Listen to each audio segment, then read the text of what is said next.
In a distant land beyond the realm of fire lies a diminutive nation, the Land of Waves. A towering figure, draped in crimson armor, ambles along a narrow mountain path. It is Uchiha Madara. Certain matters are destined to be undertaken by someone, he muses. But I wonder at what juncture in that so-called narrative do we find ourselves now? The imposing figure, adorned in red armor, halts, his gaze drifting toward the clouds that float serenely in the azure sky, a hint of melancholy shimmering in his eyes. Black Zetsu, he reflects. Naruto, I never anticipated that the little brat eye, Uchiha Madara, once dismissed would truly vanquish Kaguya, Suit through the ephemeral bonds he cherishes. How vexing it is that I, Uchiha Madara, after orchestrating my life's ambitions, have come to this ha-ha. As he gazes at the clouds above, the enigmatic Uchiha Madara, his face marred by peculiar fissures and eyes cloaked in a shadowy hue, can only manage a self-deprecating laugh. Yet, at that moment, the sound of footsteps echoes from both ahead and behind. Unbeknownst to him, a cadre of armed brigands has encircled him, trapping Madara at their center. With a sense of triumph gracing their features, they observe the seemingly cornered Uchiha Madara. Stranger, the leader of the bandits, a burly man wielding a hefty blade, barks, "Surrender your riches, and I may allow you to keep your corpse intact." It appears that Madara, having been resurrected post the Fourth Great Ninja War, has now encountered a band of mountain robbers. This predicament is indeed troublesome. However, clad in his crimson armor and bearing those strange cracks, Madara maintains a posture of calm indifference, gazing skyward as if oblivious to the encroaching danger and the incessant chatter of his captors. "Hey, you in that bizarre attire, are you feigning deafness? I'm speaking to you. Are you even listening?" The bandit leader growls, his patience waning. Finally, Madara lowers his gaze, regarding the bandit leader with a cool detachment. "Remarkable you remain so composed even at death's door," the bandit leader muses, puzzled by the calm demeanor of the man in red armor, seemingly unperturbed by their overwhelming numbers. Does he not fear for his life? Or is he simply unhinged? At that moment, Madara speaks, his tone devoid of urgency. "You possess chakra. This is the world of ninjas, I presume. Could you enlighten me as to where I am and to which nation this territory belongs?" His inquiry, posed while being robbed, leaves the bandits momentarily stunned. Ha ha ha, they erupt into laughter, the bandit leader included. "Boss, this guy seems a bit off in the head. Let's just kill him." One of the bandits sneers, his eyes gleaming with malice as he fixates on the uniquely attired Uchiha Madara. Yet, Madara's brow furrows, a hint of irritation creeping in. Suddenly, a piercing scream resonates from a distance.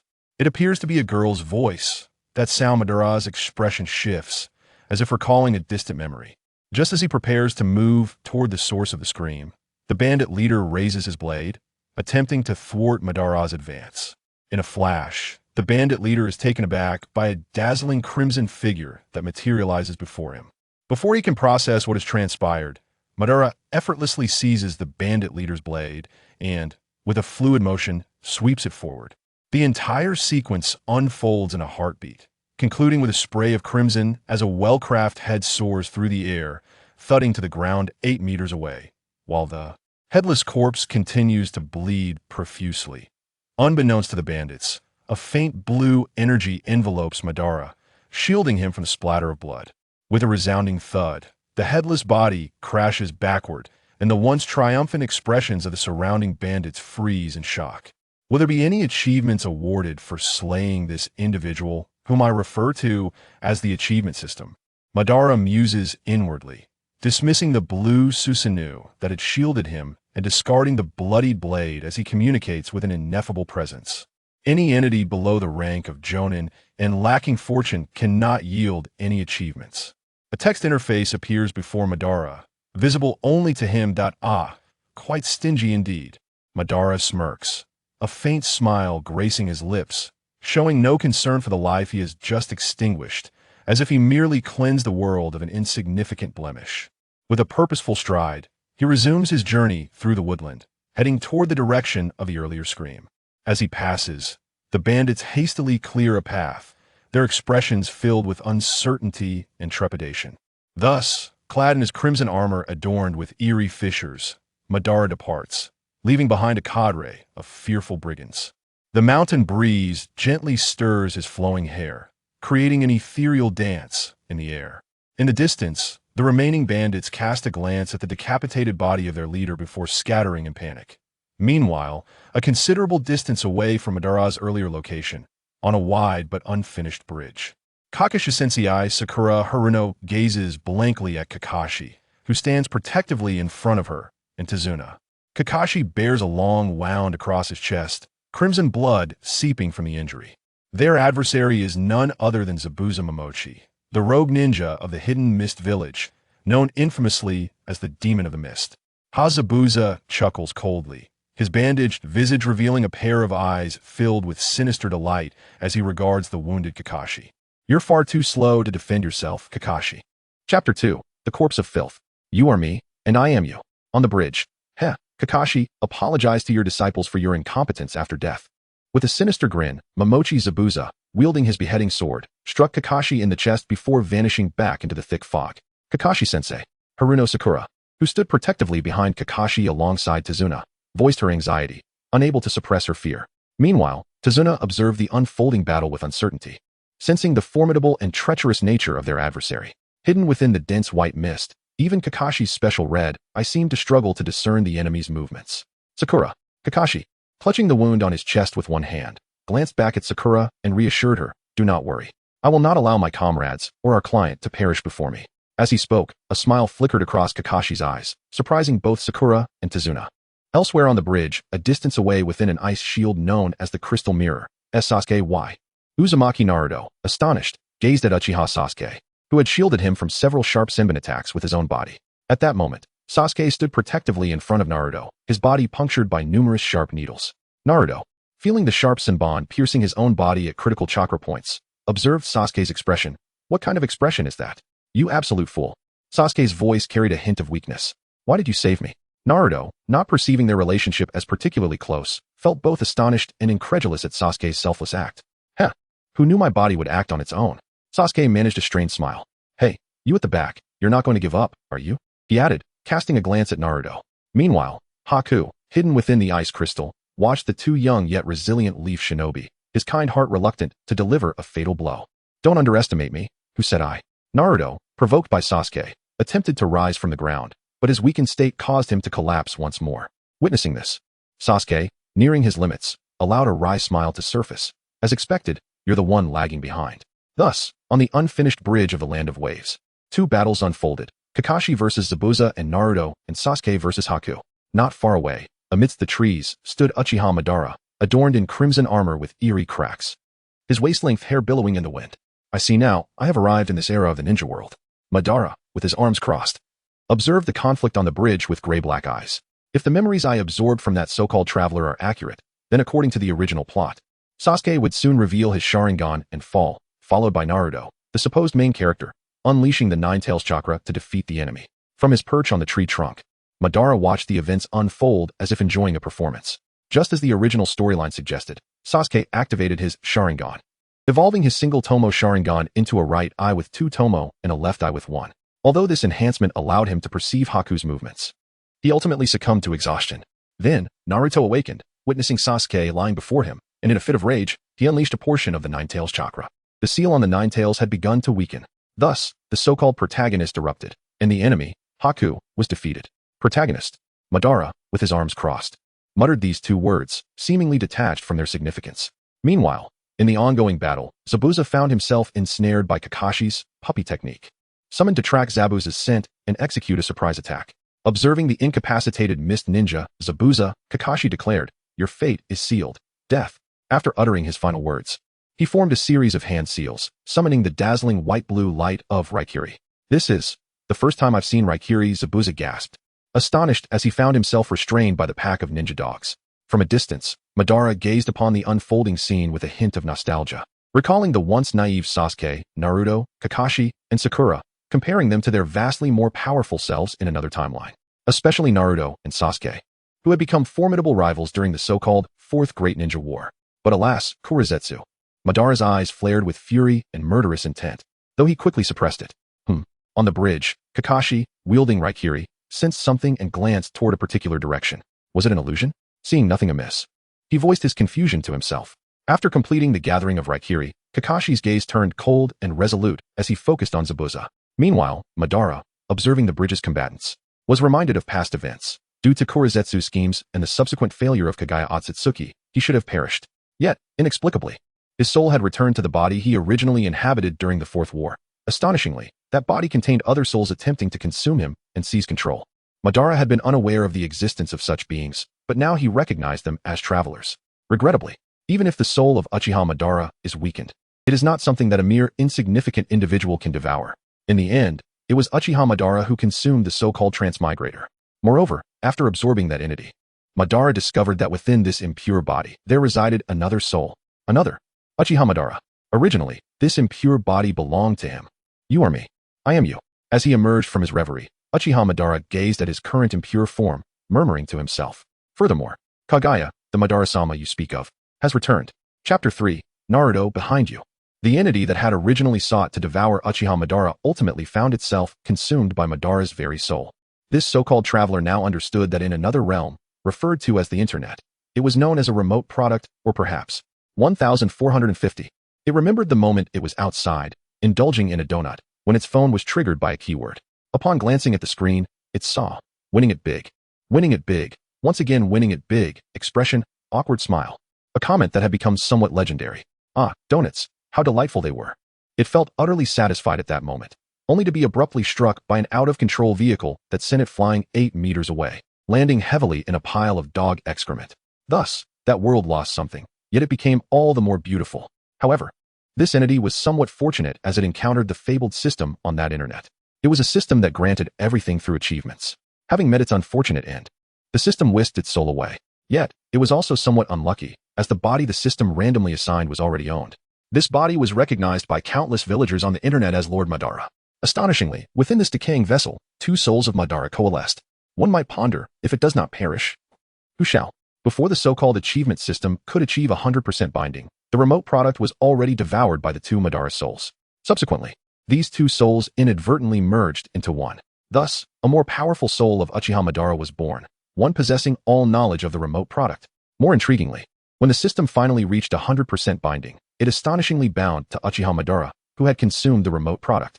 Perhaps it was a distortion of time and space triggered by the crossing over, causing the soul of Madara, who had perished in the 4th Great Ninja War, to return to his decaying body at the war's inception. When everything was set in motion, Madara opened the dark, ashen eyes of his vessel, only to find himself in an uninhabited forest. This was merely a few hours past. Realizing he was but a pawn in Black Zetsu's scheme, Madara was already filled with fury. However, the revelations gleaned from the remote product's memories ignited an even greater wrath within him, compelling him to unleash chakra and shatter a massive rock with a single punch. To think, he was merely a character in a so-called comic. His entire existence dictated by a certain comic artist from another world. At this moment, as he recalled these truths, Madara could not help but clench his fists. Kishimoto, is it? After this rebirth, besides Black Zetsu, I now truly wish to meet you. Rest assured, there shall be an opportunity. As he murmured these words, a wicked smile flickered across the face of the decaying Madara. During this time, although it seemed an abundance of information had flooded him, Madara had actually reflected on everything in an instant. In the outside world, only a second or 2 had elapsed. Of course, his speech took mere seconds. Just then, a sudden crackling noise erupted. Kakashi had unleashed his Raikiri, poised to strike down the demon of the mist, Zabuza Momochi. Zabuza, believing he was indeed facing death, felt a rush of despair. However, at that critical moment, the white figure who had intended for Naruto Uzumaki to deliver his demise suddenly evaded Naruto's attack upon sensing the unfolding situation. Following that, with a whoosh, an ice crystal materialized before Zabuza, and the figure of Haku appeared in front of Kakashi. Haku was sacrificing herself to shield Zabuza from Kakashi's lethal Raikiri. In an instant, Sakura Haruno, Tazuna, Zabuza, and even Kakashi himself were taken aback, witnessing Kakashi's Raikiri poised to pierce Haku's heart, when suddenly, an overwhelming shockwave surged forth, propelling Kakashi and his Raikiri away, nearly sending him crashing into the waters below the bridge. Who could it be? Regaining his footing on the bridge, Kakashi's expression turned to one of astonishment. It seemed that the murderous intent he had sensed from the nearby forest was no illusion. There were indeed enemies lurking. Zabuza and Haku shared their own surprise and disbelief. Zabuza, in particular, cast a complicated glance at Haku, who was now so close. At that moment, a pack of ninja hounds that had previously restrained Zabuza dissipated into a cloud of white mist. Zabuza! Haku exclaimed, rushing to support him, concern etched on her face. Are you alright? Zabuza looked at Haku and gently shook his head. I'm fine. Yet, within, he was alarmed, realizing he had nearly lost this child before him. But Haku, who just helped us? Suppressing his tumultuous emotions, Zabuza calmly inquired. Just moments ago, had that inexplicable shockwave not intervened, Haku would have surely. Yet, the demon brothers had already perished. He should have had no assistance left. Surely it couldn't have been Kato? Zabuza pondered. I'm not sure either. Haku replied with a shake of her head. Hearing this, Zabuza turned to Kakashi, who stood vigilant, Raikiri in hand, wearing a face of suspicion as he scanned the surroundings, seemingly just as clueless about the recent events. Meanwhile, the mist technique Zabuza had employed was swiftly dissipating, revealing the surroundings. At that moment, Kakashi-sensei. Naruto's voice rang out from a distance. As the fog cleared, Naruto spotted Kakashi. Upon seeing the dazzling Raikiri in Kakashi's hand, Naruto could not help but display a look of awe. Yet, as Kakashi turned to respond to Naruto's call, he shouted, Naruto, behind you. Chapter 4. Go tell this ninja world that I have returned. Upon hearing those words, Naruto Uzumaki was momentarily taken aback. However, he quickly regained his composure and turned sharply around. In the next instant, he noticed a tall, red-clad figure standing beside the fallen Sasuke, who had previously been the only one lying on the ground. A tightness gripped Naruto's heart. Hey, what do you intend to do with Sasuke's body? He mistakenly believed that Sasuke had succumbed to the piercing assault of those sharp kunai. Seeing an unfamiliar figure approach Sasuke's lifeless form, Naruto instinctively regarded the newcomer as an adversary. As Naruto and his companions, Kakashi, Zabuza, Haku, Sakura, and Izuna, focused on the figure, they discerned that it was a man clad in striking red armor, with long, flowing hair that cascaded to his waist, wielding a peculiar weapon reminiscent of a fan. At such a close distance, Naruto noticed that the man bore strange, eerie cracks on his face, and his eyes exhibited a peculiar shade of grayish-black. In summary, he appeared anything but benevolent. This ominous figure, clad in crimson armor, was none other than Uchiha Madara, currently revived in a state of impure resurrection. Having traversed time and space, he had returned to this era, a veritable legend of the ninja world. Body. If I am not mistaken, this lad is still alive. Madara cast a glance at the unconscious Sasuke, his body riddled with kunai, and spoke in a dispassionate tone. Simultaneously, he recalled the memories of a world where he was referred to as the second pillar by a strange traveler from another realm. An intriguing moniker, he mused. A faint smile inadvertently gracing his lips at the thought of the title Madara had bestowed upon him in another world. This smile momentarily startled Naruto, who was standing not far from Madara, realizing, wait, did you say Sasuke is not dead? Are you serious? Naruto's face lit up with joy, blissfully unaware of whether the stranger before him was friend or foe. Suddenly, Kakashi, having sheathed his Raikiri, darted forward and positioned himself protectively in front of Naruto. Who exactly are you? He demanded, holding a kunai with a vigilant expression. As he remained cautious of the stranger's potential threat to Sasuke, Kakashi couldn't shake the feeling of familiarity that the man exuded. The more he scrutinized the figure, the more intense that sense of recognition became. It felt as though he had encountered this man before. Moreover, the style of his armor, was it not reminiscent of the Warring States period? Sakura, what about Sasuke? Sakura joined them, staring in bewilderment at Kakashi and the imposing figure in red armor. Meanwhile, Zabuza and Haku were equally perplexed by the unfolding situation. With Zabuza feeling a surge of trepidation, he had nearly lost Haku just moments ago. As Madara surveyed the familiar faces of those who had once valiantly opposed his infinite Tsukuyomi plan during the Fourth Great Ninja War, he placed his fan behind him and murmured thoughtfully. Regarding the infinite Tsukuyomi, he had once believed it to be a salvation, only to discover it was, in fact, a harbinger of destruction. Hashirama, have I truly erred? The last words he exchanged with Hashirama echoed in his mind, stirring a hint of melancholy within his gaze. While Kakashi maintained his vigilance, he endeavored to unravel the source of that unsettling familiarity. Then it struck him, you, Valley of the End, you are. Suddenly, a realization washed over Kakashi, causing his pupils to constrict sharply. A cold sweat broke out on his forehead, nearly causing him to fumble his kunai in disbelief. This is impossible.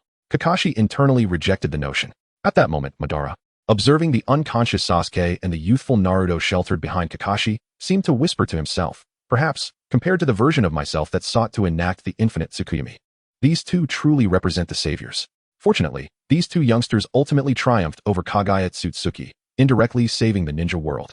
Protagonists, supporting characters, heroes, villains. Such distinctions held little significance for Madara. He was acutely aware that as long as he still drew breath, Hashirama, I remain unsatisfied.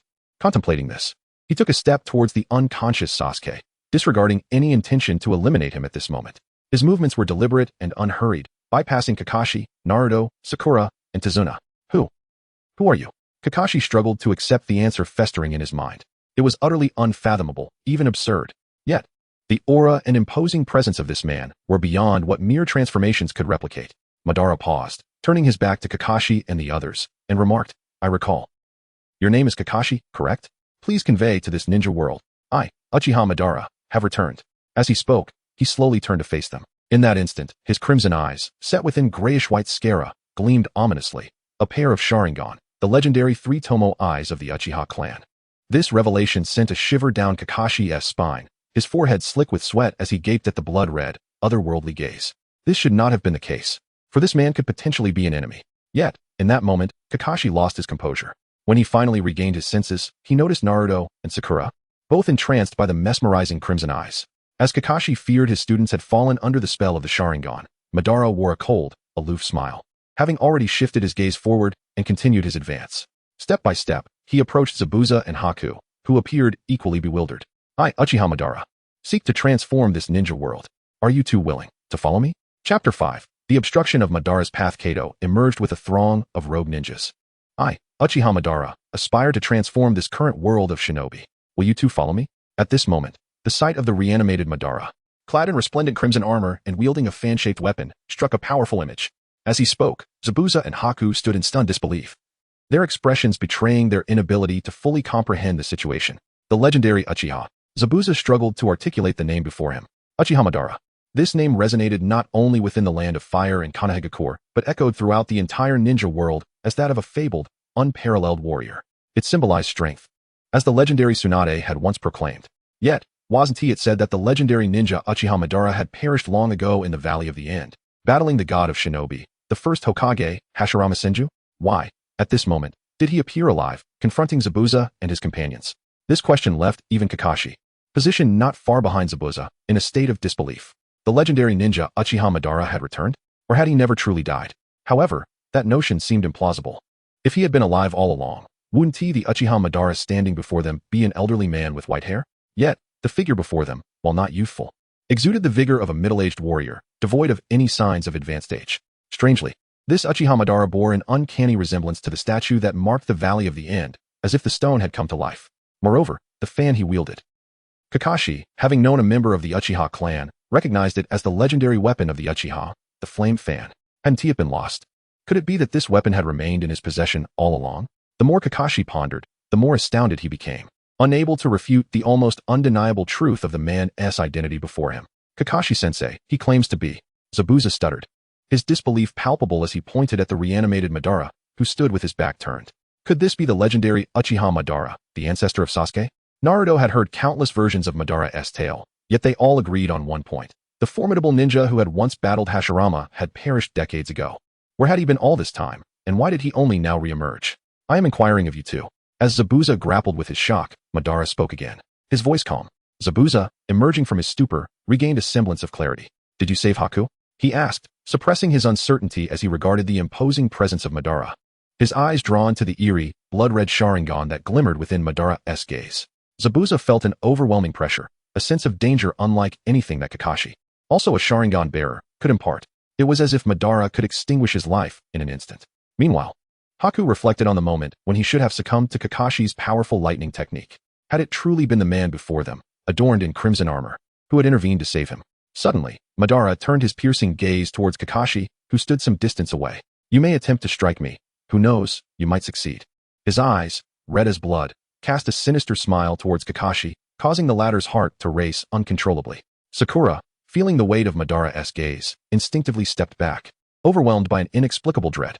Naruto, feeling a surge of defiance, attempted to speak up, but was silenced by Kakashi's stern expression. Kakashi, caught in a moment of self-reflection, realized he had unknowingly released his killing intent towards the man who stood before him, a revelation that brought a sardonic smile to his lips. Yet, he remained motionless. His left eye focused intently on Madara's neck, vigilance heightened. He gripped his kunai tightly, refraining from any rash actions, and chose silence. Madara, perceiving Kakashi's prudent restraint, turned away, no longer concerning himself with Zabuza and Haku. However, as he departed, Zabuza hesitated for a few moments before instructing Haku to support him and follow Madara. Haku, initially surprised, nodded with a smile of trust, retrieving his sword as he assisted Zabuza, and together they pursued Madara. Kakashi observed the trio's departure without intervening, his wariness unwavering as he kept his gaze fixed on Madara. Suddenly, at the bridge's edge, Kato and his band of rogues appeared, blocking Madara's path. Madara halted. His steps interrupted. Chapter 6. The Nine Tails This Chakra. It's impossible. At this moment, Uchiha Madara's path was obstructed by Kato, accompanied by a group of rogue ninjas. In his impure reincarnation state, Madara paused for a brief moment, his cold, three-tomo Sharingan fixed on the rogue ninjas wielding weapons, particularly on Kato, their leader. Zabuza, you truly are a waste. You're struggling against mere children, Kato taunted, reveling in his mockery of the injured Zabuza, who was being supported by Haku. Hearing this, Haku shot Kato an angry glare. What do you intend to do? Zabuza shot a cold glance at Kato as well. Simultaneously, he cast a meaningful look toward the imposing figure of Uchiha Madara, clad in crimson armor and boasting long, flowing hair. Although unsure of his authenticity, Zabuza felt that anyone bold enough to claim the title of the legendary Uchiha Madara must possess formidable strength. Moreover, Zabuza sensed that the Sharingan in Madara's eyes was indeed real. As he regarded Kato, who dared to block Madara's path, a cold smile crept across Zabuza's lips. Indeed, Kato's smug demeanor, reminiscent of a character from the original Naruto series, was almost laughable. Madara, in his heart, thought, is this what they refer to online as foolishness? No, I prefer to call them mere gravel. With such thoughts, Madara felt a tinge of impatience. What do I want? Of course, to eliminate all of you. Kato proclaimed loudly, his laughter echoing with arrogance. His band of rogue ninjas joined him in their derisive mirth. They remained oblivious to the growing impatience etched across Madara's face, who stood not far away in his red armor. Meanwhile, Kakashi, Sakura, Naruto, and Izuna stood frozen, watching Kato and his companions, completely unaware of the impending doom. Kakashi silently offered a prayer for them. Indeed, a band of miscreants. Madara retrieved the Uchiha fan from his back. With Kato and his men looking on in confusion, Madara calmly waved the fan forward. With a thunderous sound, a violent shockwave erupted, akin to blades slicing through a tempest. As the wave swept Kato and his men away, it dismembered them midair, scattering blood and body parts across the ground. Kato was left as a half-lifeless form, his eyes wide open in shock and disbelief. This scene struck terror into the hearts of Naruto, Sakura, and Izuna, while Kakashi, Zabuza, and Haku stood in astonishment. All it took was a mere flick of Madara's wrist for utter annihilation, with no survivors remaining. The air was thick with the metallic scent of blood. At that moment, Madara unleashed an overwhelming surge of chakra. Instantly, the atmosphere was filled with a violent whirlwind, saturated with the terrifying chakra that radiated from him. This chakra. Kakashi, Zabuza, and Haku were rendered speechless. They had never encountered such a formidable and terrifying presence. Only Kakashi, in a fleeting moment, recalled the legendary Nine Tails. Was it possible that he truly was the fabled ninja, Uchiha Madara?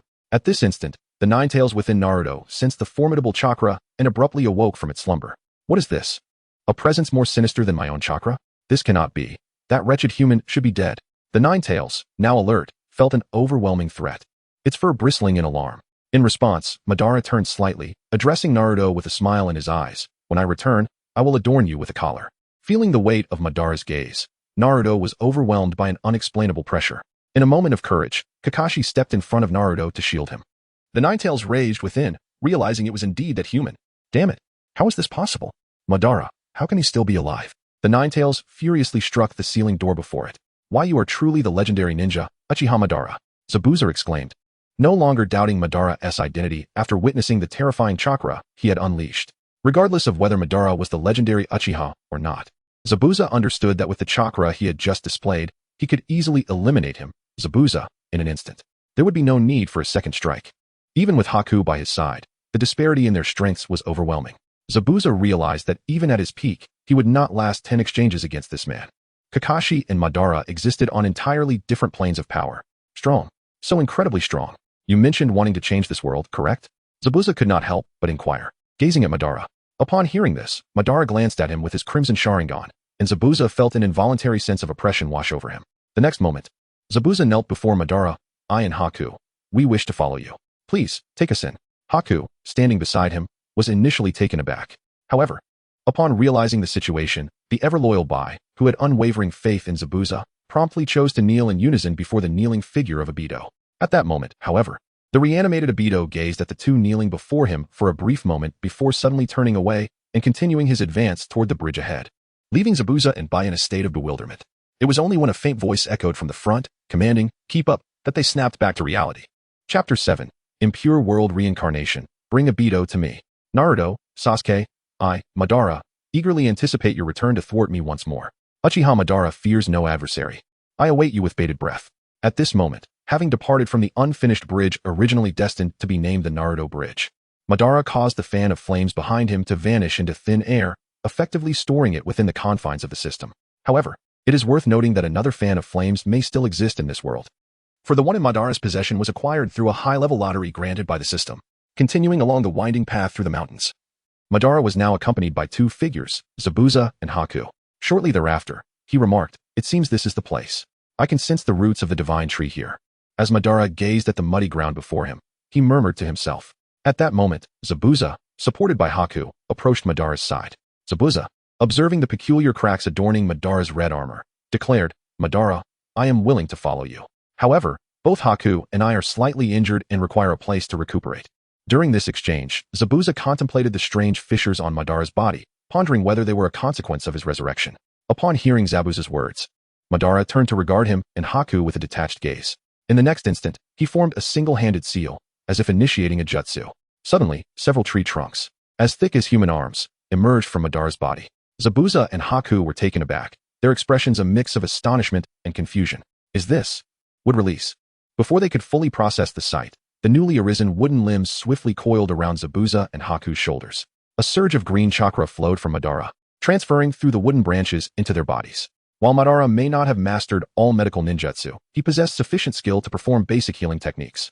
Having once undergone a flesh transplant from Hashirama, though seemingly casual in the original narrative, Madara was acutely aware of the meticulous medical preparations he had undertaken, acquiring substantial medical knowledge during that time. Therefore, releasing this green healing jutsu through wood release was second nature to him. In a matter of moments, Zabuza and Haku felt a powerful chakra coursing through them, witnessing their injuries heal at a visibly accelerated pace. "Madara," they gasped in astonishment. Unbeknownst to them, he had invoked the legendary wood release to mend their wounds. After a brief moment, Madara severed the connection of the wooden branches transmitting chakra. "Your injuries are healed. Now, wait over there." He spoke indifferently, turning his back to them. Without granting Zabuza and Haku any time to react, he unleashed a thicker branch of wood release that plunged into the nearby soil, teeming with weeds and trees. Zabuza and Haku detached the remaining wooden limbs entwined around them, casting curious and bewildered glances at Madara, who was absorbed in his own endeavor. Beneath the surface, the wooden branches rapidly burrowed through the earth until they located an enormous root, reminiscent of another type of tree. "Found it," Madara smiled, deftly manipulating the wood release to connect with the massive root of the divine tree hidden underground. These roots had existed since the era of Kagaya Otsutsuki, intertwining throughout the ninja world. During the Fourth Great Ninja War, the White Zetsu utilized these roots for various forms of information transmission, akin to a network in another world. In this moment, Madara was indeed transmitting his chakra to the roots of the divine tree, establishing contact with the White Zetsu. He knew that some White Zetsu were always monitoring these roots. As anticipated, when Madara's chakra surged into the roots, a White Zetsu at a distant connection sensed the influx. Shocked, it exclaimed, "This powerful chakra. Madara, but how is this possible?" The White Zetsu, incredulous, could hardly believe its senses and felt compelled to investigate the chakra further. Just then, a command echoed in its mind. "Bring that brat Obito to me." Immediately, in an instant, the White Zetsu felt as if its mind had exploded. Its eyes widened in disbelief. Is it truly Madara? The White Zetsu, overwhelmed with confusion, grappled with the implications of Madara's resurrection. Had the plan not yet reached its designated time? How had he returned? Was it the result of Nagato activating the Rinne Rebirth? As thoughts swirled, the White Zetsu quickly re-established contact with its main body. Meanwhile, in Amigakure, located across the land of fire from the land of waves, Obito, wearing a mask, observed the situation with a stoic demeanor. "It seems we have nearly completed the first phase of funding. It is time to proceed with the second phase of the tailed beast capture plan." Beside him, Conan affirmed, "It is almost time." Hearing the inquiry regarding Madara, Pain responded in his usual cold tone. "According to the plan, we should begin with Shukaku, the One-Tail." Obito, revealing only one Sharingan through his mask, nodded slightly. "Prepare for the tailed beast capture plan to commence, starting with Shukaku from Sunagakure." Understood. Upon hearing this, Pain of the Deva Path nodded faintly. Beside him, Conan remained vigilant towards the so-called Uchiha Obito before her. Suddenly whoosh, the embodiment of White Zetsu, seamlessly connected to Black Zetsu, as if they were conjoined twins, emerged from the adjacent wall. Without regard for the presence of Pain and Conan, the two approached Uchiha Obito and whispered something in his ear. In the next moment, the masked Uchiha Obito's exposed Sharingan widened in shock, as if he had just received some startling news. Chapter 8. The encounter with the reincarnated Madara. In this moment, Both Zabuza and Haku were utterly bewildered upon witnessing the reappearance of Madara Uchiha through the forbidden technique of Edo Tensei. With the assistance of the resurrected Madara, Zabuza and Haku's injuries were rapidly healed. Before them stood the legendary ninja, Madara Uchiha, utilizing a wood-release technique and embedding it into the ground. Seemingly without any further action, Zabuza and Haku dared not move, instead remaining silently vigilant. As Zabuza observed the wood release connected to Madara, he pondered the nature of this legendary figure. Madara Uchiha, the infamous reaper of the ninja world, had not only returned from the grave, but now wielded the unique wood-release techniques of the first Hokage, Hashirama Senju. The thought that Madara had just rescued them from Kakashi and healed their wounds was almost surreal. Despite the incredibility of the situation, Zabuza could not question the identity of Madara, especially after sensing the overwhelming chakra emanating from him. The sight of the red armor and flowing hair of this legendary ninja ignited Zabuza's curiosity about Madara's past. Hadn't he already perished? What did he mean by wanting to change the current ninja world? Zabuza's mind raced with questions about the power of Madara, the only rival of the god of shinobi, Hashirama Senju. Just sensing Madara's chakra made Zabuza feel that the tailed beasts were nothing in comparison. If Madara were to engage in battle, what chaos would ensue? He could scarcely imagine. In contrast, Haku, beside him, was less contemplative. Having narrowly escaped death, he resolved to train harder to become a better weapon for Zabuza. Glancing at Madara, a figure he believed to be an extraordinary powerhouse, Haku felt indebted to him for saving their lives. He hoped that, by serving Madara, he could one day repay that debt, provided Zabuza was willing to align with such a formidable being. After a brief interlude, Madara ceased his wood release, waiting expectantly. Zabuza, gripping his decapitating sword, remained alongside Haku, both silently awaiting Madara's next move. Although Madara had not communicated anything, Zabuza chose to remain patient, curiosity and anticipation bubbling within him. Suddenly, the ground shifted, revealing several strange entities. Among them stood several white creatures, one of which was a bizarre amalgamation of black and white. What are those? Zabuza demanded, brandishing his sword at the peculiar beings. Haku conjured ice crystals, taking on a protective stance akin to a bodyguard. The creatures, particularly one that was half black and half white, paid Zabuza and Haku little mind, instead focusing on Madara. Lord Madara, several white Zetsus exclaimed, kneeling before him. Zabuza and Haku, realizing these beings were allies, lowered their weapons. What are you doing? Madara's voice dripped with dissatisfaction as he questioned them. The white Zetsus and the black Zetsu stared at Madara in confusion. The cunning black Zetsu, observing Madara's Edo Tensei form, was equally perplexed. What is going on? Did Orochimaru do this? He wondered, grappling with uncertainty. Madara, meanwhile, found a twisted amusement in black Zetsu's bewilderment. Surely, with all his scheming, he must be baffled by Madara's unexpected resurrection. The intensity of Madara's current form far surpassed anything Orochimaru could create, leaving black Zetsu bewildered. Following a moment of dark humor, Madara's expression turned cold, revealing his displeasure at being revived in such a manner. Do not tell me this was part of my original plan, he remarked, evoking further confusion among the Zetsus. No, Lord Madara, we did not revive you, they exclaimed, equally perplexed by the unfolding events. Chapter 9, Capturing Tailed Beasts, a constant struggle against adverse conditions. Madara-sama, we have yet to proceed to the part of the plan regarding your resurrection. The original white Zetsu explained, a hint of uncertainty in his voice. To be frank, he could not shake the suspicion that the figure before him might be an impostor. What did you say? With a thunderous roar, the reanimated Madara's eyes narrowed.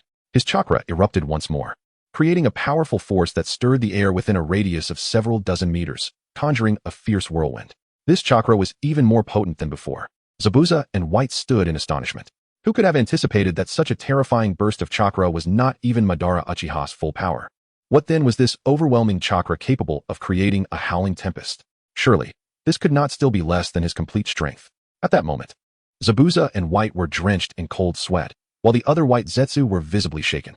The original white Zetsu, who had previously doubted the authenticity of the reanimated Madara, now felt a surge of realization. This power was undeniably that of their revered Madara-sama. Even if he were to perish, he would still be Madara-sama. Absolutely. Madara-sama. Under the oppressive weight of the terrifying chakra, black Zetsu and the multitude of white Zetsu knelt in submission. Sensing that the performance was reaching its climax, the reanimated Madara gradually restrained his formidable chakra. Do you know who resurrected me, Uchiha Madara, in this manner? His Sharingan, adorned with the three tomo, coldly scrutinized black Zetsu and the assembly of white Zetsu. With that, the oppressive chakra dissipated, allowing black Zetsu and the others to breathe a sigh of relief. A hesitant white Zetsu spoke up. We do not know, Madara-sama. At that moment, as soon as his words fell, a colossal blue skeletal hand formed from Madara's chakra and swiftly grasped the hesitant white Zetsu, crushing him into a puddle of white mud. Madara, Madara-sama. Black Zetsu and the remaining white Zetsu, including the original white Zetsu, immediately knelt before the reanimated Madara once more, tears nearly spilling from their eyes. The sight of Madara's Susanoo confirmed to Black Zetsu that this could not be a mere illusion. Yet, who had performed this reanimation of Uchiha Madara in such a manner? Furthermore, the intensity of this reanimation was beyond the capabilities of anyone lacking in-depth knowledge of the technique. Who, besides Orochimaru, could achieve such a feat? Even Orochimaru seemed unable to optimize the technique to this level. Madara appeared to possess strength nearly indistinguishable from that of his living self, powerful to the point of terror. Only Hashirama Senju could hope to suppress Uchiha Madara. What have you all been doing these years? Madara glared at Black Zetsu and the assembly of white Zetsu, discarding the remains of the crushed white Zetsu. The white Zetsu trembled, unable to articulate a response. Madara-sama. We have completed the first step of the plan. We are now preparing to commence the capture of the tailed beasts. Black Zetsu finally answered. Has it truly been 10 years? And now you are ready to begin the hunt? Madara's gaze turned icy as he regarded Black Zetsu. I apologize, Madara-sama. Black Zetsu knelt lower, his head bowed. The other white Zetsu followed suit, pressing their foreheads to the ground. Meanwhile, Zabuza and White exchanged astonished glances at the magnificence of Madara's Susanoo. What kind of jutsu is this? Madara surveyed the surroundings before inquiring. Where's Obito? For the ensuing matters to unfold expeditiously, they would need the assistance of that young man's Kimui.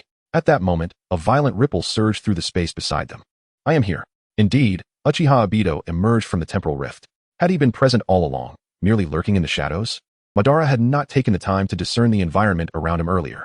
Zabuza and White were taken aback as a masked figure materialized from the rippling space. Is this the so-called space-time ninjutsu? Zabuza exclaimed in astonishment. Obito, it has been a while, Madara said, a cold smile crossing his face as he beheld the target of his attention. Obito, masked and revealing only one Sharingan, gazed back with a mixture of surprise and unease. I never imagined it would be you. You have been resurrected in such a manner. As he regarded the reanimated Madara, Obito was engulfed in a whirlwind of thoughts, complex emotions swirling within him. More than anything, he felt shock and trepidation. The chakra Madara had just displayed was formidable, far beyond anything Obito had anticipated. Obito had believed himself to be powerful, but the strength emanating from the legendary Uchiha Madara made the disparity painfully clear. Who had granted him such overwhelming power through reanimation? The skill involved in this technique was astonishing. It seems the one who resurrected me is not you, Obito, Madara continued. Savoring the moment, Obito glanced at the astonished Zabuza and White, ignoring their presence as he returned his focus to Madara. Of course, it is not me. We have yet to reach that stage of the plan. Then who, indeed, has brought me back to life? Furthermore, do you not think your plans are progressing rather slowly? Madara's expression grew cold once more as he took a step toward Obito. Obito did not falter. After all, Kimui was indeed remarkable. Madara had no intentions of harming him. But recalling the amusing tidbits he had absorbed from the memories of the traveler's distant creations, he approached Obito with a hint of mischief in his eyes. To capture a few tailed beasts, it seems you are either beset by storms or rain. Now, take me to that little brat Nagato. Chapter 10, Lord Obito. You are mischievous again. The Land of Rain, a relatively hidden underground base. Conan, one of the members of the Akatsuki organization, gazed at Nagato, whose frail body resembled that of a mere wisp, and inquired with concern, how are you feeling today? When matters arise within the Akatsuki, Conan often accompanies pain. However, during idle times, she tends to check on Nagato, who had become like this after utilizing the power of the Rinnegan to summon the Outer Path Golem. I'm doing well, Nagato replied, striving to present a semblance of a smile as he nodded at Conan. Meanwhile, he thought, the plan to capture the tailed beasts is about to commence, and at that time, as the possessor of the God Eye, I will make this world feel pain, Nagato declared coldly, his pale violet Rinnegan wide open.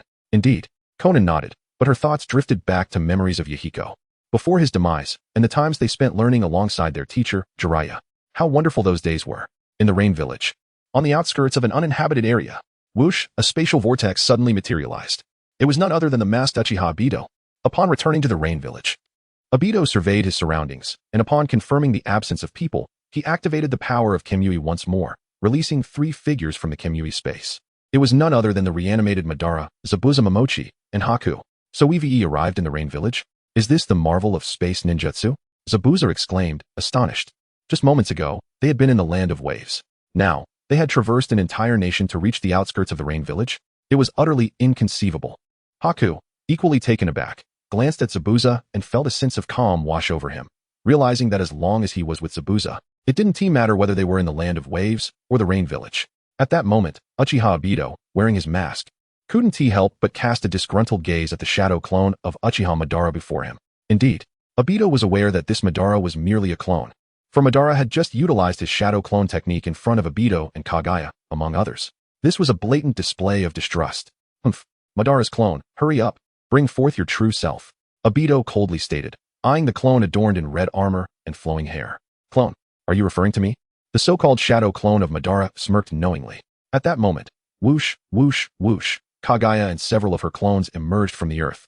"Lord Madara," they exclaimed, bowing respectfully to the so-called shadow clone of Madara. "Madara's clone, are you stalling for time? What is your true intention?" Obito questioned, perplexed by the meaning behind this so-called shadow clone of Madara. If he didn't trust Obito, then why not swiftly summon his true body? The purpose of his true self should be Nagato, right? To achieve true resurrection through him and reclaim the Rinnegan that rightfully belonged to him, correct? So, what is taking this clone so long? As Obito continued, his visible Sharingan scrutinized the shadow clone of Madara. At that moment, Rinnegan? Zabuza and Haku gasped upon hearing Obito's words. The legendary sage of 6 paths.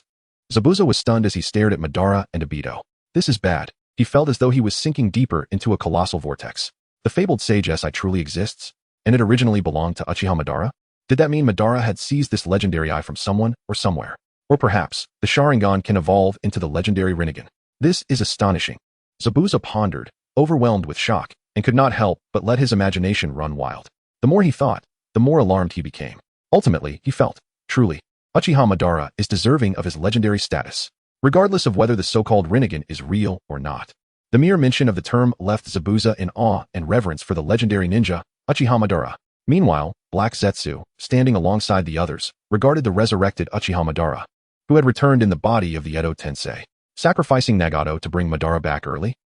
It seems quite worthwhile. If it's Madara, capturing the tailed beasts will undoubtedly become significantly easier. After all, he is certainly more formidable than Nagato. Thus, perhaps my mother, Kaguya Otsutsuki, can be liberated sooner. With that thought, Black Zetsu couldn't help but feel a sense of anticipation. However, who exactly is the one behind Madara's resurrection? Could it truly be Orochimaru, who has secretly studied the Edo Tensei? It seems necessary to observe Orochimaru in secret for a while longer, Black Zetsu mused. At that moment, the so-called shadow clone of Madara, after hearing Obito's words, replied, "Well, I do intend for Nagato to fully resurrect me. But, who said I was merely a shadow clone?" Casting a sidelong glance at the masked Obito, the so-called shadow clone of Madara revealed a mischievous smile. "You could it be?" Obito's pupils constricted slightly. Black Zetsu and the others were momentarily taken aback. Until, release. As the so-called shadow clone of Madara formed a hand sign with a single finger, he softly uttered a command. Yet, the so-called shadow clone did not vanish. Instead, far away in the land of waves, another figure clad in red armor with long flowing hair revealed a smile. Then, whoosh, he transformed into a cloud of white mist, disappearing without a trace. Meanwhile, in the Rain Village, Madara, you crafty fox. Obito couldn't help but glare at the reanimated Madara in annoyance. Nearby, the recovering Black Zetsu and his companions couldn't suppress a chuckle. Their Lord Madara was at it again. It turned out that the so-called shadow clone before them was indeed the true Madara, while the one who was presumed to be the real Madara was merely a shadow clone. Chapter 11. The Controlled Madara. At this moment, within the displeased gaze of Uchiha Obito, I sensed it, the power of the Rinnegan that rightfully belonged to me. Indeed, it was, in pure world reincarnation Madara, who sensed the strength of the Rinnegan that originally belonged to him. In the next instant, whoosh, before Obito, Zabuza, Haku, Black Zetsu, and a multitude of white Zetsu, Madara transformed into a crimson blur and sped away. "Follow Lord Madara," Black Zetsu exclaimed to the white Zetsu beside him and the others. "I eagerly anticipate the resurrection of Lord Madara," the white Zetsu replied, and together with Black Zetsu, they vanished underground. Zabuza glanced at Uchiha Obito, who ignored him. After pondering for a moment, Zabuza ultimately chose to say, "Haku, follow Lord Madara with me." With that, Zabuza leaped forward. "Yes, Mr. Zabuza." Haku followed closely behind. Thus, the place was left with only Uchiha Obito standing still, seemingly lost in thought. Madara. Observing the direction in which Madara had sped off, Obito clenched his fists. In the next moment, whoosh, Obito re-entered the Kemui space amidst a swirling vortex of energy. At this moment, guided by the sense of the Rinnegan's location, the impure world reincarnation of Uchiha Madara raced into the hidden rain village. Due to the incessant rain, Madara scattered countless raindrops as he sped through. Suddenly, who goes there? Upon entering the hidden rain village, Madara soon encountered several rain shinobi. However, do not obstruct. Clang. The pair of three-tomo Sharingan in the body of impure world reincarnation Madara flared open, effortlessly ensnaring each passing range shinobi in a genjutsu, causing them to collapse one by one. Defeated a Jonin, achieving a basic accomplishment. Earned a high-level lottery chance. Humph, Madara scoffed, aware that the so-called achievement system had high standards. Opponents below the rank of Jonin, even if defeated by Uchiha Madara, would not be recorded by the system, nor would it grant him anything. This meant that in order for Madara to earn a lottery opportunity, his defeated opponents had to be at least Jonin. Nonetheless, Shinra Tensei, Madara, having defeated several Chunin and a Jonin with his Sharingan, suddenly heard a soft call. In the next instant, boom! Madara, in the midst of his charge, felt a powerful force surge towards him. He raised his hands to block, only to be sent flying backward. Ultimately, he crashed into a high-speed train station, finally coming to a stop. At that moment, whoosh, whoosh, whoosh, whoosh, whoosh, 6 figures clad in black cloaks adorned with red clouds landed atop the train station. It was the 6 Paths of Pain. The moment you entered the Hidden Rain village, we were already aware. The Deva Path of Pain, observing the intruder who had demolished a building, spoke in a cold voice. Just then, Lord Madara, Zabuza and Haku had also caught up. Who are they?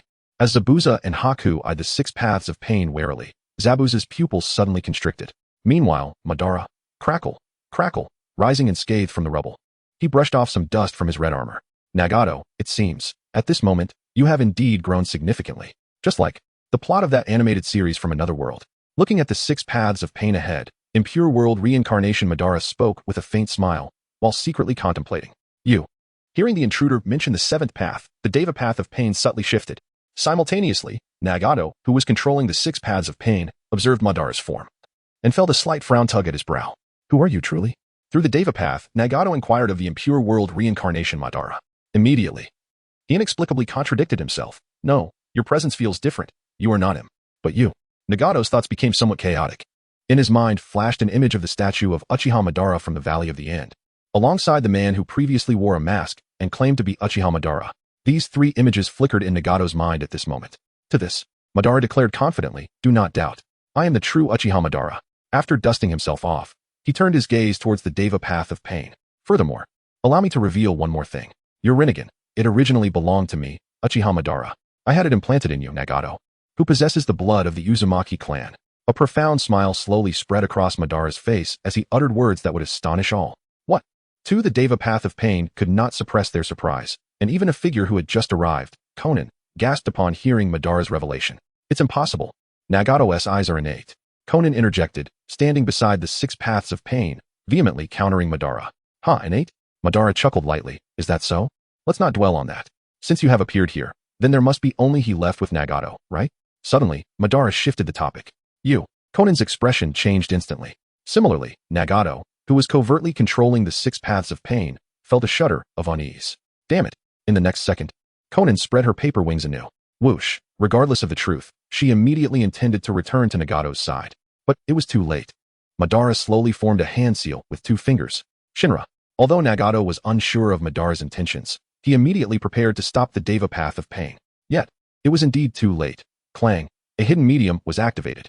In the following instant, the anguished voice of Nagato echoed through the Deva Path of Pain. The Deva Path's attacks came to a complete halt, as if it had lost control, wailing helplessly at the sky. Nagato. In the air, Konan turned in confusion towards the source of the painful cries from the Deva Path of Pain. Then, she cast an enraged glare at Madara ahead. You bastard. What have you done? Meanwhile, in a more concealed area of the Hidden Rain village, Nagato writhed in agony. For reasons unknown, countless strange black substances sprouted from his arm, piercing deeply into various chakra points throughout his body. This left the already impaired Nagato completely immobilized. Furthermore, Black Zetsu, it's your turn. At this moment, the voice of the contaminated band from the underworld slowly emerged. Just then, a sudden rush of sound whoosh echoed as the Black Absolute surged forth from the earth beside Nagato. Moreover, it clung to Nagato's body. Black Absolute, what are you doing? As Nagato, further ensnared in control, found himself utterly immobilized, he could not restrain his shock and fury, unleashing a furious roar. Chapter 12, Uchiha Madara, Resurrection. Black Zetsu, are you truly betraying the organization? Nagato exclaimed with a mixture of surprise and rage, feeling the torment inflicted on his body by Black Zetsu, which had already fused with him. He sensed that he had been ensnared for this very moment, as if everything had been orchestrated in advance. The black substance emerging from him was a torment he had been oblivious to until now. When did these things come to exist within me? Nagato pondered. bewildered by his inability to perceive their presence. At that moment, Black Zetsu, clinging to Nagato's left side, let out a disdainful laugh. Betray the organization? Apologies. But I have always been the embodiment of Lord Madara's will. I, Black Zetsu, have consistently followed Lord Madara's commands. Impossible. Nagato gasped. He attempted to wield the power of the Rinnegan to resist, only to find himself unable to summon its strength. The black substance on his right and Black Zetsu on his left rendered him incapable of channeling chakra, making resistance futile. What do you intend to do? Anger intertwined with desperation and confusion surged within Nagato.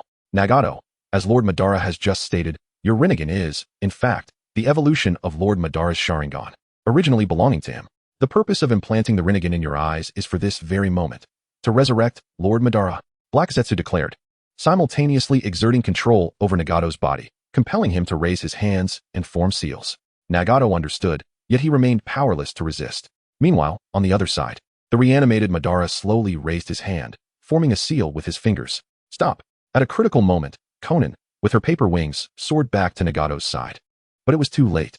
The outer path, Rinne Rebirth technique.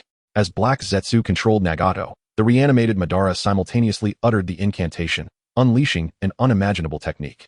Nagato, cease this, Konan urged, attempting to intervene, but a tremendous force erupted from Nagato, sending her flying away. Outside, a faint golden glow radiated from Madara's form. When the light dissipated, the powerful sound of a heartbeat resonated from Madara's chest. I have been resurrected once more, Madara exclaimed, clenching his fists in exhilaration. Yet soon, memories of his previous resurrection in another timeline, ambushed by Black Zetsu and ultimately defeated, dulled his excitement. Now, only one final step remains, Madara whispered. Meanwhile, the six paths of pain had lost control, collapsing to the ground like puppets severed from their strings. Lord Madara? Zabuza and Haku, still bewildered, could not comprehend the unfolding events. Suddenly, the fully resurrected Madara's eyes began to crumble like ash, falling and dissipating. Lord Madara, your eyes. Zabuza and Haku gasped in shock. Fear not. Having experienced this once before, I remain unfazed, Madara replied calmly. The eyes, known in legend as the Rinnegan, will soon return to me. Black Zetsu will ensure that the Rinnegan is brought back to me. But Black Zetsu, the moment the Rinnegan returns to my eyes marks the time for us to settle our accounts. Madara's anger and murderous intent simmered beneath the surface as he awaited the Rinnegan's return. On the other side, after utilizing the Rinne Rebirth technique, Nagato's hair had turned gray, and his already emaciated body appeared even more frail, resembling a flickering candle in the wind, on the brink of death. Now, Nagato, return Lord Madara's Rinnegan to him. Black Zetsu demanded, preparing to extract the Rinnegan from Nagato's eyes. Konan, furious, commanded a flurry of paper shurikens to fly back in an attempt to drive Black Zetsu away from Nagato. Shinra Tensei, with a resounding crash, Black Zetsu, controlling the barely conscious Nagato, unleashed the power of the Rinnegan, sending a powerful repulsive force that hurled Konan away once more. Damn it, Konan grunted as she crashed against the wall, filled with anger and frustration. Nagato. The weakened Nagato gazed at Konan with concern. At that moment, a figure appeared, swiftly removing the Rinnegan from Nagato's eyes. It was the true form of White Zetsu. I shall take the Rinnegan to Lord Madara, White Zetsu declared, glancing at Black Zetsu still attached to Nagato. Very well, Black Zetsu replied, casting a glance at Konan. I will keep her occupied. Wait. Konan unleashed a multitude of paper shurikens towards White Zetsu, but as Black Zetsu controlled Nagato's body to shield White Zetsu, she abruptly halted her attack. Scoundrel! Konan gritted her teeth. Ha!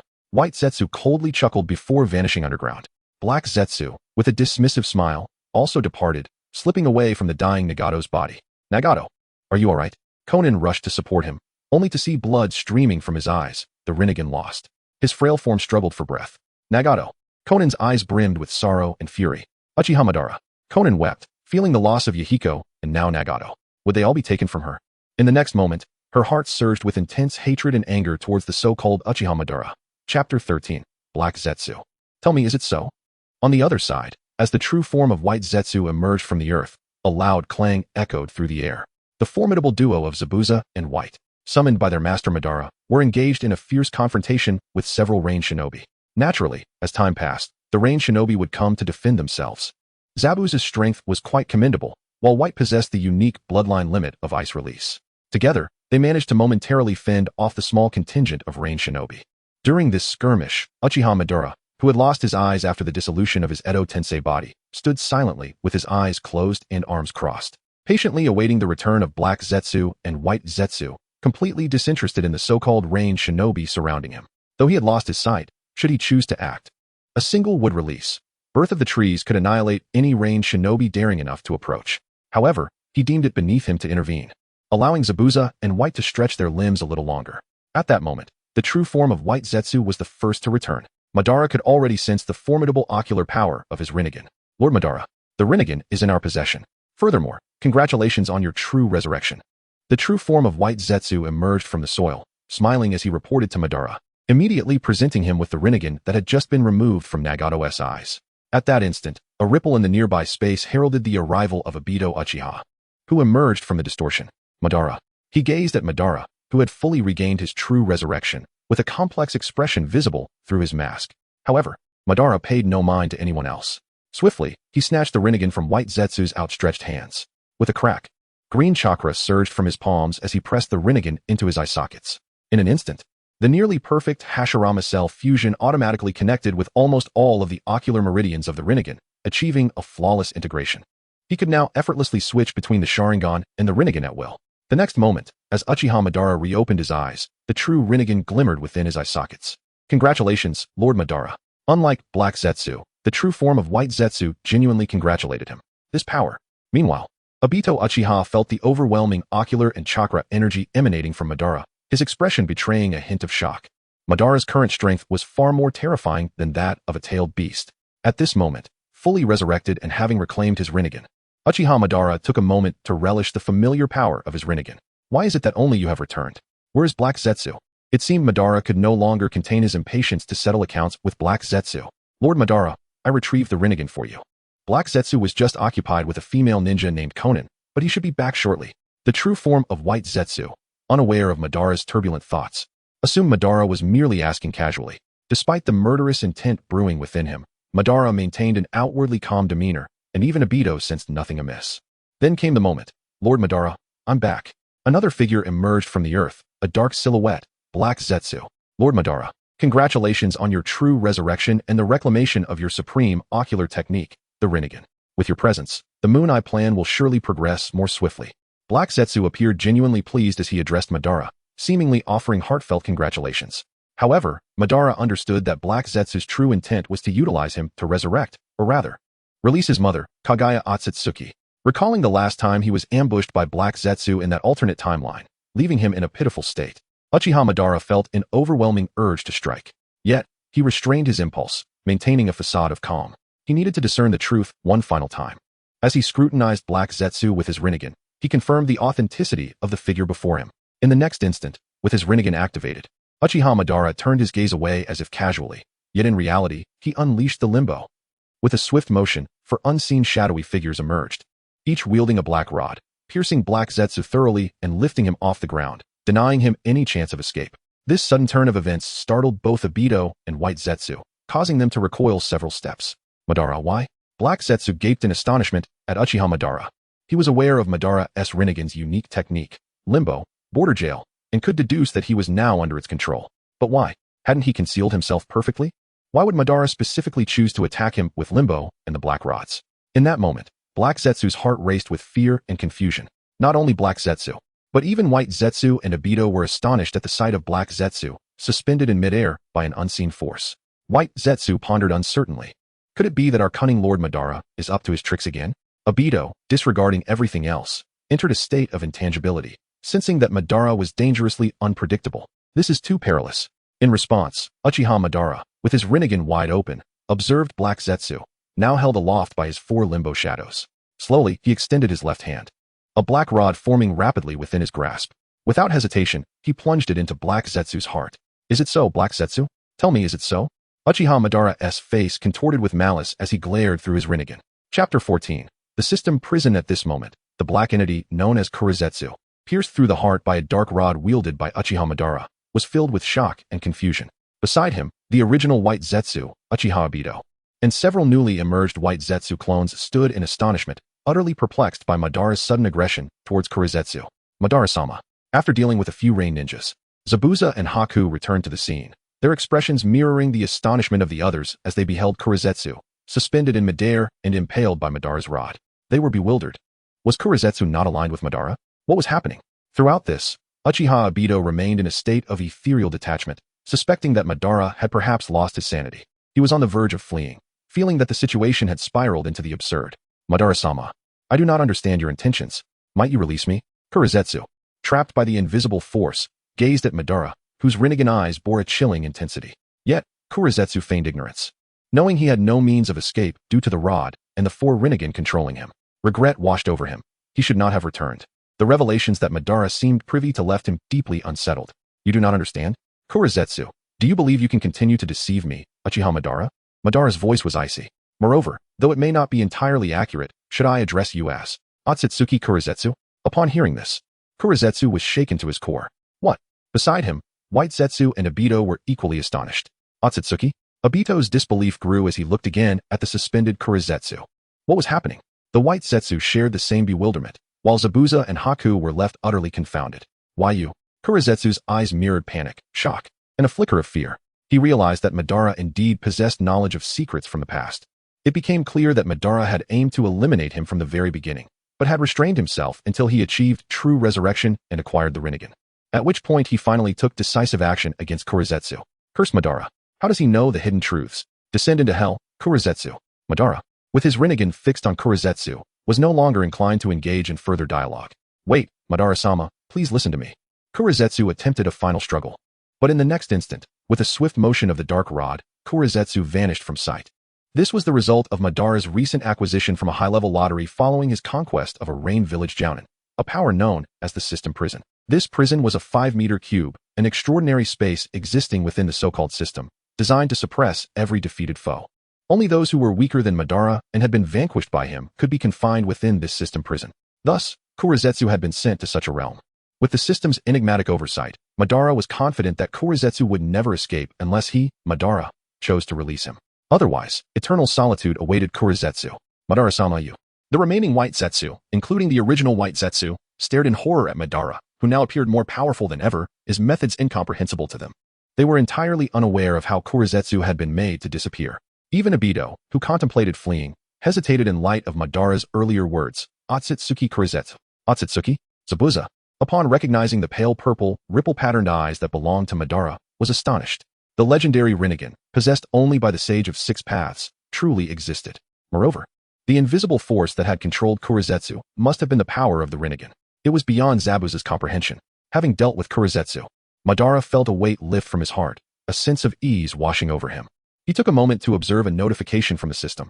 Defeated original special character Kurizetsu, achieving a superior accomplishment. Rewarded with a super lottery. The system's prompt had appeared earlier when Kurizetsu was subdued, but in his emotional tumult, Madara had overlooked it. Now, with his emotions stabilized, he glanced at the notification before quickly averting his gaze. Do not inquire further. Just know that Kurizetsu has been deceiving me all along. With his Rinnegan fixed upon Obito, Zabuza, Haku, and the gathered White Zetsu, Madara spoke with calm authority. Why yes, Madara-sama. The original White Zetsu murmured, swallowing hard. Hearing Madara's words eased the tension on Obito's masked face, though he still struggled with understanding. But, wasn't Kurizetsu the manifestation of your will upon awakening the Rinnegan? Why? Madara, after a brief silence, tightened his gloved fists and replied, No, it is not. Suddenly, a voice rang out from afar. Madara? It was Konan, who had returned, furious. In the next moment, she unleashed a barrage of explosive tagged shurikens toward Madara, clearly intent on avenging pain. Moreover, it should be of the sort that harbors irresolute acceptance of mortality. Chapter 15, Konan's Compromise. Madara, I want you dead. Behold. Konan descended with a pair of ethereal white paper wings, propelled by countless explosive paper shurikens. Her target among the crowd was none other than Uchiha Madara. Oh, she is still alive? Uchiha Madara, with his pale violet Rinnegan, smiled faintly.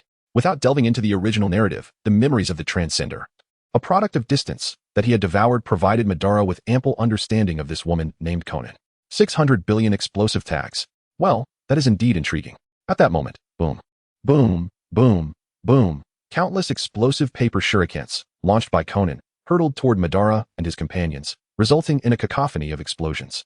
Yet, as Konan hovered midair with hope in her heart, the smoke of destruction cleared, revealing a colossal blue energy skeleton that shielded Madara and his comrades almost entirely. It was none other than Madara's Susanoo. The explosive paper shurikens barely inflicted harm upon anyone within its protective embrace. How infuriating! Konan gritted her teeth, her expression seething with rage. This ninjutsu, Witnessing the formidable defense of the Susanoo evoked a sense of awe in Zabuza and Haku. Konan, however, gazed at Madara's Rinnegan with increasing fury. In her eyes, that power belonged to Nagato. Uchiha Madara, I demand you pay for Nagato's life. In the next instant, Konan summoned more explosive paper shurikens and kunai, determined to breach that blue shell. Meanwhile, Uchiha Obito, concealed behind his mask, observed impassively. The white Zetsu, still reeling from the recent demise of black Zetsu at the hands of their master, regarded Konan's desperate actions with detached curiosity. Zabuza and Haku, having been awed by the Susanoo's strength, adopted a demeanor of indifference, finding amusement in the spectacle. Madara, his Rinnegan wide open, regarded the descending shurikens and kunai with a subtle, knowing smile. I can resurrect Nagato. The words slipped from his lips, accompanied by a hint of a smirk. In an instant, Konan, who had been poised to unleash another barrage of shurikens and kunai, felt a jolt of realization. Her movements abruptly ceased, halting the rain of explosive paper shurikens and kunai in midair. What did you say? Konan struggled to digest his declaration, her heart in turmoil. Madara. The white Zetsu around her exchanged astonished glances at Madara's claim. Uchiha Obito too cast a bewildered look at Madara. The mention of resurrection left Zabuza and Haku in disbelief, their eyes wide with astonishment. Just moments ago, Madara had returned from the brink of death. And now he spoke of resurrecting others. This was no simple assertion of strength. The legendary ninja, Uchiha Madara, what manner of shinobi was he? Or rather, could someone with the power to command life and death still be merely a ninja? Listen well, Konan. You heard me correctly. From this day forth, follow me, Uchiha Madara. And together we shall transform this cruel world of ninjas. Not only can I resurrect Nagato, but also Yhiko. As he spoke, Madara's gaze fixed upon the airborne figure of Konan, resembling a paper angel, his arms gracefully crossed before him. At this, Konan's pupils dilated in shock. Yhiko, her already tumultuous heart, became even more chaotic. But no, you are lying. A person like you would never undertake such a perilous task. Now aware of the gravity of his words, Konan was reluctant to accept the truth. Perhaps she feared despair, having experienced hope before. And what kind of person do you believe I am? Madara mused, observing his slowly rising hands with a hint of introspection. Witnessing this exchange, Konan's face contorted with inner conflict, yet ultimately she declared, if what you say is true, then resurrect them both now. Despite her turmoil, a flicker of hope remained within her. Madara, the white Zetsu's original form, was apprehensive about their master embarking on such a risk, deeming it unnecessary. However, Uchiha Madara, with his Rinnegan aglow, dismissively gestured, silencing the white Zetsu's protests. He now understood that the Eye of the Moon plan could no longer save this world. There was no such thing as eternal perfect peace. At best, he could extend the duration of peace relative to what it had been. Nevertheless, some matters necessitated decisive action. Even if it were merely to secure a relatively prolonged peace, Uchiha Madara would see it through. Yet, the experiences and revelations he had encountered thus far made it clear that to effect meaningful change in this world, he required powerful allies at his side to assist him in transforming the realm of ninjas. This realization dawned upon him after arriving in this timeline's shinobi world. It was why he had saved Zabuza and Haku in the Land of Waves, allowing them to stand by his side. True transformation of this world could not rely solely on Madara's power. They are not worthy to be the first I resurrect. The first shall be. In summary, I present you with two choices. Safeguard their corpses and follow me, Uchiha Madara, just like them. I promise to resurrect them swiftly. Alternatively, you may choose to continue your assault, in which case, I shall swiftly eliminate you. With a hint of nostalgia in his gaze, Uchiha Madara regarded the airborne paper angel. Konan, coldly. You. A struggle flickered across Konan's face once more. For a moment, she was uncertain whether to trust the legendary ninja, Uchiha Madara. During this tense pause, her eyes fell upon the lifeless body of Pain Tendo, which was none other than Yhiko. Further back lay the corpse of Nagato, swathed in her paper ninjutsu. Ultimately, she relinquished all explosive paper shurikens and kunai, gracefully descending to the ground with her paper wings. You had better keep your word, or I shall not hesitate to take you down with me, Madara. Konan glared fiercely at Uchiha Madara as she enveloped Yhiko's body. A wise choice. Madara resumed his stance, arms crossed, but in the next moment, clang, the pale purple of his Rinnegan transformed into a pair of blazing red, 3-tomo Sharingan. Defeated the original character, Konan of the Akatsuki, achieving a fundamental accomplishment. Reward, Advanced Lottery X2. Chapter 16 now? How? Shortly after, in the village hidden in the rain, Xiaonan, having just fallen victim to Sharingan, Jinjutsu, finally awakens to assist in soothing the tumultuous ninja populace stirred by the appearance of Uchiha Madara. This was yet another source of her irritation. That scoundrel Madara had the audacity to ensnare her in a Jinjutsu, although Xiaonan suffered no severe injuries. Merely feeling a bit dizzy upon awakening from the illusion, she could not shake the sensation of being toyed with. Furthermore, At the moment she fell under the Jinjutsu's spell, she distinctly witnessed Uchiha Madara transforming his Rinnegan into a pair of crimson Sharingan with 3 tomo. The realization that Nagato's Rinnegan had evolved from Sharingan left Shounen profoundly perplexed, reflecting on Madara's previous assertion that Nagato's Rinnegan was originally his own eyes. Now Madara had indirectly confirmed this point by converting the Rinnegan into Sharingan. Could it be that Nagato's Rinnegan indeed belonged to Madara? When had that rascal set his sights on Nagato? Shounen recalled that even as a child, Nagato possessed Rinnegan. This implied that Madara had taken an interest in Nagato long ago, perhaps even orchestrating the transplant of the Rinnegan into young Nagato. Infuriating. The more Shounen pondered, the angrier she became, perceiving Uchiha Madara as cunning, treacherous, despicable, and calculating, a truly loathsome old fox. Ultimately, in her discontent, Shounen harbored a fervent wish that Madara would indeed resurrect Yhiko and Nagato. Otherwise, she would fight him to the bitter end. However, did he truly intend to alter this cruel world of ninjas with his Moon Eye plan? Was everything merely part of Uchiha Madara's scheme, while soothing the villagers and ninjas? Shounen's thoughts raced. Meanwhile, Zabuza and Haku followed Madara and Obito to the tallest steel structure amidst the many towering buildings in the Rain Village. Soon after, Shounen had reassured the villagers and properly laid to rest the bodies of Nagato and Yhiko. She quickly returned to find Madara accompanied by several elite Rain ninjas. Zabuza, Haku, find a place to rest, Madara commanded, his Rinnegan surveying the expansive view of the Rain Village from his lofty perch. The architectural style of the village was indeed distinctive. Behind him, Zabuza and Haku nodded in acknowledgement. Yes, Lord Madara. After the skirmish with Kakashi's team earlier in the day, they were indeed fatigued. Although Madara had healed their physical wounds, the mental exhaustion lingered. Shounen exchanged a glance, and one of the elite ninjas stepped forward, understanding her unspoken command. Follow me. As Zabuza and Haku departed with the Rain Ninja, both Madara and Obito observed the scene. Madara, they exclaimed simultaneously. Instantly, Obito and Shounen exchanged glances, both momentarily taken aback. Which of you is the true Uchiha Madara? Shounen inquired, her brow furrowed with curiosity. Humph, Obito scoffed, a smirk creeping beneath his mask. He glanced at Madara and declared, he is. And who are you then? You've been masquerading as Uchiha Madara all this time, Shounen retorted, her gaze fixed coldly on Obito. His actions have generally followed my instructions. As for his identity, well, that is of little consequence, Madara remarked, turning his attention momentarily to Shounen and Obito. Obito, give me half of the 3 tomo Sharingan you possess. Right now? Madara's abrupt request left everyone unprepared. Yumph. Obito's irritation was palpable, sensing that Madara seemed to possess an unsettling omniscience. Obito? Shounen committed the masked figure's name to memory. In the next moment, with a swift motion, Obito activated his Kemui and vanished. Shounen was already familiar with Obito's ability, having deduced the time limitations of Kemui during the incident involving the 600 billion explosive tags. And you, what further inquiries do you have? Madara turned his gaze back to the unique scenery of the Rain Village, deliberately facing away from Shounen. I still wish to know when exactly will you resurrect Yhiko and Nagato? She pressed, her concern evident. Yet before Madara could respond, several puffs of white materialized from the ground, revealing the true form of White Zetsu and a multitude of his clones. Among them were several mindless, imperfect White Zetsu devoid of consciousness. White Zetsu. Humph. The sight reminded Shounen of the earlier conspiracies against Nagato, and her expression darkened. However, the White Zetsu ignored her presence entirely. Lord Madara, we have completed the task. The original White Zetsu announced with a smile as he approached Madara, presenting a handful of soil. As Madara gazed at the yellow earth in White Zetsu's hands, a myriad of emotions flickered in his Rinnegan: nostalgia, guilt, and a hint of sorrow. Inari Madara was momentarily lost in thought, his gaze distant. Suddenly, a swirling vortex manifested in the space beside them. Obito had returned, and with a flourish, he produced a multitude of jars containing 3 tomo Sharingan. The collection appeared to contain around 20 pairs. What is this? Shounen observed, astonished. At that moment, Madara spoke. You inquired about when I would resurrect them. Well, how about now? Chapter 17. The madness of Uchiha Madara. At this moment, Uchiha Madara stood beside the window of a steel edifice, casting a casual glance at Konan.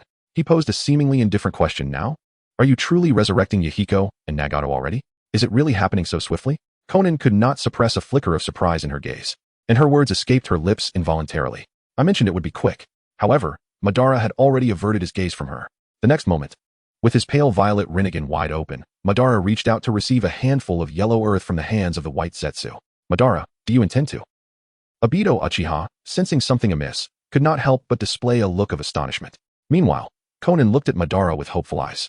I will give you 10 minutes, Madara said, regarding the yellow earth in his hand as if lost in thought. Upon hearing this, Konan immediately reacted. I will bring Yhiko and Nagato's bodies right away. In the next instant, a pair of white paper wings sprouted from her back, and she swiftly flew out of the window of the steel building, her speed suggesting her impatience. Madara, do you truly intend to assist her? The white Zetsu and other clones murmured softly. Well, it is merely a matter of convenience. Madara replied, his gaze fixated on the handful of yellow earth. Then, he turned to Obito, who was present in the room, and said, aren't you going? Obito's heart trembled at those words, his mind conjuring the image of a certain figure. Lin. A hint of turmoil flickered across Obito's eyes, but he quickly regained his resolve. This world is a hell, and only after the successful implementation of infinite Tsukuyomi will this ninja world be purified. Only then can. Obito clenched his fist slowly. Madara finally shifted his gaze from the yellow earth to Obito. Infinite Tsukuyomi. Huh? Very well, do as you wish. Madara was well aware that in another realm's so-called network, Obito's actions had been met with scorn and condemnation from countless individuals. While he acknowledged that Obito's deeds deserved rebuke, he also recognized that the tragedies of Obito's life were largely orchestrated by him, Uchiha Madara. Moreover, in the climactic finale of the animated series Naruto, it was Obito who, wielding the Kamui Sharingan, thwarted the actions of Black Zetsu and Kaguya Otsutsuki on multiple occasions. In a way, it served as a form of retribution for Madara against both Black Zetsu and Kaguya. Reflecting on it, Madara realized that by not destroying the Kamui, he had indirectly allowed Obito to take vengeance on his behalf after being ambushed by Black Zetsu. Was this a cycle of cause and effect? If so, did that mean Madara owed Obito a debt? However, Obito, my dear, the concept of infinite Tsukuyomi is merely an illusion. To genuinely alter this ninja world, one must unify the shinobi realms, akin to the so-called Qin Emperor from another world. Yet, if I, Uchiha Madara, were to deny the infinite Tsukuyomi and reveal the truth behind Lin's death, which I orchestrated, Obito would likely come at me with fury, wouldn't he? Ah, such a headache. Madara muttered to himself. What? Obito asked, perplexed. The white Zetsu clones quietly stood aside, dragging along a defective white Zetsu. I will speak with you later. Obito, Madara shook his head, leaving Obito in confusion. At that moment, a graceful figure soared through the wide window. It was Konan, cradling two mummified corpses. Madara. Lord Madara, I have brought Yhiko and Nagato's bodies. Gazing upon Madara, adorned in crimson armor with long hair cascading to his waist, and his pale violet Rinnegan aglow, Konan lowered her demeanor significantly, even addressing him as Lord Madara. Very well, Madara replied with a curt nod. Obito, are you certain? He glanced at Obito for one final confirmation. Yes, Obito affirmed resolutely. I want Lin to witness a beautiful ninja world. The time is not yet ripe. Upon hearing this, a faint smile graced Madara's lips, and he ceased to speak further. Lord Madara, since Yhiko has been departed from this world for too long, even Nagato cannot. What will you do? Konan's voice wavered with uncertainty. In response, Madara uttered a sharp command, White Zetsu. Without answering Konan, he simply called out. The next moment, the White Zetsu clone surged forward, tearing away the white wrappings from the two mummified corpses. What are you doing? Konan exclaimed in a flurry. However, the White Zetsu clone meant no harm to the corpses of Yhiko and Nagato. It merely extracted a few strands of hair from Yhiko's head. With swiftness, it approached Madara and presented the hair in its hand. Are you certain about this, Lord Madara? The White Zetsu clone urged one last time. Rest assured, he will be just fine. Obito interjected, understanding Madara's intentions. But the Rinnegan's innate techniques could lead to severe consequences. The White Zetsu clone hesitated, yet was cut off as Madara, glancing at the hair, chose not to take it immediately. Instead, he walked toward the jars containing over 20 pairs of Manjiki Sharingan, all the while under Konan's hopeful gaze. With a decisive motion, Madara shattered one of the jars. Then, in a shocking turn of events, he extracted his own right Rinnegan. As if by some mysterious force, at the very moment the Rinnegan vanished from his hand, he pressed one of the Manjiki Sharingan into his right eye socket. Thus, when Madara opened his eyes once more, his right eye bore the Sharingan, while his left retained the Rinnegan. At that instant, Madara abruptly formed 3 hand seals, Izanaji. The Manjiki Sharingan in his right eye radiated with an enigmatic energy. Indeed, it was as he had anticipated. Even though he had foreseen this, Obito's heart raced with astonishment. Madara was undeniably mad. Chapter 18. Smoothing out regrets. Izanaji. I see. Truly deserving of the title, Lord Madara. The White Zetsu were all struck with sudden realization. Simultaneously, those White Zetsu, dragging along a defective counterpart, cast the soulless remnants towards Uchiha Madara. In no time, the remnants lay before him. In response, Madara invoked the forbidden technique, the impure world reincarnation. He seized a strand of hair from Yhiko, which belonged to the White Zetsu's original form, and combined it with the earth he already possessed. With a forceful slam of his hands onto the ground, he unleashed a certain forbidden ninjutsu. In the next moment, amidst Konan's astonished gaze, a large mass of gravel-like substance emerged from Madara's palm. It swiftly flowed across the ground, enveloping two of the soulless white Zetsu. Moments later, after a series of convulsions, two figures materialized before the astonished crowd. Upon witnessing them, both Madara and Konan felt an involuntary surge of emotions. Izuna, Yhiko, they simultaneously exclaimed. At that moment, the two figures, temporarily revived through the impure world reincarnation, slowly opened their eyes. Initially, their gazes were hazy. Then, they quickly recognized their familiar faces. Brother? Konan. The pupils of their impure bodies gleamed with recognition. Izuna. Madara clenched his fists tightly, striving to suppress his emotions. Yhiko. Konan, seeing Yhiko standing before her once more, could not contain her tears as she covered her mouth. Brother, your eyes. Could it be? Upon returning to the mortal realm, Izuna noticed the light purple, circular ripple pattern in Madara's left eye. Konan, what is this? Yhiko looked at his current impure body in confusion. However, before he could finish his sentence, Konan leapt into his embrace the next moment. Izuna couldn't help but glance at the pair beside him, frowning. Who are they? He then surveyed the surrounding white Zetsu and several range shinobi. In response, the white Zetsu, in their original form, stepped forward and bowed deeply. Uchiha Obito, standing silently aside, made no comment or movement. Are you, my brother's people? Izuna murmured. Welcome back to life, Izuna. At that moment, Uchiha Madara could not help but reveal a rarely seen gentle smile. Brother, am I revived? Izuna pondered. Yes, I seem to have died. Am I truly resurrected now? Brother, did you bring me back? His gaze was filled with concern for his elder brother. It was evident that reviving someone would demand a significant price. Izuna worried that Madara might act foolishly for his sake. There is but one final step, Izuna. I shall grant you complete resurrection. Madara smiled and immediately began forming hand seals.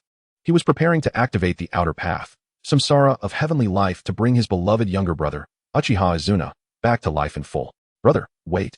Izuna was anxious for Madara's well-being. However, he was too late to prevent his elder brother from executing the forbidden technique. Outer path, Samsara of heavenly life.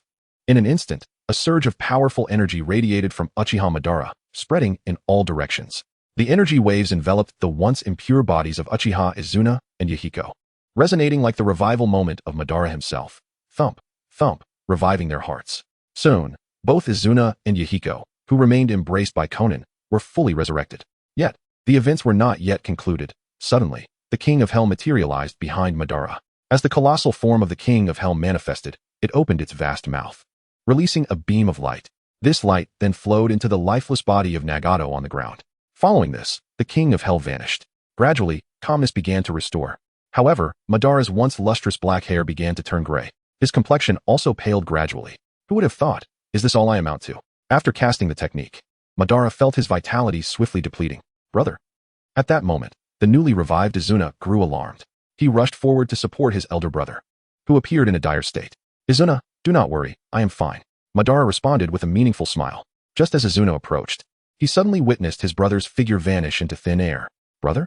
In a state of panic, Izuna activated his Manjiki Sharingan. Yet, he saw his own eyes gradually turning to ash. Nearby, Yhiko, just revived, was taken aback by Madara's sudden disappearance. But in the next instant, Izuna, I am here. Suddenly, Madara's seemingly vanished figure reappeared, fully restored. His hair reverted to its original black. His complexion regained its vigor. Brother, Izuna exclaimed in delight, rushing to hold Madara, inspecting him closely, fearing for his brother's well-being. Yet, at that moment, hissing, Izuna's eyes completely fell away, turning to ash. This left Izuna, who had just rejoiced in his brother's safety, momentarily stunned, as darkness engulfed his vision. This scene left Obito, the white Zetsu, Yhiko, Konan, and others in shock. Indeed, Lord Izuna's eyes have. The original white Zetsu hesitated to speak. Meanwhile, Madara called out, Izuna, do not fear. He swiftly shattered 2 jars containing the 3-tomo Sharingan.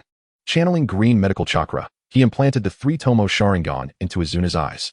To be honest, had it not been for the concern that Izuna might not withstand it, Madara would have willingly bestowed his Rinnegan upon his younger brother. In that moment, as Uchiha Izuna reopened his eyes, the blood-red 3-tomo Sharingan gleamed within his pupils. Brother, are you alright? Upon regaining his sight, Izuna's first concern was still for his elder brother's condition. Hearing this, Madara offered a tender smile, patting Izuna's shoulder. Fear not. Your brother is not so easily defeated. Seeing this, a smile finally returned to Izuna's face. At that moment, what is this? Nagato, sitting up from the ground, appeared bewildered by the darkness surrounding him, having lost his sight as well. Nagato. 2 Konan and the recently revived Yhiko expressed their excitement and joy upon seeing Nagato, with Konan unable to contain her tears once more. Before long, whoosh, the right eye of Ban, a Sharingan, has eternally lost its light. Chapter 19. New powers for Brother Izuna. Impossible, exclaimed Uchiha Sasuke, who had just awakened in the home of the Dasna family in the Land of Waves, vehemently denying something. Hey, Sasuke, at that time, Sakura, Kakashi-sensei, and I all witnessed it together. That man claimed to be Uchiha Madara, your ancestor. Naruto Uzumaki spoke to the still-dazed Sasuke lying in bed. Nearby, Kakashi Hitaki and Sakura Haruno observed Sasuke's disbelief with concern. Impossible, Sasuke reiterated, his expression one of denial. Our ancestor, Uchiha Madara, has long since passed away. How could he still be alive? Naruto scratched his head, feeling somewhat at a loss. It was difficult to refute him. According to legends, the infamous ninja, Uchiha Madara, should indeed have died a long time ago. After all, who among the ninja world did not know of the legendary battle between Uchiha Madara and Shinja Hashirama at the Valley of the End? Countless versions of this tale have circulated throughout the ninja realm. Naruto had grown up hearing these stories. However, despite the numerous variations, one aspect remained constant. The first Hokage, Shinja Hashirama, emerged victorious. Uchiha Madara fell in battle. Thus, Naruto found himself unable to counter Sasuke's words. In fact, Naruto could not be entirely certain that the man clad in crimson armor with cascading long hair was indeed the legendary ninja, Uchiha Madara. Sasuke. Sakura observed the injured boy with a hint of worry. Suddenly, Kakashi spoke up. Sasuke, you must be aware of a very significant weapon that your clan lost, right? Sasuke paused momentarily, caught off guard by Kakashi's question. Are you referring to that fan-like weapon the man carried on his back? Naruto interjected excitedly. After a moment, his expression shifted to one of astonishment. That fan seemed incredibly powerful, and that man was truly formidable. When that Kato appeared with his group to obstruct him, he merely waved that fan-like weapon, and everyone. Naruto's mind wandered back to the gruesome scene on the bridge, where blood and countless shattered bodies lay strewn across the ground, and he could not help but feel a chill of fear. The man who claimed to be Uchiha Madara was indeed terrifying. A fan. Sasuke suddenly had a realization. If I'm not mistaken, that should be the flame fan, a relic once held by your Uchiha clan's leader that is now lost. Kakashi elaborated as he looked intently at Sasuke. Upon hearing this, Sasuke's eyes widened in shock. In the land of rain, in the rain village. I see. Brother, I never expected that after my death. You bore so much, Uchiha Izuna said, gazing at his brother with sorrow after hearing about the years of hardship he endured. Previously, the Sharingan had merely been crudely implanted in Izuna's eyes by Madara, and many optic pathways had not been perfectly connected. His eyes remained perpetually active, much like Kakashi's. However, following a recent surgery, Izuna's newfound Sharingan was now under his complete control. At this moment, both brothers possessed ordinary black pupils. During this exchange, Madara simply smiled at Izuna's words. Yet, Izuna's anger grew as he voiced, and those short-sighted fools in our clan, betraying you for temporary stability. Now they face the consequences of their actions. It is indeed tragic and well-deserved, he declared, his fist crashing into a nearby table. Fueled by fury over the betrayal his brother endured, a betrayal that stung even more than his own experiences. We all bear the consequences of our past choices, Madara said, placing a reassuring hand on Izuna's shoulder. The fact that you stand before me again makes everything that happened irrelevant. Madara had long since come to terms with the past. Even Black Zetsu had been suppressed within the system prison. After experiencing victories and defeats during the Fourth Great Ninja War, Madara's heart now felt at peace. Nevertheless, his ultimate goal, achieving lasting peace for the ninja world, would never waver. As Madara expressed, some tasks must be undertaken by someone. He had resolved to be the Chin Emperor of the ninja world. Brother. Izuna regained his smile, looking at Madara. Then, realizing something, he asked, Brother, is the infinite Tsukuyomi no longer feasible? Though I do not entirely agree with that method of achieving peace. Madara chuckled softly. Indeed, in some aspects. His brother possessed clearer insight. The infinite Tsukuyomi is not salvation, but annihilation. He shook his head, dismissing his former aspirations. If we wish to save this world of ninjas, uniting all the nations and ninja villages is the best approach. Indeed, the only way to achieve lasting peace. Raising his gloved fist, Madara exuded determination. I will assist you, brother, Izuna declared with a smile. Yes, Madara nodded, a rare gentle smile gracing his face once more. Yet, in the next moment, Izuna's gaze faltered, a flicker of disappointment crossing his features. The loss of his Manjiki Sharingan made him feel inadequate to help his brother achieve his goals. In response, Madara placed a hand on his brother's shoulder. Do not worry, Izuna. I have prepared a surprise for you. A new power that belongs to you. Chapter 20. The power to revive you, or to kill you. A new power. Upon hearing the sudden words from Madara, Izuna was momentarily taken aback. However, as realization dawned, a glimmer of anticipation sparkled on Izuna's face. Really, brother, what is it? Well, let's keep it a secret for now, Madara replied, a subtle smile playing at the corners of his mouth. Brother. Izuna grasped Madara's arm, displaying an eagerness that was hard to conceal. Madara chuckled heartily, feeling a rare joy that had long eluded him. It had been quite some time since he had witnessed Izuna in such high spirits.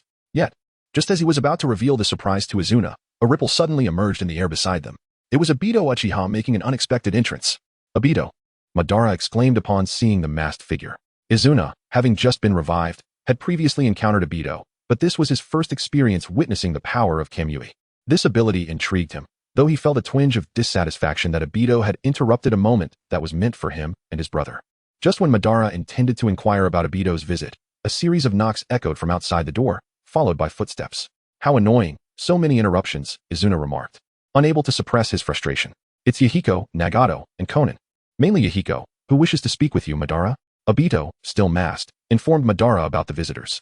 Next time, ensure they seek our permission before entering, Madara instructed, casting a sidelong glance at Obito with his deep black eyes. Obito fell silent for a moment before nodding in acknowledgement. Then Madara glanced towards the door. It's unlocked. They may enter. With that, he crossed his arms comfortably. Izuna stood resolutely by his brother's side, his gaze icy. Now that he, Izuna Uchiha, had been revived, he would not permit anyone to scheme or bully his brother. Nor would he tolerate betrayal. Anyone who dared would face his wrath. Hence, Izuna was keen to observe what Yhiko and Nagato had to say. Should they utter anything that displeased him, particularly if it offended his brother, Izuna would not hesitate to showcase the might of the Uchiha once more. Soon enough. In the room, before Madara, Izuna, and Obito, stood Nagato and Konan, appearing as if they were wayward children behind the recently revived Yhiko. It was a sight both surprising and comical. The once fiercely vocal Nagato, who had proclaimed his intent to make the world feel pain, and the cool and composed Konan, now seemed like a reprimanded child alongside Yhiko, who had evidently shared much with them upon their revival. With the memories of the transcendent being within him, Madara observed the duo, unable to suppress a slight smirk. Fascinating. He could surmise what Yhiko wanted to discuss, given that the original Yhiko was a rational and principled individual. Therefore, if Madara wished to continue with his infinite Tsukuyami plan, Yhiko would likely prefer death over aiding Madara. However, Madara was now aware that the so-called infinite Tsukuyami was merely a deception. I have heard from Konan and Nagato about the infinite Tsukuyami plan. I will not agree to it, even if it means losing my life once more, Yhiko declared bluntly upon entering the room and seeing Madara. Madara, having anticipated this response, remained calm. Meanwhile, Obito's Sharingan revealed a flicker of surprise. Izuna, on the other hand, retorted, "Who do you think you were speaking to?" An overwhelming chakra surged forth, coalescing into a massive azure skeletal arm, which swiftly grasped Yhiko as if he were a mere chick within its grip. It was Izuna's Susanoo, like his brother Madara. The battle-hardened Izuna could manifest Susanoo without the need for a Meijiki Sharingan. At that moment, the formidable blue skeletal arm of Susanoo held Yhiko firmly, ready to crush him at any moment. Yhiko. Both Nagato and Konan were visibly tense and anxious. It must be noted that upon his revival, Nagato's body had returned to its prime condition, no longer frail and immobile. He could walk, run, and jump. However, he had lost his sight and could only navigate the world through sound and perception. Lord Madara, Konan implored, her gaze pleading as she looked at Madara. In response, Madara's expression remained inscrutable. He then stepped closer to Yhiko, who was ensnared by Izuna's azure Susanoo. "Do you believe you can stop or resist what I, Uchiha Madara, wish to do? Remember, I can revive you, but I can also kill you." He spoke coldly, observing Yhiko's discomfort within the grasp of the Susanoo. Yhiko, trapped and unwilling to accept his fate, cast a defiant glance at Madara and Izuna, marveling at the extraordinary power of Susanoo. Was this truly the might of the two strongest Uchiha? Chapter 21, Arrival. Konoha. Congratulations, you have drawn. Eye technique sublimation from the super lottery pool. Congratulations. You have drawn. Mastery of the 5 great ninjutsu from the advanced lottery pool. Congratulations, you have drawn. Eye within an eye from the advanced lottery pool. In the land of fire. Within the village of Konoha, a narrow pathway lies between the towering edifices. Whoosh, a strange ripple spreads through the air. Suddenly, a masked figure, Uchiha Obito, emerges from the spatial distortion. He stands firmly on the ground of Konoha. And then, whoosh, just as Obito appears in Konoha, he summons 2 figures from his Kamui dimension. Soon, 2 imposing figures clad in crimson armor materialize in the narrow passage between the buildings. They are none other than Uchiha Madara and his brother Uchiha Izuna.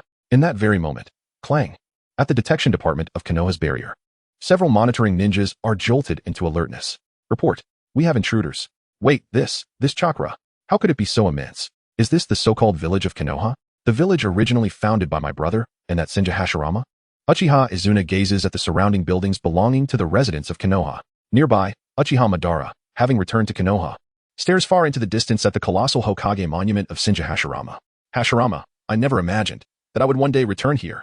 Within Madara's black pupils, a hint of nostalgia flickers. Memories of Hashirama during the Warring States era, the final battle at the Valley of the End, and their last conversation before Madara's demise during the Fourth Great Ninja War come rushing back. Brother, I had told you before. You cannot trust the Senju brothers. Not a single one. At this moment, as Izuna observes the village of Konoha and his brother's peculiar demeanor, he is filled with rage. Having heard Madara recount the events of the past years, Izuna understands what the Uchiha clan has suffered at Konoha's hands. After you, it will be Tobirama who succeeds as the second Hokage, right? These words were once uttered by Madara to Senju Hashirama. Izuna cannot fathom the emotions his brother must have felt when he spoke them. Who could possibly comprehend? From Madara's perspective, he had no objections to Hashirama becoming the first Hokage. However, he also knew that as soon as Hashirama ascended, Tobirama would undoubtedly follow as the second. How could Madara reconcile his existence before all the villagers of Konoha at that moment? Let us not forget, Konoha was originally founded by both Uchiha Madara and Senju Hashirama. In such a scenario, if Tobirama were to become Hokage, what would Madara represent before the villagers of Konoha? Most importantly, he foresaw the dire fate that awaited the Uchiha clan within Konoha. Yet, when Madara sought to take his clan away, it was laughable that none of them were willing to follow him, content with the stability before them, not a single one. As Uchiha Izuna reflects on his brother's feelings at that time, his eyes involuntarily close, and tears stream down his cheeks. Brother, how dare they treat you this way? Clang, when Uchiha Izuna reopens his eyes, a pair of enigmatic and beautiful kaleidoscope Sharingan manifest. Bastards. A wretched bunch of bastards. Brother, let me destroy this so-called village that has harmed you. Izuna's body radiates an overwhelming chakra and ocular power. At this, Uchiha Obito cannot help but cast a surprised glance at his enraged companion. Kaleidoscope Sharingan. When did this happen? Obito remembers giving Madara a Sharingan with 3 tomo. So he expected that Izuna would have received the same. How did it suddenly transform into a kaleidoscope? In truth, Madara had merely bestowed upon Izuna the eye technique sublimation acquired from the super lottery. This was the surprise Madara had promised Izuna earlier. Moreover, this eye technique sublimation not only allowed Izuna to awaken the kaleidoscope, but also seemed to enhance his ocular power, resonating in a unique way with Madara's. Calm down, Izuna. At this moment, Madara speaks calmly to his furious brother. But brother, I can't contain my rage. Izuna feels an insatiable urge to annihilate the entire village of Konoha, especially upon hearing the joyous laughter and chatter of families gathered around tables in the nearby homes. To Izuna, it feels like the ultimate mockery of the Uchiha brothers, given the tragedy that befell their clan. Just as in the original narrative, when Sasuke exclaimed, "They are all laughing, every single one of you." Perhaps now, Uchiha Sasuke harbors similar thoughts. In the original story, upon discovering the truth about the Uchiha massacre, his anger was magnified to the utmost degree. At this moment, Uchiha Izuna and Uchiha Sasuke share nearly identical sentiments. These people must be eradicated. With his kaleidoscope Sharingan ablaze, Izuna is consumed with murderous intent. Peace. Nonsense. I, Uchiha Izuna, care only for my family. I care only for my brother. At this, Madara gently places a hand on his shoulder. Izuna, brother, I'm sorry I couldn't stand by you during that humiliation. As Izuna gazes at his brother, his expression shifts from one of wrath to profound sorrow. Are you foolish? Madara ruffles his younger brother's hair affectionately. Taking a deep breath, he continues. I once heard an intriguing tale. It speaks of a king named Qin Shi Huang, who obliterated all other nations to establish a singular realm. Although that realm did not endure long, the ensuing centuries of peace were rooted in its inception. At this moment, Uchiha Madara gazes skyward, seemingly lost in thought as he murmurs to himself. Upon hearing this, Obito glances at Madara curiously. We don't need such a route. If we achieve the infinite Tsukuyomi, everything will become reality. Obito, have you never questioned the infinite Tsukuyomi? Madara, looking up at the sky, retracts his gaze to meet Obito's. What do you mean? Obito's Sharingan quivers slightly. At that moment, swish, swish, swish, swish, swish, numerous Konoha ninjas appear, surrounding the 3 figures in the narrow passage. Come at us. Uchiha Izuna's kaleidoscope Sharingan radiates a terrifying crimson glow. Chapter 22. Izuna, do you think you are Tobirama? You have arrived just in time. At this very moment, Uchiha Izuna, with his blood-red Sharingan eyes wide open, surveyed the numerous Konoha ninjas who had come rushing towards him. Instead of feeling any fear upon realizing that his presence had been detected, Izuna displayed an air of pride intertwined with an unrestrained thirst for blood. In the next instant, before Uchiha Madara and Uchiha Obito, he exclaimed, "They all must die." Without hesitation, Uchiha Izuna charged forward. Is it all right? Obito inquired. Well, I'm fine with it. Izuna responded nonchalantly. Madara merely smiled faintly, his Sharingan's prowess. Obito hesitated to speak further. Just wait and see. Madara teased. TCH, Obito. unable to suppress his annoyance at the lack of clarity, scoffed beneath his mask. Meanwhile, he declared, "I have delivered you here. Now, I shall take my leave." Obito was indeed preparing to depart. After all, he had merely played the role of a tool, facilitating the transfer of Madara and Izuna. Although he was uncertain of Madara's true strength, he reasoned that capturing a Konoha should not require his assistance. As expected, after Obito's proclamation, he noticed Madara hardly acknowledged him. Thus, with a swift motion, he activated his Kimui, vanishing from the village in a whirl of spatial distortion. In that fleeting moment, Obito cast a meaningful glance at Madara, pondering the implications of the latter's earlier remark about questioning the infinite Tsukuyami. That statement left Obito perplexed. After all, it was Madara who had initially introduced him to the concept of the infinite Tsukuyami. Was he implying that Obito should doubt Madara himself? Obito found himself at a loss regarding Madara's true intentions. Yet, he chose not to pry further, considering it perhaps a jest on Madara's part. Of course, Obito also entertained the possibility that Madara was testing him. Regardless, he had no intention of taking the bait. With that thought, Obito departed from Konoha, leaving Madara and Izuna behind. On another front, attention! The barrier detection team reports that the enemy possesses an exceptionally potent chakra. Proceed with caution. An Umbu ninja drew his katana, alerting his fellow Konoha ninjas. However, almost as soon as he spoke, a figure clad in armor appeared before him with astonishing speed. It was Uchiha Izuna, adorned in red armor, his Sharingan blazing. At that moment, Izuna gazed coldly at the masked Umbu ninja. The Umbu was momentarily stunned, then swiftly swung his blade while shouting a warning to his comrades. The invader moves with incredible speed. Yet, under the scrutiny of Izuna's Sharingan, the Umbu's attack appeared sluggish, as if in slow motion. With a slight sidestep, Izuna effortlessly evaded the strike. Simultaneously, crack! With a swift motion, Izuna struck upward against the Umbu's wrist, rendering the ninja's hand weak and causing the katana to slip from his grip. The weapon was then casually caught by Izuna, and with a swift motion, slash! The Umbu's head fell to the ground. Blood gushed forth, though it seemed to unfold over an extended period. The entire event transpired in scarcely a second or two. The manner in which Izuna dispatched his foe mirrored the efficiency of his brother Madara. This scene left the surrounding Konoha ninjas in shock. They were horrified to witness one of their own killed in mere moments. Moreover, the brutality of the decapitation was chilling.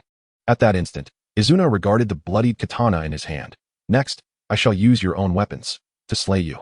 With that, Izuna discarded the katana, his Sharingan continuing to emit a terrifying crimson glow as he fixed his gaze upon the dozen or so Konoha ninjas surrounding him. Whoosh! Suddenly, after finishing his statement, Izuna abruptly tilted his head. Whoosh! A kunai flew past his ear. Had Izuna not shifted, it would have struck him in the back of the head. Yet, as the kunai sailed by, Izuna swiftly caught it with a reverse grip, tossing it behind him without looking. Thud! Ugh! Behind him, yet another Konoha Umbu ninja fell victim to his own weapon. Was Izuna truly intent on using the ninja's own tools against them? Do you think? You are Tobarama? At this moment, Izuna coldly glanced back at the Konoha ninja who had attempted to ambush him, only to meet a grim fate. Observing Izuna's overwhelming presence, Madara couldn't help but smile. Well, sometimes, the sacrifice of certain individuals is unavoidable, isn't it?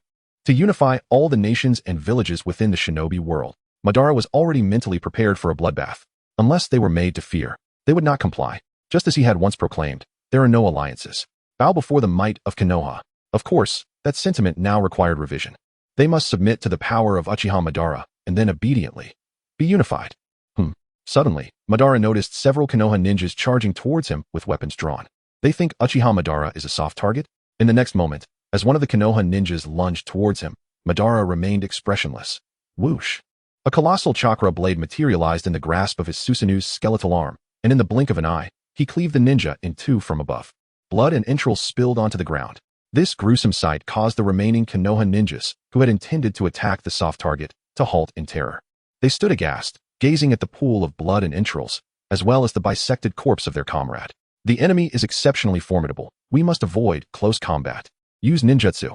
One of the remaining 10 or so Konoha ninjas shouted a warning. To this, Madara remarked, "Is this merely the strength of a J-nin? How disappointing." Observing the Konoha ninja cleaved in half by his Susanoo without triggering any achievement rewards, Madara scoffed. Chapter 23, Sarutobi Hiruzen. Is this sweat? Fire release, dragon fire technique. Wind release, wind scourge.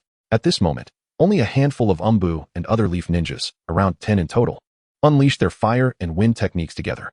Boom. In the next instant, a fierce inferno surged forth, bolstered by the wind, violently assaulting Uchiha Izuna. Clearly, these leaf Umbu and other ninjas aimed to eliminate Uchiha Izuna first, before turning their attention to Uchiha Madara. However, at this moment, they were utterly unaware of the true identity of the enemy they faced. As the flames advanced, the Uchiha brothers couldn't help but chuckle. To unleash fire release in front of me and my elder brother? Izuna scoffed disdainfully. In the next moment, boom. Uchiha Izuna was engulfed by the sea of fire. Witnessing this scene, did they succeed? The remaining Leaf Umbu and other ninjas could not suppress the hope that flickered across their faces. Meanwhile, not far away, Uchiha Madara stood with arms crossed, exuding an air of tranquility, as if he were merely an observer. Those unaware might think Madara was indifferent to his brother's fate. Until, as the smoke dissipated, in the gaze of all the Leaf ninjas, a blue Susanoo skeleton, enveloping Izuna, emerged before their eyes. Miraculously, Izuna remained unscathed, protected by the Azure Susanoo. The Leaf ninjas could not help but display expressions of bewilderment. To this, Izuna coldly spoke, eyes closed. Do you think I am who you think I am? In the next instant, clang. The moment he opened his eyes, a pair of bizarre yet beautiful kaleidoscopic Sharingan, as crimson as the blood moon, manifested before the assembly of Leaf ninjas. That is, the Leaf ninjas found themselves irresistibly drawn to Izuna's blood-red gaze. Little did they know, this marked the beginning of their demise. A foolish bunch. I shall make you kill yourselves. Clang. Izuna unleashed the formidable power of his Tomo Sharingan. In an instant, it spread like wildfire, penetrating the consciousness of every Leaf ninja bold enough to gaze into his Sharingan. Soon, around 10 Leaf Umbu and other ordinary ninjas had their pupils transformed into the 3 Tomo Sharingan. Each wore a vacant expression, as if they were puppets pulled by invisible strings. They all drew kunai from their bodies and swiftly slit their own throats. Thus, just as Izuna had proclaimed, they killed themselves. In the end, Izuna, with his chilling Tomo Sharingan, coldly surveyed the ground strewn with corpses. Nearby, Uchiha Madara sensed that the surrounding civilians had just evacuated the area. Madara was aware of it but remained unfazed. Step. At that moment, Uchiha Madara slowly advanced, step by step, onto the blood-soaked street littered with bodies. Then, he placed a foot upon the corpse of a Leaf Umbu ninja who had just succumbed to Izuna's mind control. A general's triumph comes at the cost of countless bones. This adage holds its truth.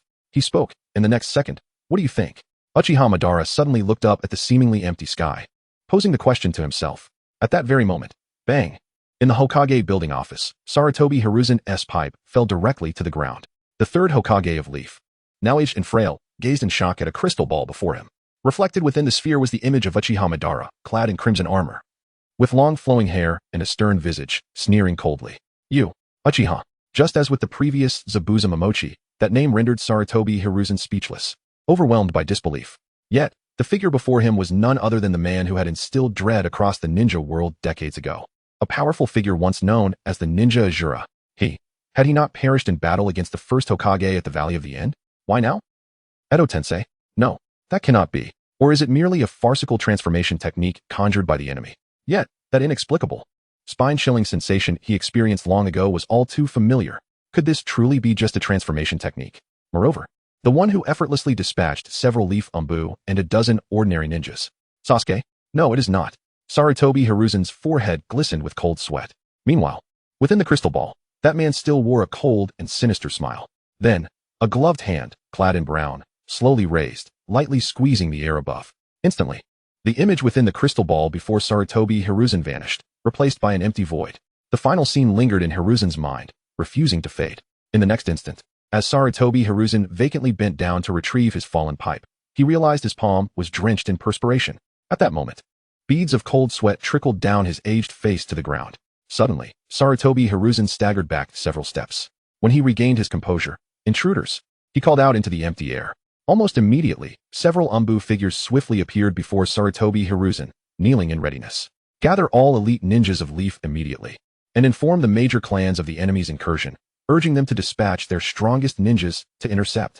Tell them, this is the Hokage's command.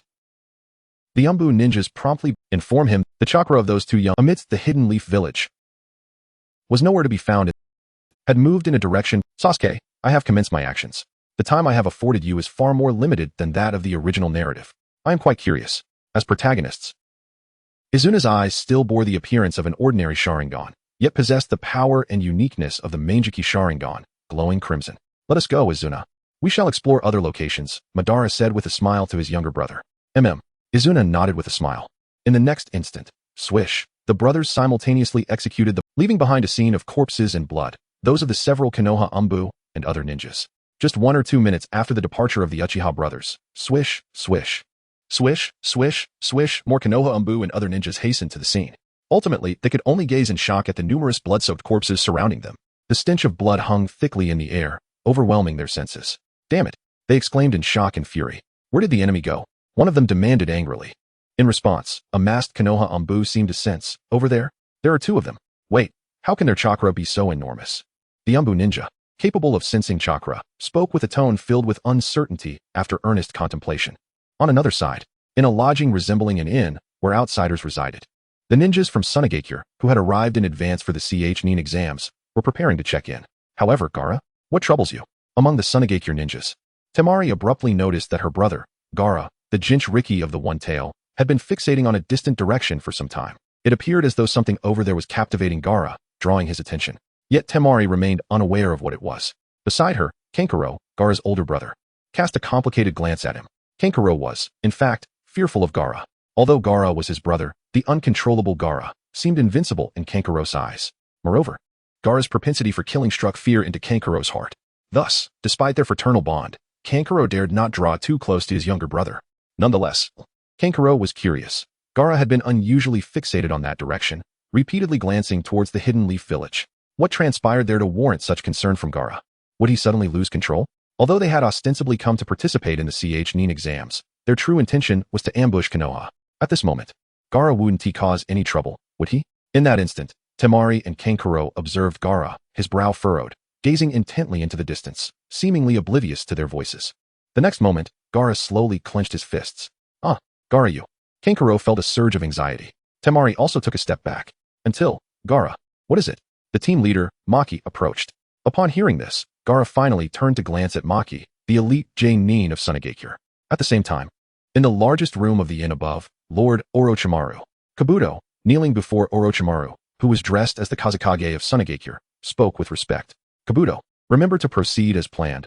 Orochimaru replied coldly with a slight smile. I understand, Lord Orochimaru. Kabuto nodded with a smile. Simultaneously, Lord Orochimaru, I just observed.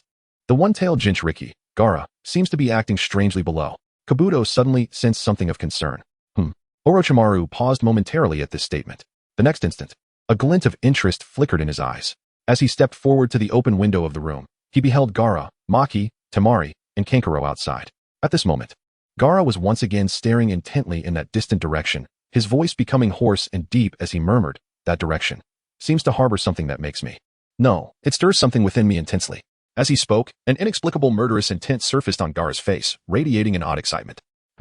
Upon hearing Gara's words, Maki was initially taken aback, but soon pondered. Could it be that he senses the Jinchuriki of Konoha? Maki speculated that Gara might be detecting the chakra of the Nine Tails, given that they were both Jinchuriki and might be drawn to one another. However, just as Maki contemplated this, swish, swish, 2 crimson figures suddenly appeared on the rooftops of a building across the street. They were 2 men clad in red armor. One of them possessed eyes that were. Maki's gaze filled with uncertainty as he observed from afar. Could it be the Sharingan? Chapter 25. Orochimaru and Maki, is that Sweat? Who are they? Hand and Kankuro exchanged astonished glances as 2 men clad in crimson armor suddenly appeared on the opposite rooftop. Meanwhile, Gara exhibited an inexplicable madness on his face. It's them. I want to kill both of them. Gara felt a surge of excitement and agitation within him. Above, Orochimaru, now dressed as the Kazekage, looked at the newcomers with a mix of surprise and intrigue. Both Maki and Orochimaru were particularly drawn to the figure among them with striking crimson eyes. Astonishingly, someone possessed the Sharingan. Orochimaru smirked coldly. After the Uchiha clan's annihilation, only the rightful heirs, Itachi and Sasuke, remained. Others, like Shimura Danzo, also held the Sharingan. Yet Orochimaru had no knowledge of this individual before him. Wait a moment. Is that Uchiha Sasuke? Suddenly recognizing the person's face, Orochimaru was taken aback. No, that cannot oppose. TB right. The age is wrong. And this chakra?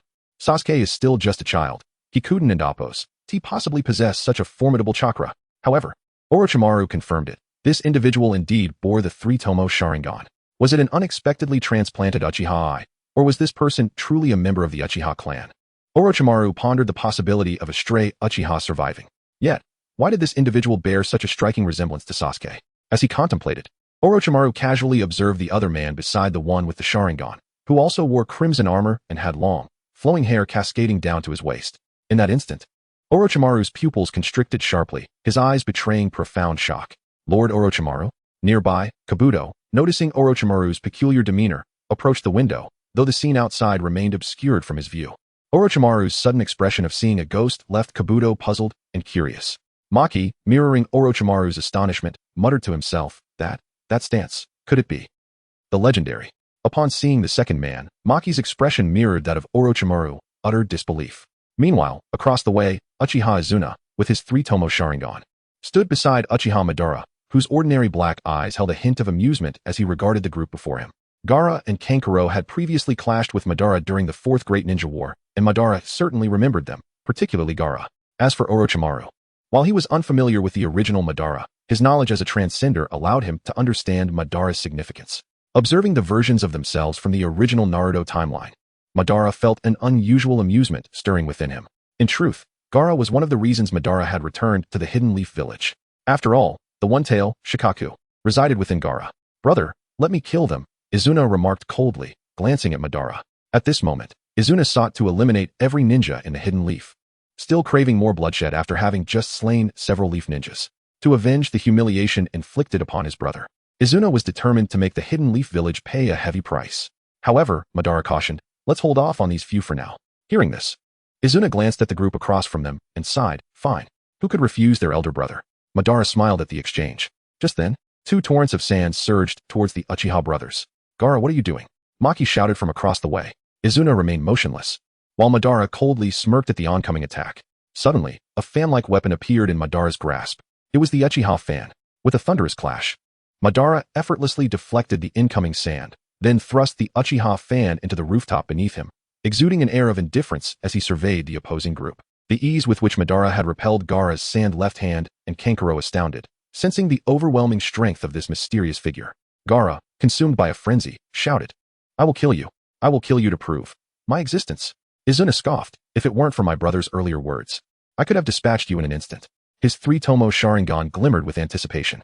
At this moment, both Orochimaru and Maki noticed the fan Madara wielded and exchanged glances of disbelief.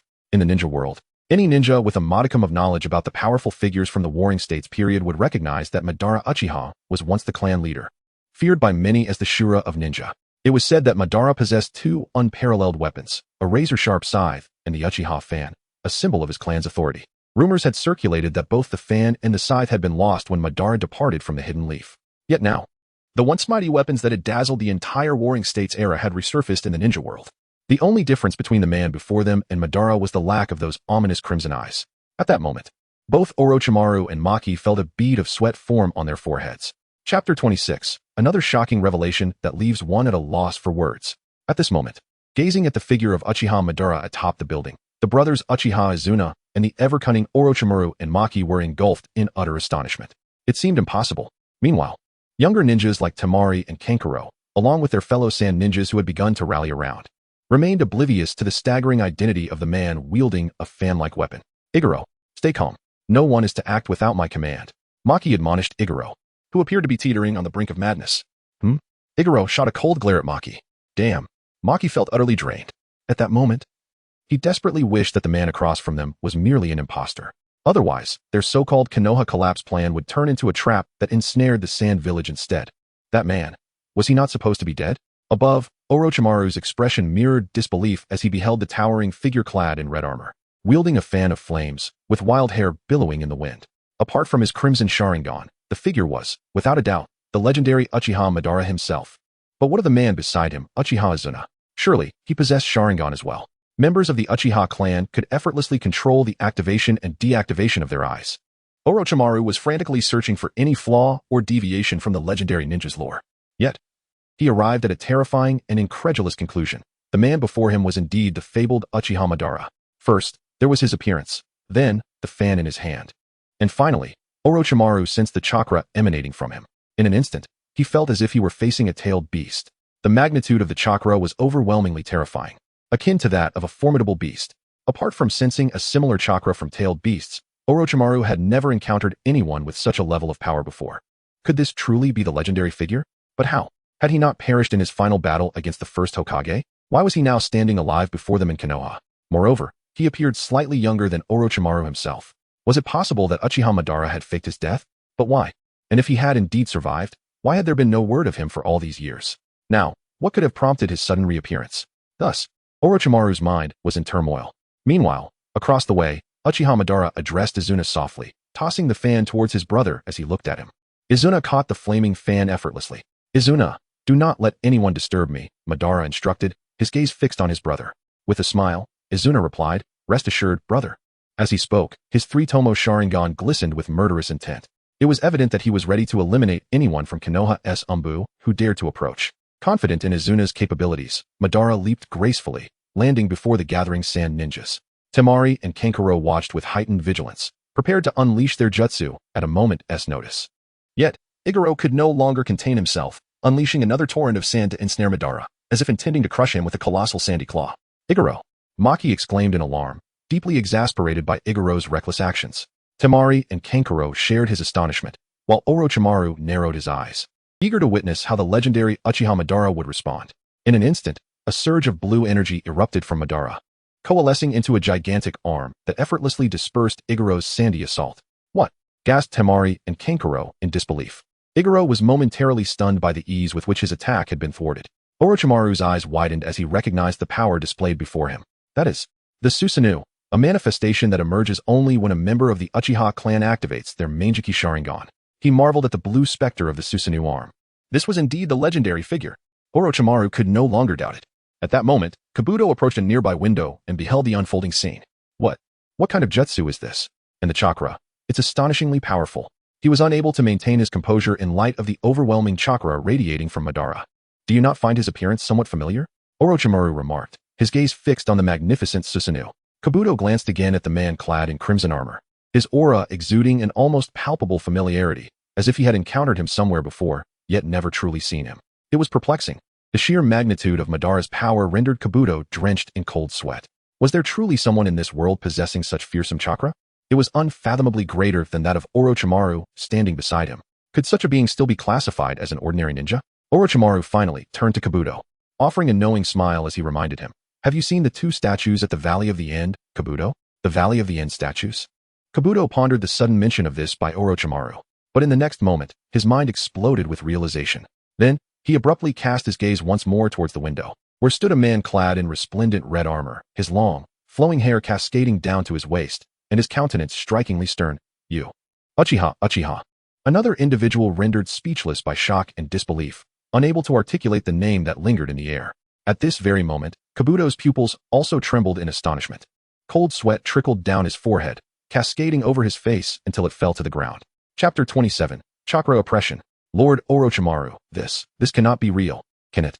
The seasoned spy ninja, Kabuto Yakushi, who was usually adept at controlling his emotions, could not conceal the astonishment on his face at this moment. He cast a bewildered glance at Orochimaru beside him, and then quickly turned his gaze back to the powerful figure outside, clad in resplendent red armor, with long, flowing hair cascading down to his waist. "Uchiha Madara." At this moment, Orochimaru's eyes were also fixed on the scene outside the window. "I too wish this sight before us were not true." However, the overwhelming chakra emanating from the man was so immense that it could not be ignored, indirectly revealing his identity. Kabuto, upon hearing this, was filled with disbelief. Simultaneously, he unconsciously took several steps back, instinctively wanting to distance himself from the window, or rather, from the astonishingly powerful man outside. Orochimaru glanced at Kabuto, noting how rare it was to witness such panic from him. Over time, Kabuto had matured as a ninja and had become increasingly adept at masking his emotions. Yet now, not just Kabuto, but even Orochimaru himself felt an unsettling surprise. For the ninja outside could very well be the legendary figure, his one true rival, the god of ninjas, the first Hokage, Senju Hashirama. Both of these legendary figures had once astounded the entire era with their unparalleled strength, and now, one of them might be standing right before them. Who could remain calm in the presence of such a being? Orochimaru pondered whether he should go out to meet this resurrected figure from legend. But what identity should he adopt? The Kazekage? Or should he reveal his true identity as Orochimaru? To disguise himself would seem disrespectful to such a legendary individual. Yet revealing his true identity might invite trouble from Sunagakure. Outside, Gara watched in shock as his initial sand attack was effortlessly countered by the man before him. For a moment, he was taken aback, but soon his expression morphed into one of madness. "Killing you is undoubtedly the best way to prove my existence." In the next instant, a surge of powerful chakra erupted from Gara. With a wave of his hand, the sand on the ground gathered again, transforming into countless sharp sand spears, aimed directly at the man in red armor, Uchiha Madara. In a flurry, the numerous sand spears flew toward Madara.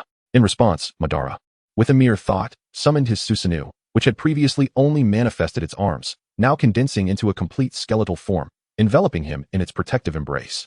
The barrage of sand spears struck the blue skeletal structure of Susanoo, shattering upon impact, as if they had collided with the strongest object in existence, scattering into fine grains of sand. The onlookers, Temari, Kankuro, Maki, and others, gazed in astonishment at the now colossal Susanoo. What kind of ninjutsu is this? Temari felt that the man in the red armor, with his cold demeanor, possessed incredible strength. Gara's attack was rendered utterly futile before him. Even Maki, who had some knowledge of Uchiha Madara's identity, was taken aback by his power. Gara was the host of Shukaku, the One-Tail, and his unique abilities often instilled fear even in elite J-Nin like Maki. Yet, before them stood a man who might be the legendary Uchiha Madara, casually embracing himself with an air of complete disregard for anyone present. Maki's heart raced, just judging by the overwhelming aura radiating from him. Maki felt that this man was indeed the legendary ninja, Uchiha Madara. At this moment, Madara observed the youthful and somewhat reckless demeanor of Gara. I remember your name. It should be Gara. Madara, with arms crossed, smiled faintly from within Susanoo as he regarded the relatively young Gara outside. He recalled Gara from a previous timeline during the Fourth Great Ninja War, when he was still the Kazekage of Sunagakure. Although young, Gara had proven to be a competent leader. However, what stood out most in Madara's memory was the moment Gara had pulled him out of Susanoo with sand during that battle, as well as their collaboration in executing a sealing technique with Shukaku. But at this moment, before Madara had endured the so-called talk no jutsu from Naruto, Gara was indeed just a little madman. Meanwhile, Maki was startled to learn that this possible Uchiha Madara was aware of Gara's identity. Could he have come here for Gara? For the One-Tail? The thought left Maki stunned and helpless. If that were the case, who could possibly stop him? Even with the Kazekage, Orochimaru, present. If he truly was the legendary ninja Uchiha Madara, then according to legend, only Shinja Hashirama, the god of ninjas, could suppress him. What could the former Kazekage, let alone the current fourth Kazekage, do against Uchiha Madara? Maki's heart was filled with uncertainty and dread, hoping he was mistaken. He also knew that Orochimaru must be aware of what was unfolding below, yet for some reason, their Kazekage had not descended immediately. Suddenly, Gara, unwilling to concede, prepared to launch another attack against Madara. In an instant, Madara vanished and reappeared right in front of Gara. The youthful Gara immediately felt his pupils constrict. Moreover, the sand from the gourd on his back sprang forth, instinctively rushing to protect him from the imminent threat posed by Madara. With a powerful surge of chakra, Madara released an overwhelming pressure that suppressed the entire area. In an instant, Gara, Temari, Kankuro, Maki, and the other Sand Village ninjas all found themselves kneeling before him. The sand that had sought to protect Gara succumbed to the oppressive chakra, collapsing to the ground. This chakra, kneeling on the ground. Temari and Kankuro struggled to lift their heads to behold the man in red armor before them. Madara, slowly raising his cold black eyes, cast a chilling glance at the upstairs room. In that moment of eye contact, Orochimaru, standing by the window above, felt a jolt run through his entire being. Chapter 28. Izuna's instant annihilation of dozens of Konoha ninjas. At this moment, all present were enveloped by the overwhelming chakra of Uchiha Madara, forcing everyone, including Gara and Maki, to kneel upon the ground. Madara, however, paid little heed to the individuals before him and slowly raised his gaze. His cold, solitary black eyes cast a chilling glance towards a window in the upper building, where the figure of the disguised Kazekage, Orochimaru, resided. Upon receiving the gaze of the legendary ninja, Uchiha Madara, even Orochimaru, at this instant, could not suppress a wave of intense psychological pressure. Meanwhile, Kabuto could no longer bear to stay by the window. Outside, as Madara unleashed his chakra, inside the room, Kabuto was drenched in cold sweat, filled with uncertainty. Although Madara's chakra did not directly affect Orochimaru, the moment their eyes met, even this former member of the legendary three felt his body and mind tremble. He instinctively took a step back. As realization dawned upon him, Orochimaru couldn't help but chuckle bitterly. The aura and the chakra emanating from Madara were undeniable. It was impossible to dismiss him as anything other than the legendary ninja, Uchiha Madara. Such a presence, such power. Orochimaru could assert that in the current ninja world, not even the so-called shadows could instill such a sense of oppression. Only the explanation that he was indeed the fabled Uchiha Madara sufficed. Thus, he spoke to Kabuto. Remaining here will lead to our demise. Come down with me. Kabuto, having distanced himself from the window, looked at Orochimaru with a face full of doubt. This was not due to his immaturity as a ninja. Rather, after spending extensive time as a spy, he had mastered the art of managing his emotions. Yet, in this scenario, which ninja could maintain calm? The chakra outside was terrifying. making Kabuto feel as though a colossal beast lurked nearby, ready to devour him. Compelling himself to regain composure, Kabuto nodded firmly at Orochimaru.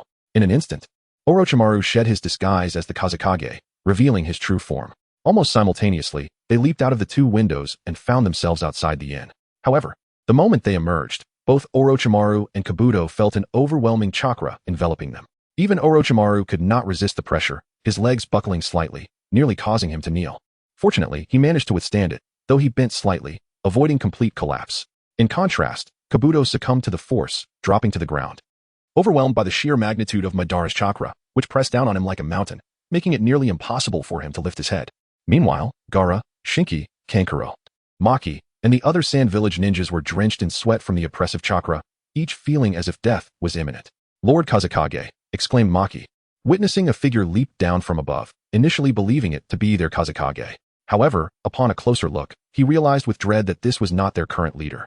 Maki's eyes widened in disbelief, feeling an inexplicable sense of despair. Across the street, Izuna Uchiha, wielding a flame fan, observed with a smile as the Konoha ninjas knelt before his brother, Uchiha Madara, overwhelmed by his chakra. It seems my game can finally commence, he murmured to himself. Turning to glance behind him, he spotted a throng of Konoha ninjas and Umbu rapidly approaching. How slow you are. I can hardly wait to enjoy this slaughter. For the pain my brother endured, I demand double retribution. With a fierce cry, Izuna charged forward, directly attacking the advancing Konoha ninjas and Umbu.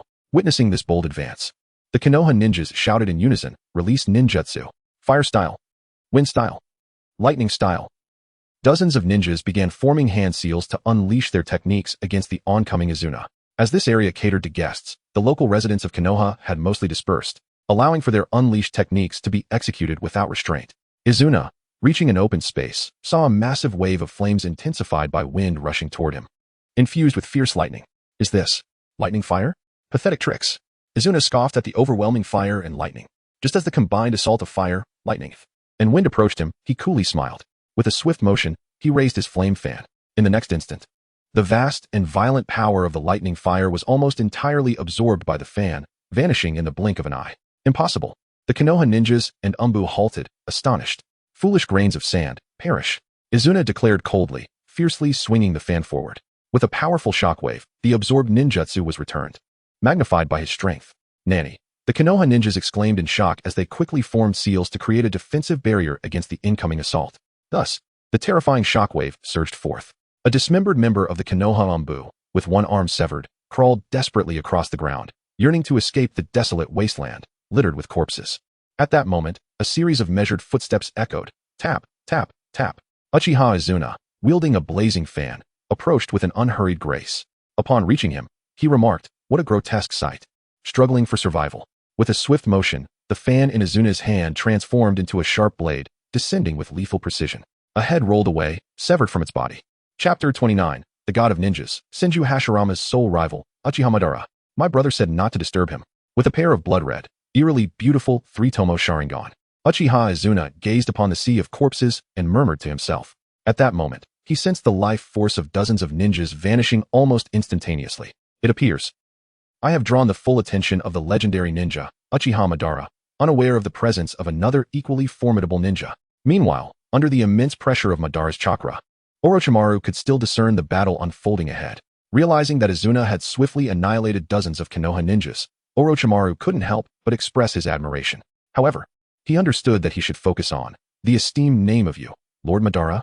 Though Orochimaru did not kneel under the oppressive chakra, he bowed respectfully to Uchiha Madara before uttering his name with honorifics. At that moment, he thought, could it be the legendary ninja, Uchiha Madara? Maki, too, was momentarily distracted from the newly arrived Orochimaru and Kabuto, as the name Orochimaru spoke sparked astonishment within him. Despite his suspicions, Maki could scarcely believe it. The legendary ninja, Uchiha Madara, has been resurrected. Simultaneously, Hanabi, Karura, and the other shinobi from Sunagakure were equally struck with disbelief.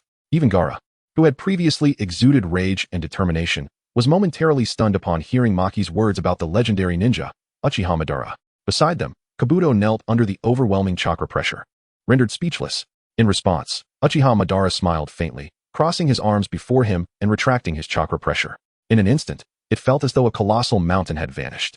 Everyone breathed a sigh of relief, realizing the unbearable strain they had just endured. Only those who had felt it could comprehend the true magnitude of the power possessed by the man whom Orochimaru and Maki regarded as the legendary ninja, Uchiha Madara. Thank you, Lord Madara. Orochimaru exhaled in relief, bowing once more to Madara. Yet, Madara did not immediately respond. Instead, he suddenly unleashed his three-tomo Sharingan, focusing on the young Gara, causing him to freeze momentarily.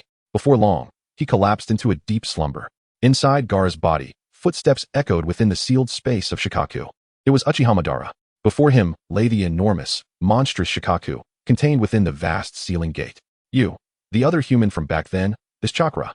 It truly belongs to you. You were supposed to have long since. Shukaku exclaimed in shock upon seeing Uchiha Madara. That human? Are you referring to Hashirama? Uchiha Madara's eyes widened, revealing his stunning, blood-red gaze. In an instant, his eternal Mangeki Sharingan manifested.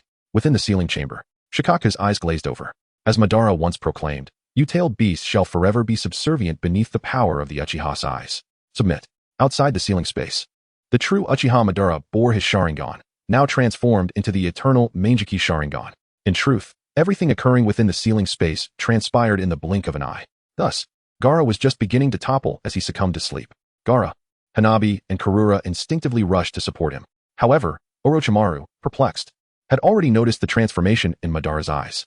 Instantly, Orochimaru, caught between astonishment and curiosity, could not help but fully believe that the powerful man before him was indeed the legendary ninja, Uchiha Madara. The unique pattern of the Mangeki Sharingan was unmistakable. Although Orochimaru could not fully comprehend the extent of its power, he recognized its distinctive ripple pattern. Suddenly, as Hanabi and Karura attempted to assist the entranced Gara, the dissipating blue Susanoo re-emerged, separating them from Gara. The colossal blue skeletal arm of Susanoo grasped Gara within its palm. Hanabi and Karura exchanged astonished and displeased glances at Madara. Meanwhile, Orochimaru and Kabuto remained silent. Maki, an elite jonin from Sunagakure, clenched his fist, ultimately releasing it in resignation. There was no stopping this. Unnecessary sacrifices must be avoided. Maki had already perceived the legendary Mangeki Sharingan that now graced Uchiha Madara. This man, clad in crimson armor with long hair cascading to his waist, was indeed the legendary ninja, Uchiha Madara. His power, coupled with that unique ripple-patterned Mangeki Sharingan. There was no doubt. Thus, Maki dared not act against him. He understood that neither he nor his comrades possessed the strength to rival the god of shinobi, Senju Hashirama, for only Hashirama could surpass Uchiha Madara. Otherwise, any attempt would be futile. The Warring States era belonged solely to these two extraordinary individuals, the only rivals to one another. Chapter 30. Gara, taken by White Zetsu. What do you intend to do with Gara? Release him. At this moment, Temari and Kankuro gazed upon the figure before them, clad in crimson armor, with long hair cascading down to his waist, exuding an overwhelming blue Susanoo, Uchiha Madara. Meanwhile, Gara, ensnared by the illusion of the Sharingan, found himself gripped tightly within the formidable blue skeletal arm of Susanoo. Although Temari and Kankuro often felt a sense of trepidation towards Gara, he was ultimately their younger brother. They could not stand idly by as he was taken away. However, if the man before them truly was the legendary ninja Uchiha Madara, they feared that rescuing Gara would be utterly beyond their capabilities. The chakra emanating from him had already rendered them immobile. Temari and Kankuro could scarcely fathom the magnitude of his strength if he were to engage in battle. Such power was something they had never experienced, even from their father, the Kazekage. Thus, whether or not this man was indeed Uchiha Madara became irrelevant. What mattered was that he possessed terrifying prowess that surpassed even the Kazekage of Sunagakure. This individual appeared intent on seizing Gara. Temari and Kankuro would naturally resist. But would their opposition bear any fruit? Hadn't they already witnessed Maki hesitate to act? And the two figures who had just leaped down from above, Orochimaru and Kabuto, were equally silenced at this moment. White Zetsu. At this juncture, Uchiha Madara, with his blood-red Sharingan wide open, uttered a simple command while holding Gara within the grasp of Susanoo. In the next instant, whoosh, several white figures emerged from the earth beneath them. It was none other than White Zetsu's original body and several of his clones. Lord Madara. Upon the emergence of White Zetsu and his clones, they looked at the figure before them, whose Sharingan was aglow and who commanded Susanoo. So it truly is White Zetsu. Orochimaru thought to himself, unable to suppress his astonishment. When Madara had called out for Zetsu, Orochimaru's gaze had flickered momentarily. After all, he had once been a member of Akatsuki and was familiar with both White Zetsu and Black Zetsu. However, Orochimaru had not anticipated that the legendary ninja Uchiha Madara would also be aware of Zetsu's existence. Moreover, it appeared that Zetsu was in service to Madara. Orochimaru sensed that Zetsu's demeanor towards Madara was more reverential than what he had observed when facing the leader of Akatsuki, who possessed the Rinnegan. At this moment, Orochimaru could not help but question whether the true leader behind Akatsuki was, in fact, the legendary ninja Uchiha Madara. As for Madara, he paid no heed to Orochimaru's thoughts. Instead, he remarked, "That boy Obito seems to have gone missing. This is a Jinchuriki of Shukaku." With a flicker of thought, Uchiha Madara tossed Gara to White Zetsu's original body, who caught him deftly, grinning as he said, "As expected of Lord Madara, you've captured a tailed beast Jinchuriki so swiftly. I know what to do, Lord Madara." With that, White Zetsu prepared to sink back into the earth, intending to take Gara with him. At that moment, Temari and Kankuro could no longer restrain themselves. "What are you monsters? Release Gara." Yet, the massive skeletal arm of Susanoo swept them aside effortlessly, sending them crashing into the wall. Ugh, they gasped in pain. At this juncture, White Zetsu observed the siblings' plight with a smirk. Simultaneously, he exclaimed, "It has been a long time, Orochimaru." He turned his gaze toward Orochimaru, who stood beside Kabuto. Orochimaru merely smiled in response, saying nothing. "Well then, I shall take my leave, Lord Madara." With that, White Zetsu, cradling Gara, began to descend, vanishing completely into the earth. Thus, the one-tail, Shukaku, was secured.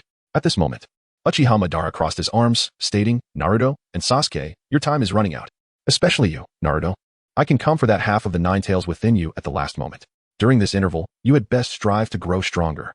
If you wish to thwart me, Uchiha Madara, I eagerly await your challenge." With that, Uchiha Madara, his eyes glowing with the eerie yet beautiful crimson of the eternal Mangekyou Sharingan, could not help but contemplate.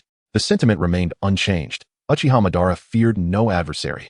What of the original protagonists? Did they dare to attempt to stop him once more? Let them come. The victor reigns supreme, while the vanquished are cast aside. There was nothing more to say. His goal was to achieve enduring peace for this world. This aspiration was one that Uchiha Madara would never relinquish. Even if it meant facing death again, he was willing to pay that price. However, the infinite Tsukuyomi plan was no longer feasible. Achieving eternal peace in this world was impossible. Uchiha Madara sought to alter his approach. He aimed to implement in this world what the king of another realm, Qin Shi Huang, had accomplished. Since absolute eternity does not exist, this would be the best and most enduring peace achievable. To realize this, Uchiha Madara understood the necessity of surrounding himself with powerful, intelligent, and capable followers to transform the ninja world alongside him. "Your name is Orochimaru, is it not?" After White Zetsu had taken away Gara, Uchiha Madara retracted Susanoo, his crimson eternal Mangekyou Sharingan fixated on Orochimaru. Under the intense gaze of such formidable ocular power, Orochimaru couldn't help but feel a profound sense of psychological pressure. The strength contained within those eyes was exponentially greater than that of Uchiha Itachi's Sharingan, which had once easily subdued him. If Uchiha Itachi could indeed control him, then this man before him, who was highly likely to be the legendary ninja Uchiha Madara, possessed an even more formidable strength.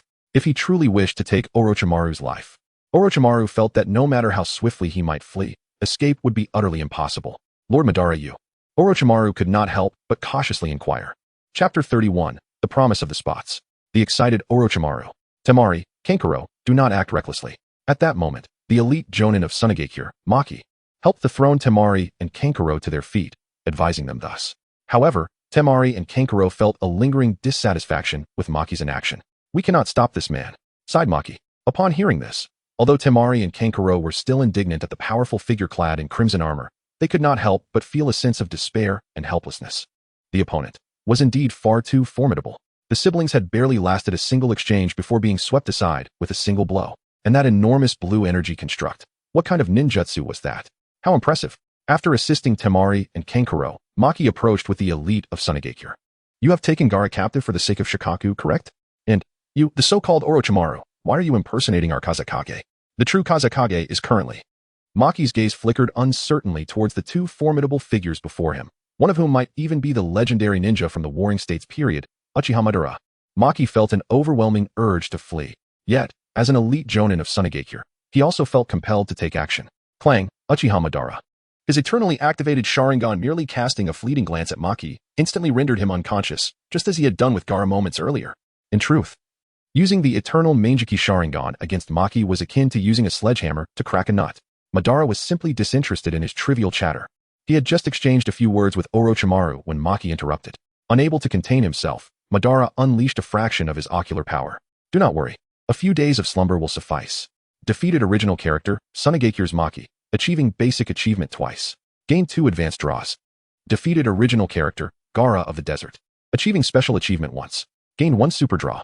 At that moment, 2 informational interfaces abruptly materialized in the void, visible only to Uchiha Madara.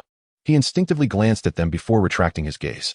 Captain, a few Sunagakure ninjas approached to assist Maki, their expressions filled with fear as they slowly retreated from the imposing figure of Uchiha Madara. Witnessing this scene, Temari and Kankuro, who had been preparing to confront Madara once more, found their steps involuntarily halted. How infuriating! The siblings clenched their fists in frustration, yet they comprehended their utter powerlessness. Their elite Jonin Maki had succumbed to a mere glance from this man. In such circumstances, what could they do? They were simply not on the same dimensional level as him. Madara, is it possible that you have been orchestrating the Akatsuki from behind the scenes? At this moment, Orochimaru could no longer suppress his curiosity. In truth, he longed to ask, Madara, how is it that you are still alive? How do you maintain such youth and strength? Does Uchiha Madara possess a forbidden technique akin to my eternal rebirth? However, Orochimaru's technique inflicted certain damage upon both body and soul. Yet, Madara before him appeared unharmed. This suggested that Uchiha Madara possessed an even more perfected form of immortality? Contemplating this, Orochimaru felt a surge of excitement and desire to broker a trade for Madara's secret to eternal life. Meanwhile, Kabuto, remaining discreetly in the background, kept his head lowered, hoping that the legendary ninja Uchiha Madara would not notice him. Otherwise, who could tell whether it would be a blessing or a calamity? The Akatsuki, you say? Upon hearing Orochimaru's inquisitive remark, Uchiha Madara murmured, well, yes, Nagato and his group are indeed under my influence now. Furthermore, Orochimaru, I have heard of your pursuits. Your obsession with immortality, as well as the Sharingan of my Uchiha clan, am I correct? With those words, Madara, his crimson eyes blazing, cast another glance at Orochimaru. Orochimaru maintained an outward calm as he listened, but the final statement caused him to tense involuntarily. He nearly fled. After all, Uchiha Madara seemed to be confronting him for a reckoning. Orochimaru was indeed obsessed with immortality and the Sharingan, but the latter was the heritage of the Uchiha clan. Uchiha Madara's very name was synonymous with the Uchiha. Many tales spoke of Madara as the former leader of the Uchiha clan. Under such circumstances, it was no wonder Orochimaru felt that Madara sought retribution. Kabuto, overhearing this exchange, felt his heart racing wildly. Am I about to meet my demise? Orochimaru, I merely. He sought to explain himself, but the weight of past events rendered him speechless. Who could know how much Uchiha Madara truly understood? In certain instances, an explanation could equate to a confession.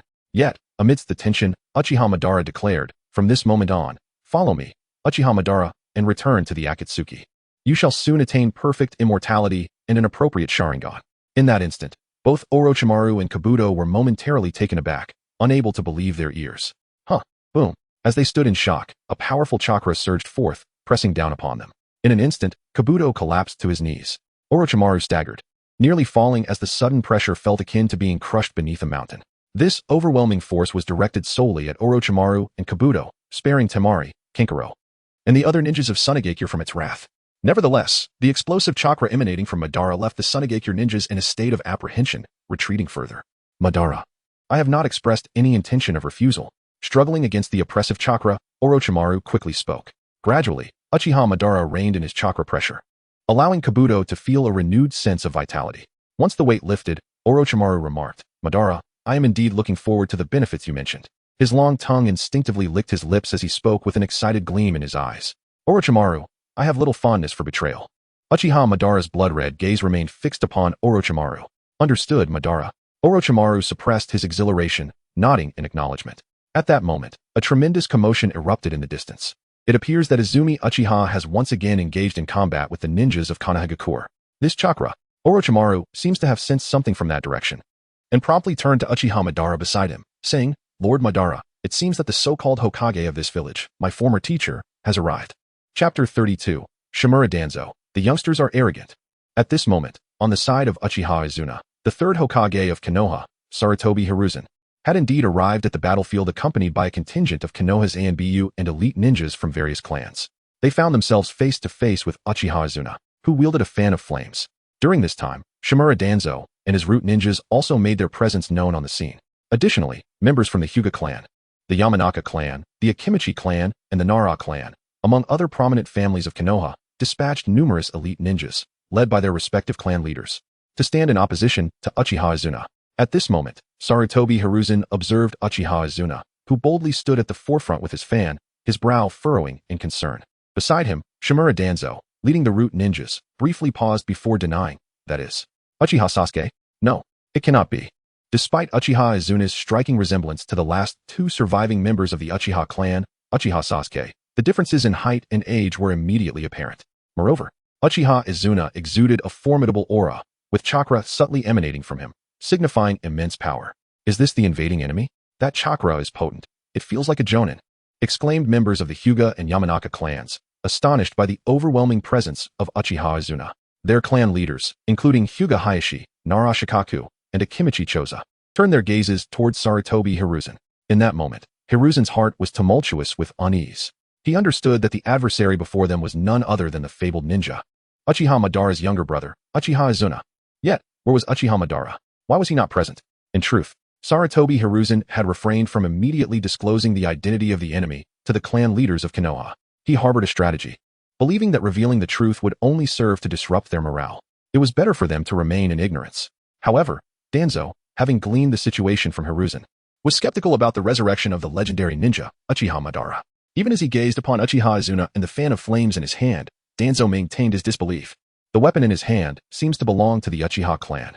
Hyuga Hayashi remarked, a hint of suspicion crossing his brow as he recognized the fan, which was rumored to be a lost artifact of the Uchiha clan.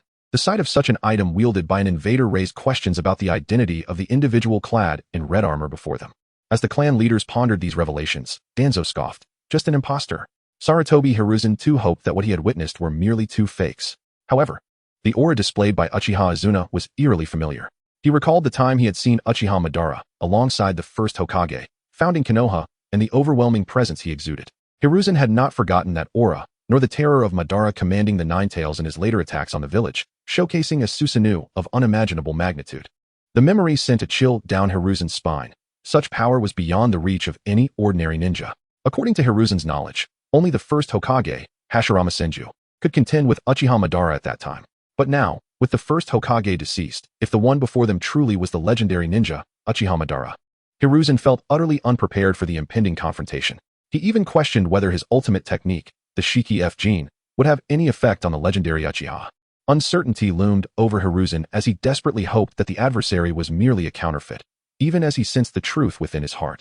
At that moment, Uchiha Izuna, standing on the ground stained with the blood of fallen Konoha ninjas, gazed with his dark eyes at the throng of Konoha ninjas before him. Ah, everyone has arrived.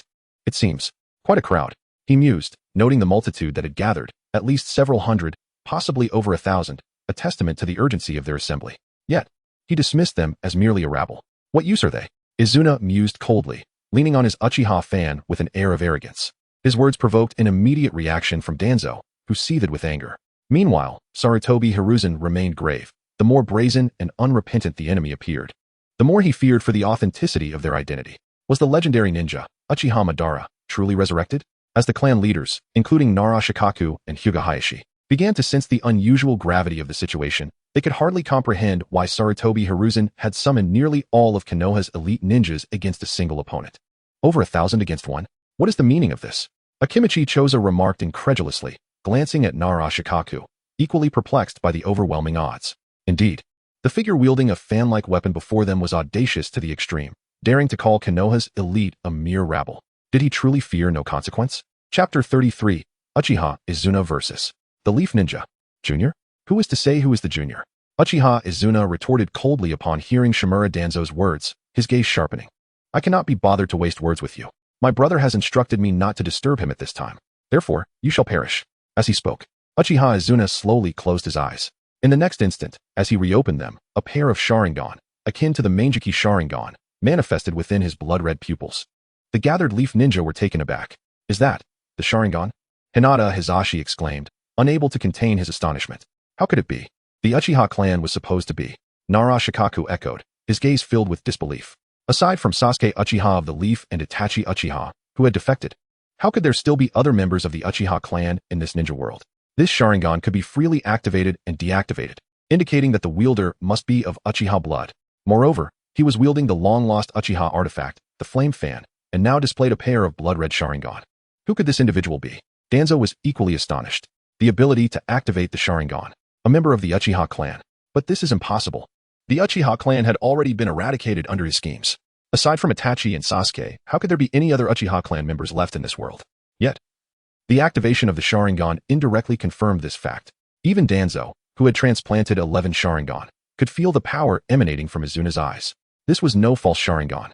How could this be possible? Moreover, the Mangeki Sharingan.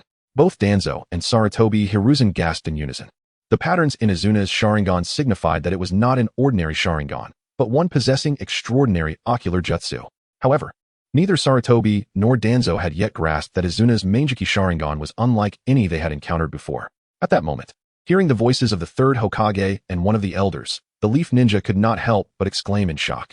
Could it be the same ocular technique as that of the traitorous Uchiha Itachi? Among the Leaf Ninja, the newly appointed Jonin, Rinne, voiced her astonishment.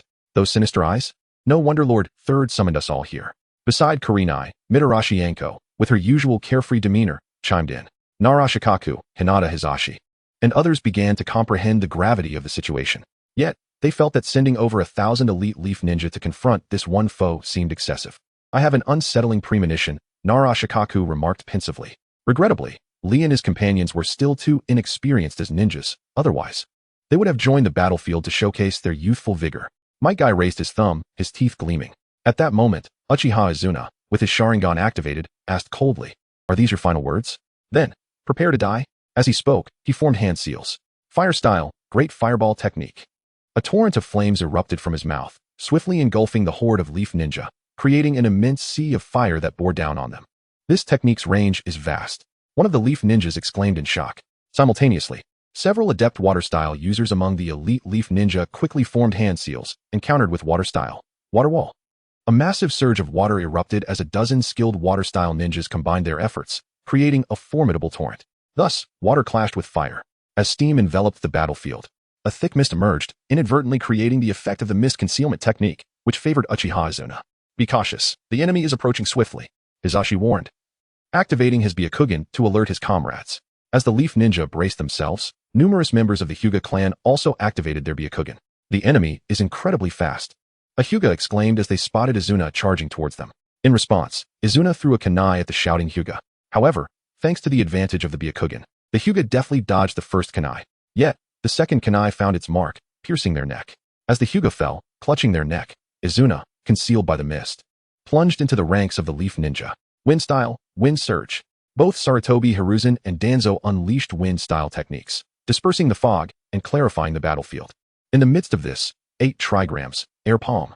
Hizashi, angered by the loss of his clan member at Izuna's hands, launched a probing attack. However, Izuna effortlessly raised his Uchiha fan, blocking the fierce gust with ease.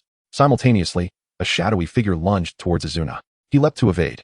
It was a member of the Nara clan who had attempted to ensnare him with the shadow bind technique while Hizashi attacked. Yet, with his Sharingan activated, Izuna's perception and agility were unmatched, rendering the Nara's shadows ineffective. However, just as he dodged the Nara's shadow, another dark figure surged toward him with tremendous force. Sarutobi Hiruzen had summoned the Monkey King, transforming it into a long staff that now lunged at Izuna. This move had once been powerful enough to send the fully formed Ninetales flying from the leaf. Yet, with a dismissive scoff, Izuna responded, Susanoo. Engage.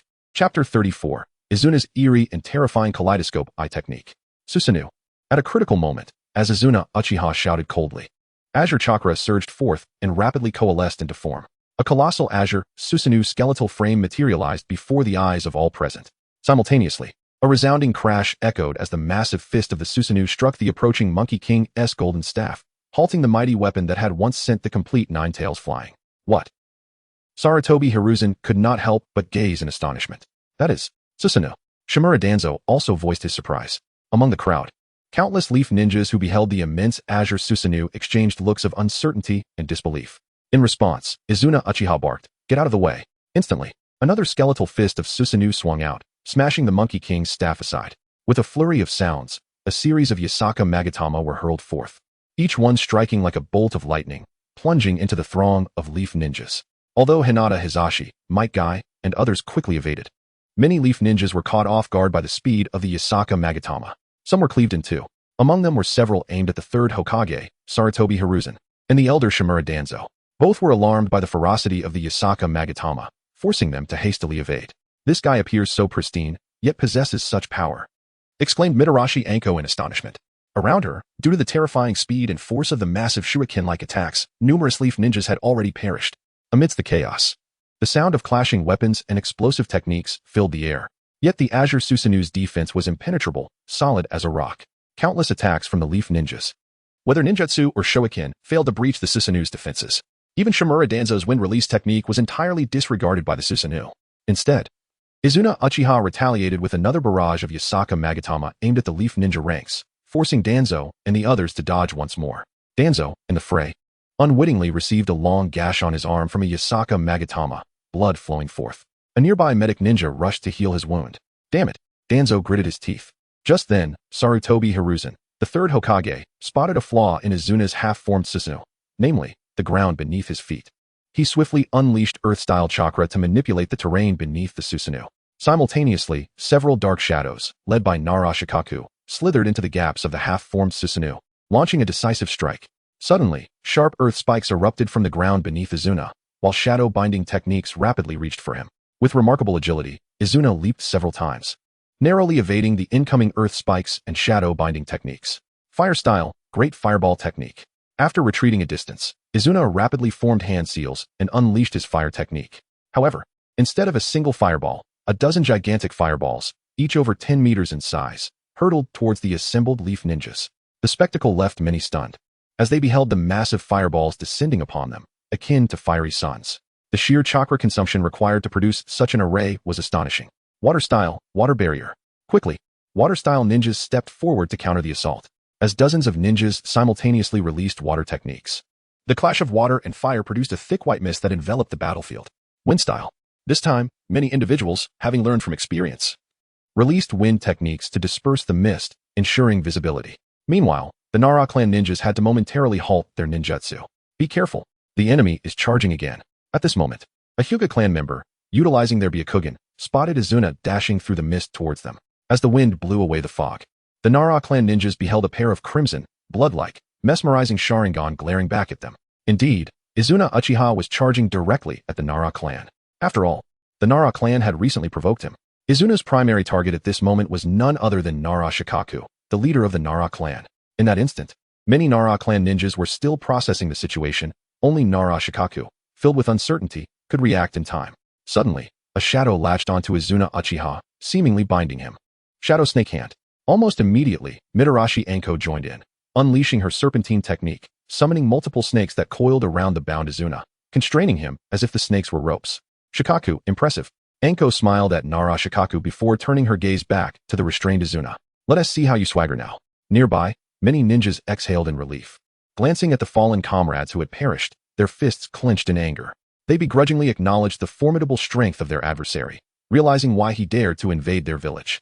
Truly, skill and audacity went hand in hand. During this commotion, Shimura Danzo, seeing Izuna ensnared, couldn't help but smirk, anticipating the acquisition of yet another pair of Sharingan, no less than the coveted Mangeki Sharingan. At this moment, many ninjas unconsciously relaxed their tense demeanor. However, Sarutobi Hiruzen cautioned, Shukaku, do not lower your guard. He is not ordinary. Before Hiruzen could finish, a sudden thud resounded, and Nara Shukaku collapsed to the ground, drawing the attention of all present. Moreover, the elongated shadow of Uchiha Izuna returned to the abruptly fallen Nara Shukaku. In an instant, it felt as though a thunderous explosion echoed within the minds of all present. Every individual wore an expression of sheer disbelief, their gazes filled with incredulity. Shimura Danzo's sinister smile froze upon his face. Sarutobi Hiruzen descended swiftly from the air, hesitating to advance further amidst the uncertainty. Shukaku. Nearby, Yamanaka Inoichi and Akimichi Choza exchanged incredulous looks. Shukaku. Shukaku?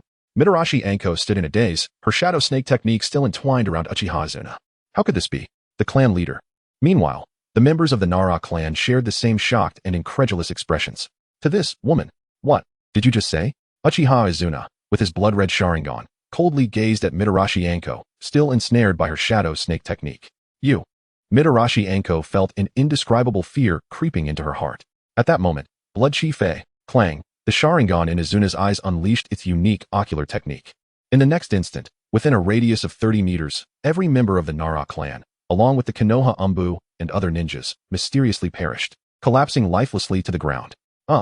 Mitarashi Anko was also within the 30-meter radius. At this moment, she felt as though she had fallen into an eternal icy abyss, as if her blood had instantaneously turned to ice.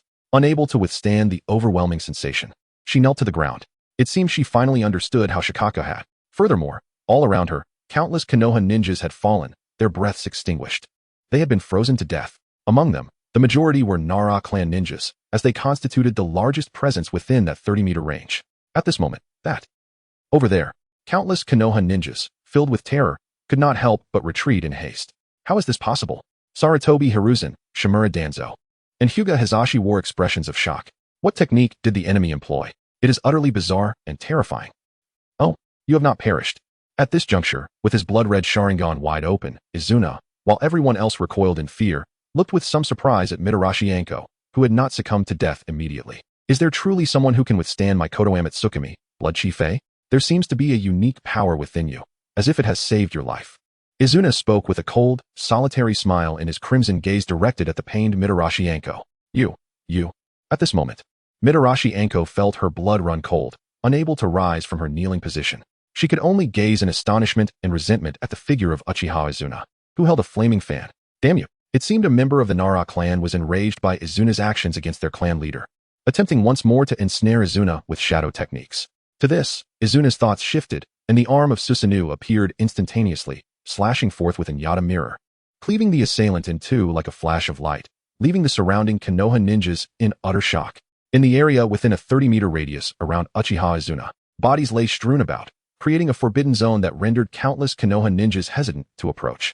Simultaneously, due to the presence of Nara Shukaku's corpse and the still-living Mitarashi Anko on Izuna's side, the Konoha ninjas refrained from unleashing their jutsu against him. At this moment, Uchiha Izuna mused, my true opponent has always been Senju Tobarama. Alas, he has already perished at the hands of lesser beings. And you are far too fragile. The azure-hued Susanoo's massive hand grasped Mitarashi Anko before flinging her away, causing her to crash violently into a large tree, ultimately rendering her unconscious. Surviving the Blood Chi-Fei, you were spared this time. Anko. Meanwhile, Yuhi Kurenai bore a worried expression. Now, Uchiha Izuna turned his gaze towards Sarutobi Hiruzen, Shimura Danzo, Hyuga Hisashi, and others. What?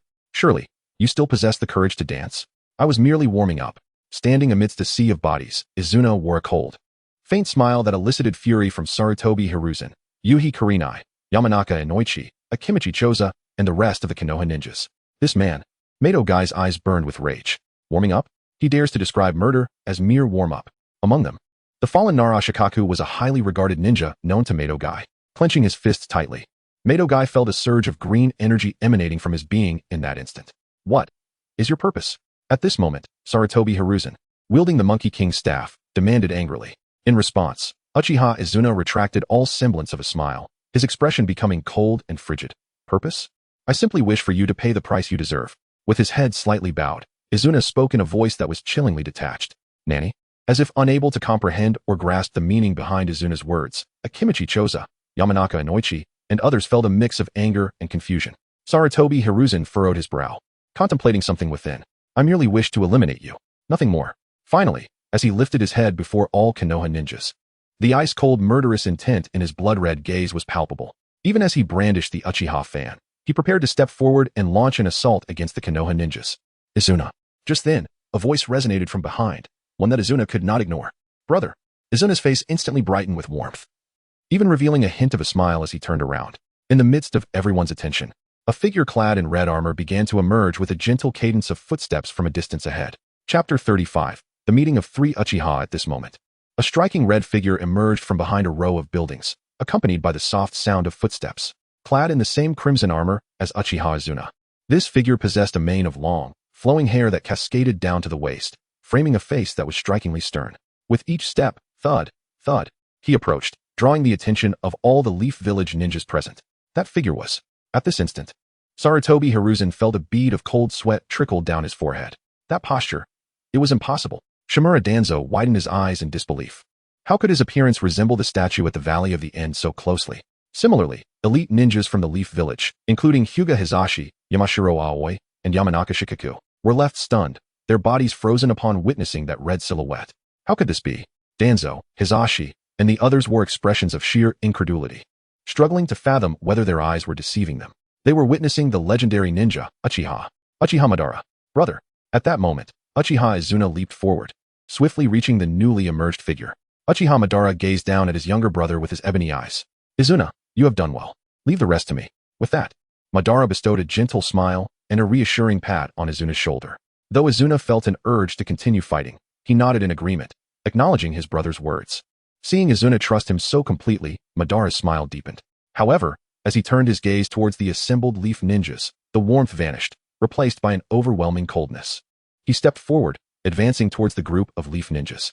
During this moment, a sensing ninja from the leaf village was astounded by the sheer magnitude of Madara's chakra. He felt an oceanic, tempestuous energy radiating from the man advancing slowly before them, far more terrifying and potent than the legendary tailed beasts. Could it be? Hyuga Hizashi, Yamashiro Aoi, and other elite ninjas from the leaf village could hardly maintain their composure. For the man before them bore an uncanny resemblance to the fabled Uchiha Madara. The statue at the Valley of the End seemed to have come to life. More importantly, the pressure emanating from him was palpable.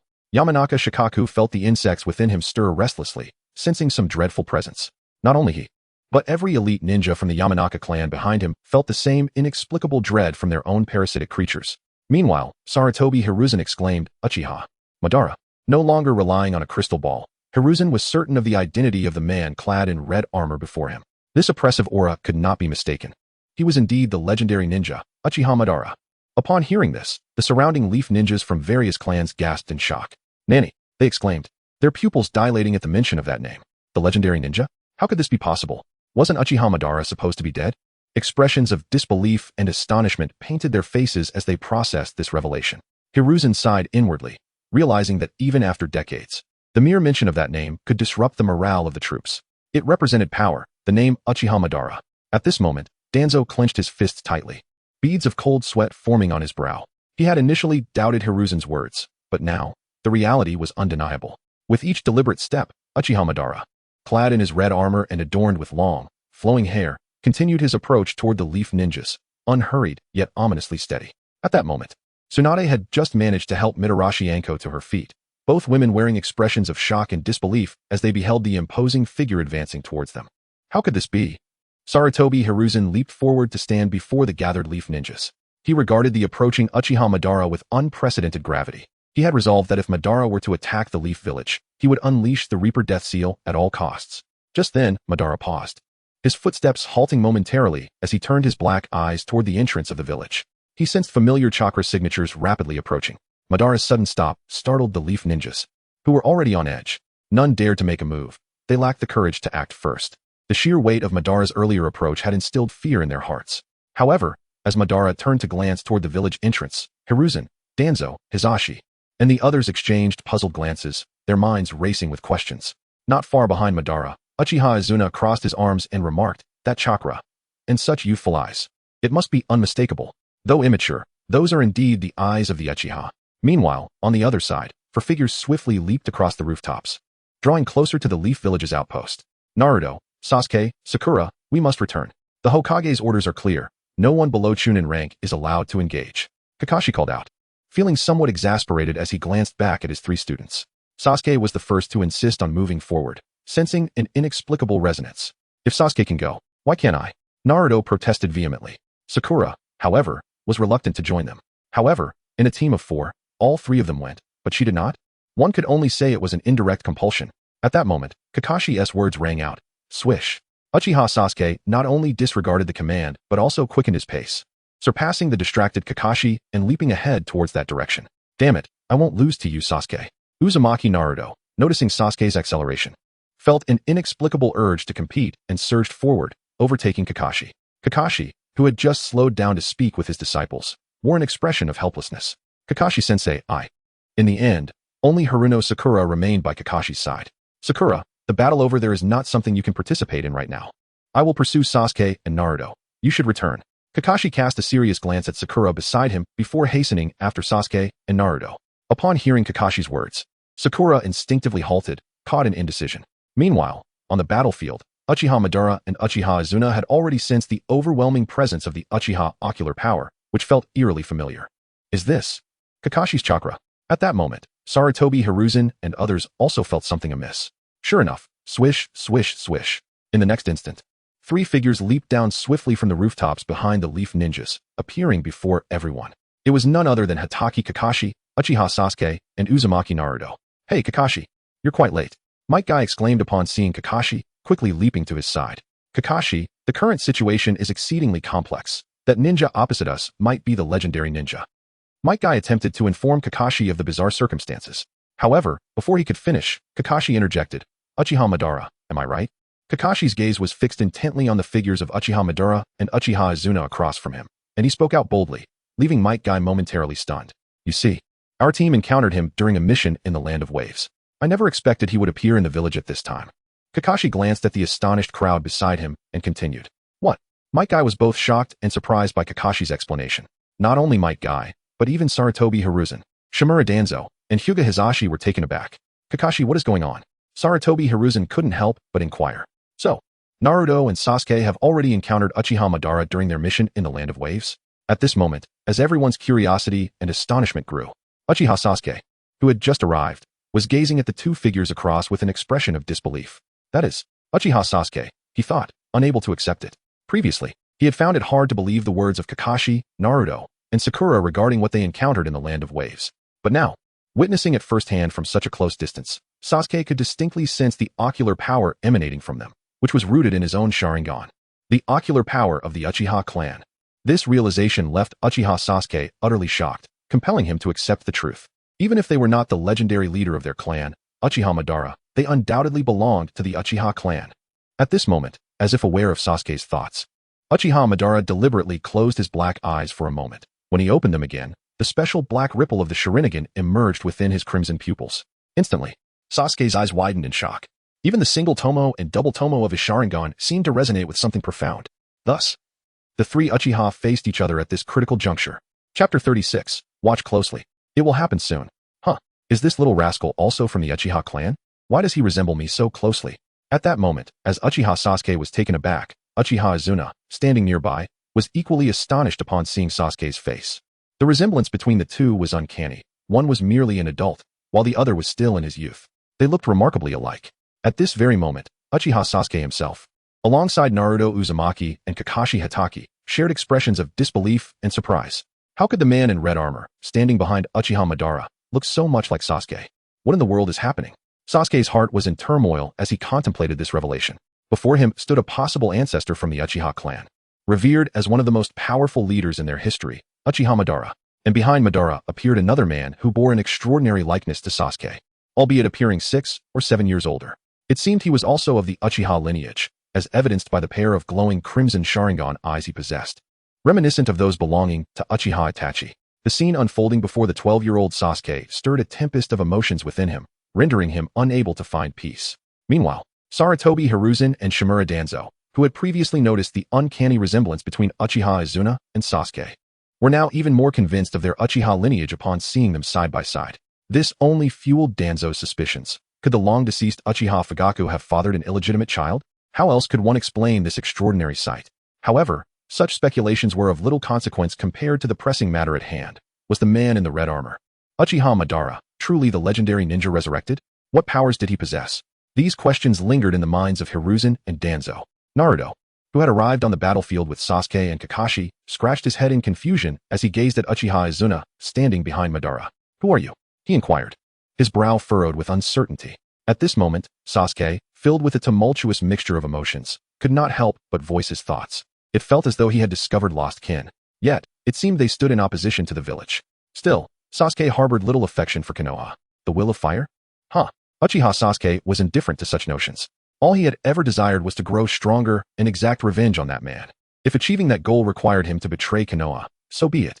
As Sasuke pondered the situation, Madara regarded the two youthful Uchiha with a nonchalant demeanor. "Consider this a final warning, Sasuke and Naruto. Time is of the essence if you wish to thwart me, Uchiha Madara." As he spoke, Madara slowly closed his black eyes, a sinister smile playing on his lips as he uttered those ominous words. What was he planning? Hiruzen, wielding the Monkey King's staff, felt an unprecedented pressure weighing upon him.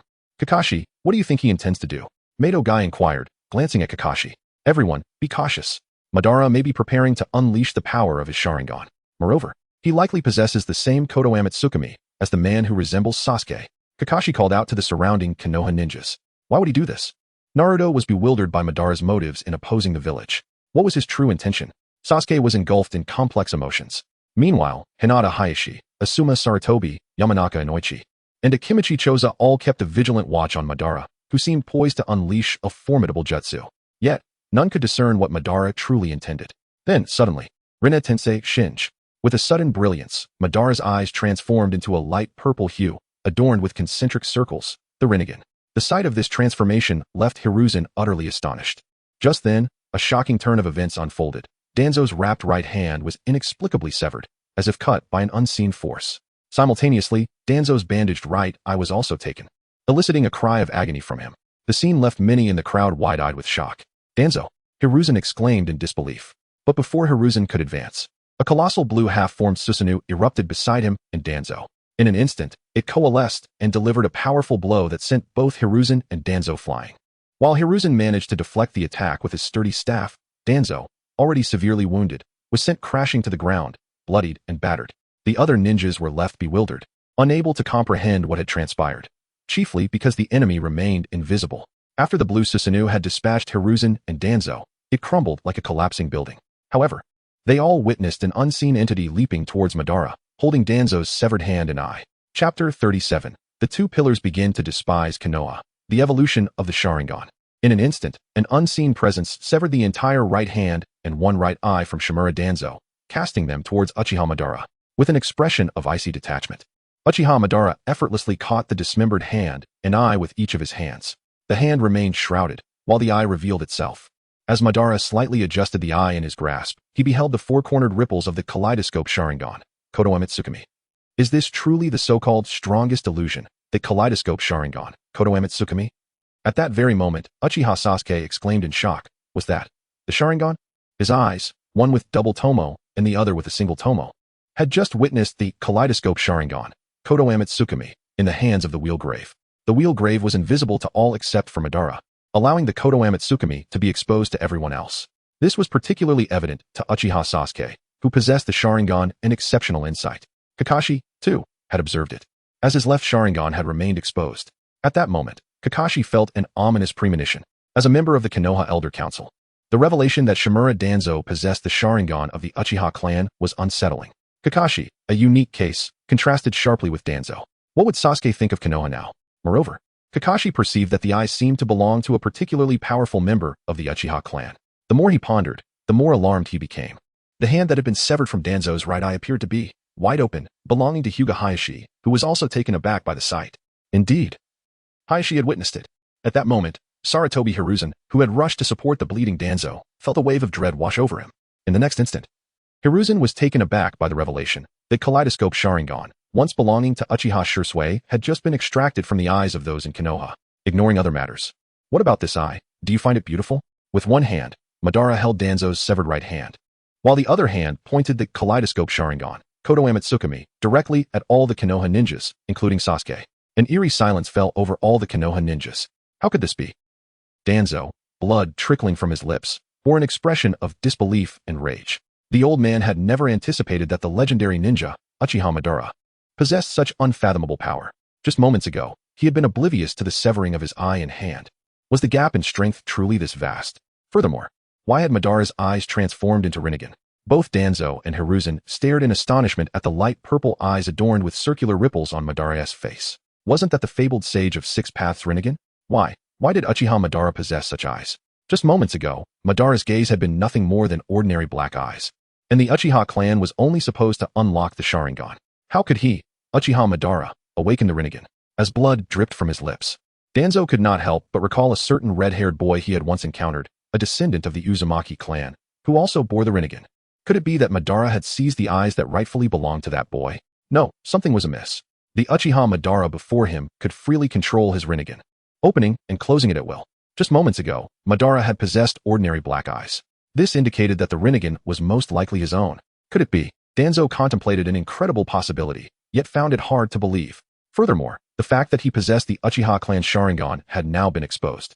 Even if Konoha survived Madara's onslaught today, Danzo would likely face severe backlash within the village. As such, even if Hiruzen were to perish, Danzo would be unfit to succeed as Hokage. Contemplating this, Danzo felt bitterness, unwillingness, and rage. Uchiha Madara. It was all Uchiha Madara. Why must the dead return to disrupt Danzo's plans? Truly, this was the eye that originally belonged to Brother Shursui. At this moment, Uchiha Sasuke could not help but widen his Sharingan as he gazed at the kaleidoscope Sharingan in the hands of Uchiha Madara, a man who could possibly be from his own clan. Nearby, Kakashi sighed helplessly at Sasuke's state. Then, with a grave expression, He scrutinized the light purple eyes of Uchiha Madara. This gaze was reminiscent of the legendary Sage of Six Paths. This was truly an extraordinary resurrection of a legendary ninja, now wielding the fabled ultimate ocular technique. What madness was this? Kakashi felt that Uchiha Madara at this moment was even more formidable than the one he had encountered in the Land of Waves. The intensity of this feeling was overwhelming. Today, Kakashi sensed it would mark the greatest calamity in Konoha's history.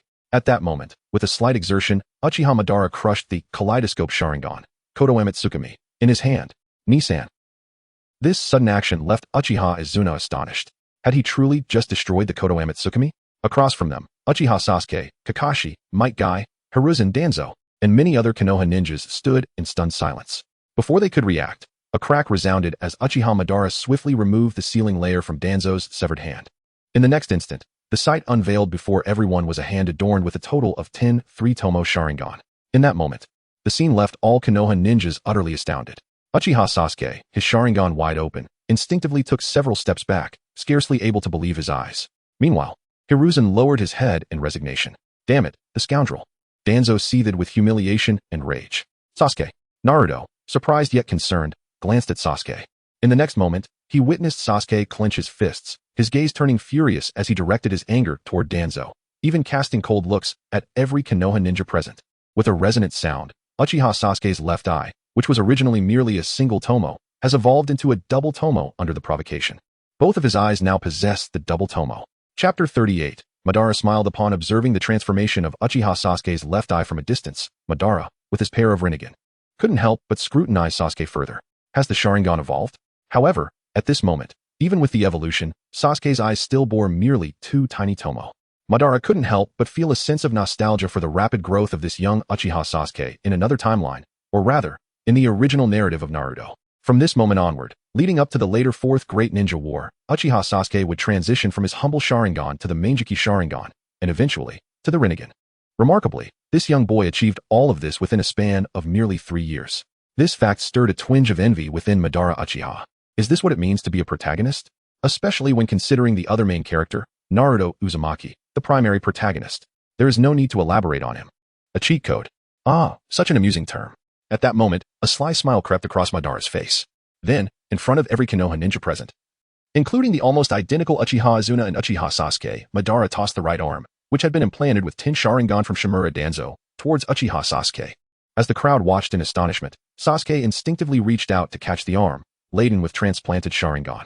Initially, he gazed at the right arm in his possession, filled with 10 three-tomo Sharingan, which incited an overwhelming fury within him. Subsequently, Sasuke turned his questioning gaze back to Madara, who might be a distant ancestor of his Uchiha clan. In response, Madara casually stated, "You shall decide the fate of this arm." In this manner, Madara intended to let Uchiha Sasuke determine the future of Danzo's right arm. The infuriated Danzo, currently receiving medical treatment from root ninjas, felt a surge of resentment and regret. Earlier, he refrained from activating the seal on his right arm to unleash the Uchiha forbidden technique, Izanagi, due to the presence of so many Konoha ninjas nearby. If only he had acted differently. Danzo was filled with regret. Just then, he suddenly sensed a cold, murderous gaze upon him.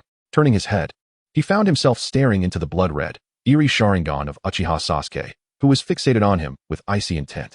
"You, how dare you?" Danzo thought, realizing that with one arm severed, he could not afford to let Sasuke live. However, the immediate priority was to survive the onslaught from Madara's forces before contemplating anything else. Oh, and I nearly forgot to mention that the reason the Sharingan could be transplanted onto that arm was due to the presence of Hashirama's cells from the first Hokage. At that moment, a flicker of malicious amusement danced in Madara's Rinnegan as he revealed this information to all the Konoha ninjas present. Instantly, the battlefield erupted in shock. What? Countless Konoha ninjas were left astounded. Their gazes converged on the right arm, now in Sasuke's possession, once belonging to Danzo.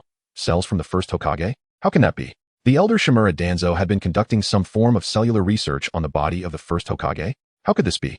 The first Hokage was the founding figure of our village. Is this true? At this moment, amidst the sight of the grayish-white arm filled with Sharingan and Danzo on the other side, the eyes of countless Konoha ninjas oscillated between the two, filled with suspicion, anger, doubt, and even disgust. A true reflection of humanity's myriad emotions. You, Samsara Danzo, his face turned ashen.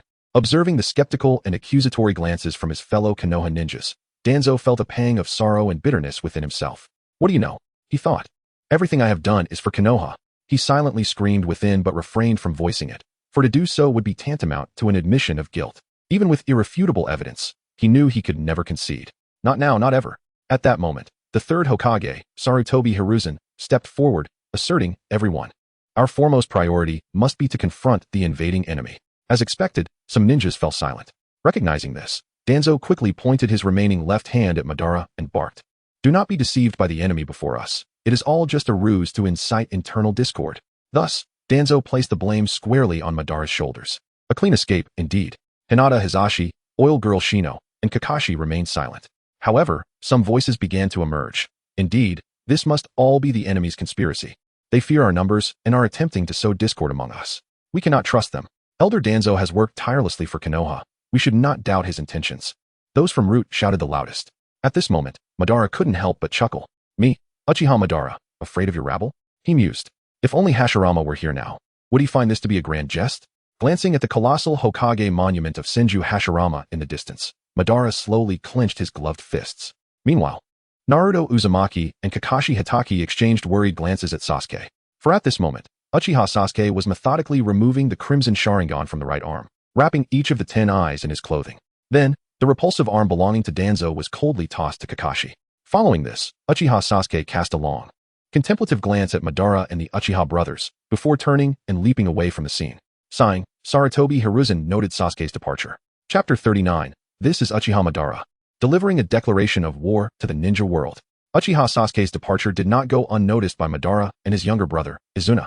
Throughout this moment, Izuna felt a peculiar concern for the living descendant of their clan, Uchiha Sasuke. Perhaps it was an inexplicable sense of kinship, for despite the circumstances, he was still a bearer of Uchiha blood. Moreover, Sasuke bore a striking resemblance to Izuna, making it impossible for him to disregard the young man altogether. Yet, witnessing his elder brother, Uchiha Madara, remain silent about Sasuke's departure, Izuna chose to adopt an indifferent demeanor. However, in an instant, Izuna leaped beside his brother. "Nisan, allow me to eliminate these ignorant and foolish beings." The disdainful remarks of the Konoha ninjas ignited a fierce killing intent within him, his Sharingan eyes glimmering with icy resolve. "There's no need for that, Izuna." Despite Izuna's fervor, Madara merely shook his head. "Like Naruto and his companions, I intend to conquer the land of fire and Konoha last. But, for now, I wish to present them with a parting gift. Well, consider it a declaration of war." With his lilac Rinnegan eyes wide open, Uchiha Madara spoke with profound significance. Oh, Izuna's interest was piqued. A smile graced his face as he replied, "Nisan, I am beginning to anticipate this." At that moment, a dark ripple surged through the air, heralding the arrival of Uchiha Obito, who appeared beside the two brothers through his Kamui ability. "You two have played long enough. It's time to leave," Obito said, somewhat irritated at the sight of Madara and Izuna. Izuna, maintaining a smile, remained silent, while Madara responded coldly, "Indeed. It is time to depart." He stepped forward, forming a series of hand seals. In that instant, a colossal blue Susanoo materialized around Madara, its immense form taking shape as if it were part of the sealing process. The sight of this left the Konoha ninjas, including Hinata Hayashi, Yamanka Ino, Yuhi Kurenai, and many others, in a state of heightened anxiety. A few could not suppress their fear, swallowing hard as those knowledgeable began to pray fervently for protection. "We must not allow him to continue." Sarutobi Hiruzen resolved to take the initiative. His Enma staff lengthened, striking toward the massive blue Susanoo that was in the midst of forming. Clang! The staff collided with the giant Susanoo, pushing its enormous form back slightly. Yet, the Susanoo remained steadfast, impervious to the attack, rendering the staff's impact ineffective. "This is my declaration of war to you, the land of fire and Konoha. Now, let me witness how you will demonstrate the so-called strength in numbers." Madara's voice echoed ominously from within the Susanoo as he completed his seals, exuding an aura of impending doom. The Konoha elite, including Hinata, Kakashi, and Akimichi CHG, fixated their gazes on Madara, their expressions grave. Seconds passed, yet nothing unfolded. Was his jutsu a failure? Yhiko Kurenai, supported by Mitarashi Anko, voiced her concerns. Hearing this, the others thought, let it be so. Yet, no one dared to relax their vigilance. Just then, Obito, unable to contain himself, was about to speak when he abruptly halted, for he noticed the sky above darkening ominously. Looking up, Uchiha Obito widened his eyes behind his mask in disbelief. "What on earth is that?" he gasped, astonished. "Nisan," Izuna echoed, his gaze drawn skyward in awe. Meanwhile, among the Konoha ninjas, including Sarutobi Hiruzen, Shimura Danzo, Kakashi, Hinata, and others, all stared in shock, their eyes wide. What is that?" The citizens and ninjas of Konoha were equally transfixed, witnessing a colossal meteorite descending slowly from the heavens, casting a shadow over part of their village. On a nearby street, Rock Lee and his comrades were stunned, feeling as though they were trapped in a dream, confronted with the unfathomable. Likewise, Sakura, Ino, CHG, Shikamaru, Hinata, and others from the original Team 7 stood in disbelief, captivated by the same extraordinary sight. At this moment, the phrase to achieve lasting peace, sacrifices must be made echoed through the minds of many. Within the colossal blue Susanoo, Uchiha Madara lowered his hands from the seals he had formed and gazed at the now dumbfounded Naruto. Naruto, I reiterate, if you wish to stop me. Time is running short. Chapter 40. Mutual understanding and empathy do not exist. Uchiha Obito, adorned in a mask, gazed in awe at the colossal meteorite descending from the sky, its immense form spanning hundreds of meters. Unable to suppress his astonishment, he cast a glance at Uchiha Madara standing before him. His apprehension regarding Madara's formidable prowess intensified manifold. Let us depart, Obito. Madara, clad in resplendent crimson armor and boasting flowing hair that cascaded to his waist, turned back with a subtle smile. The attention of the Leaf Ninjas, including Kakashi, was fixated on the celestial phenomenon above, allowing for this exchange to unfold. Otherwise, upon hearing the name Obito, Kakashi would have been compelled to react urgently. Understood. Obito regarded Madara with a profound gaze. Brother, is this power you possess, along with that unseen force earlier, the true potential of your Rinnegan? Izuna looked at his elder brother, who now bore the Rinnegan, his face alight with excitement.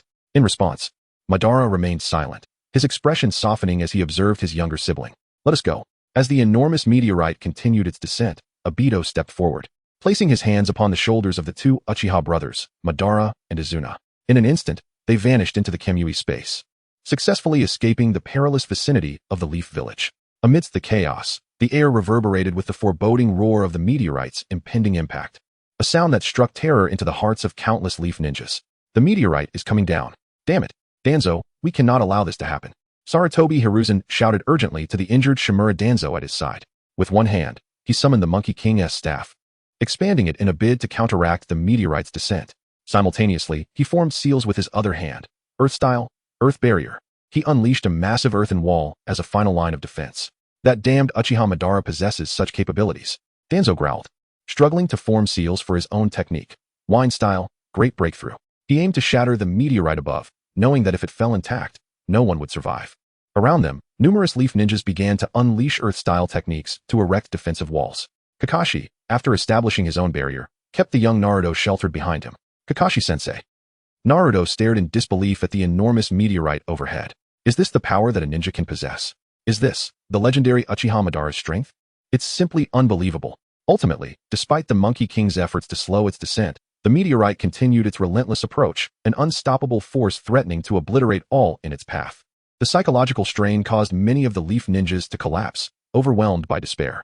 Sarutobi, I cannot hold it any longer. The Monkey King cried out in agony. Hold on. Sarutobi, Hiruzen pleaded. Nearby, the third Hokage Shadow Clone and Danzo were simultaneously unleashing wind and lightning techniques, as well as shuriken attacks, against the meteorite. Their attempts to dismantle its structure yielded minimal results. Then, a figure leaped into view. Old man, you really are getting old. A man, known as one of the legendary three, Jeriah, soared into the air, a colossal Rasengan in hand. Jeriah, is that really you? Hiruzen exclaimed, his face lighting up with joy. You are too large. I, the Sage of Toads, cannot allow you to fall upon the village, Jeriah declared. His eyes transformed into the peculiar horizontal pupils of a toad sage, his visage adorned with the toad sage's markings. Suddenly, several identical figures sprang into the air, Jeriah's shadow clones. Super Great Ball Rasengan. Each clone and Jeriah wielded a gigantic Rasengan, which glimmered like pearls against the dark sky, and they unleashed them upon the massive meteorite before them. In an instant, the Super Great Ball Rasengan detonated upon contact, shattering the meteorite into countless fragments. Well done, Jeriah, Hiruzen shouted in elation. However, the remaining meteorite shards still loomed large. In Sage mode, Jeriah unleashed regular Rasengan to obliterate the scattered fragments. Lightning Blade. Kakashi, wielding arcs of brilliant electricity, obliterated the nearby boulders that had already begun to descend, primarily to protect Naruto. Despite their efforts, numerous Leaf Ninjas were still crushed by the falling debris. The size of the fragments was overwhelming, rendering the Earth-style walls ineffective. As a result, countless Leaf Ninjas perished or sustained grievous injuries.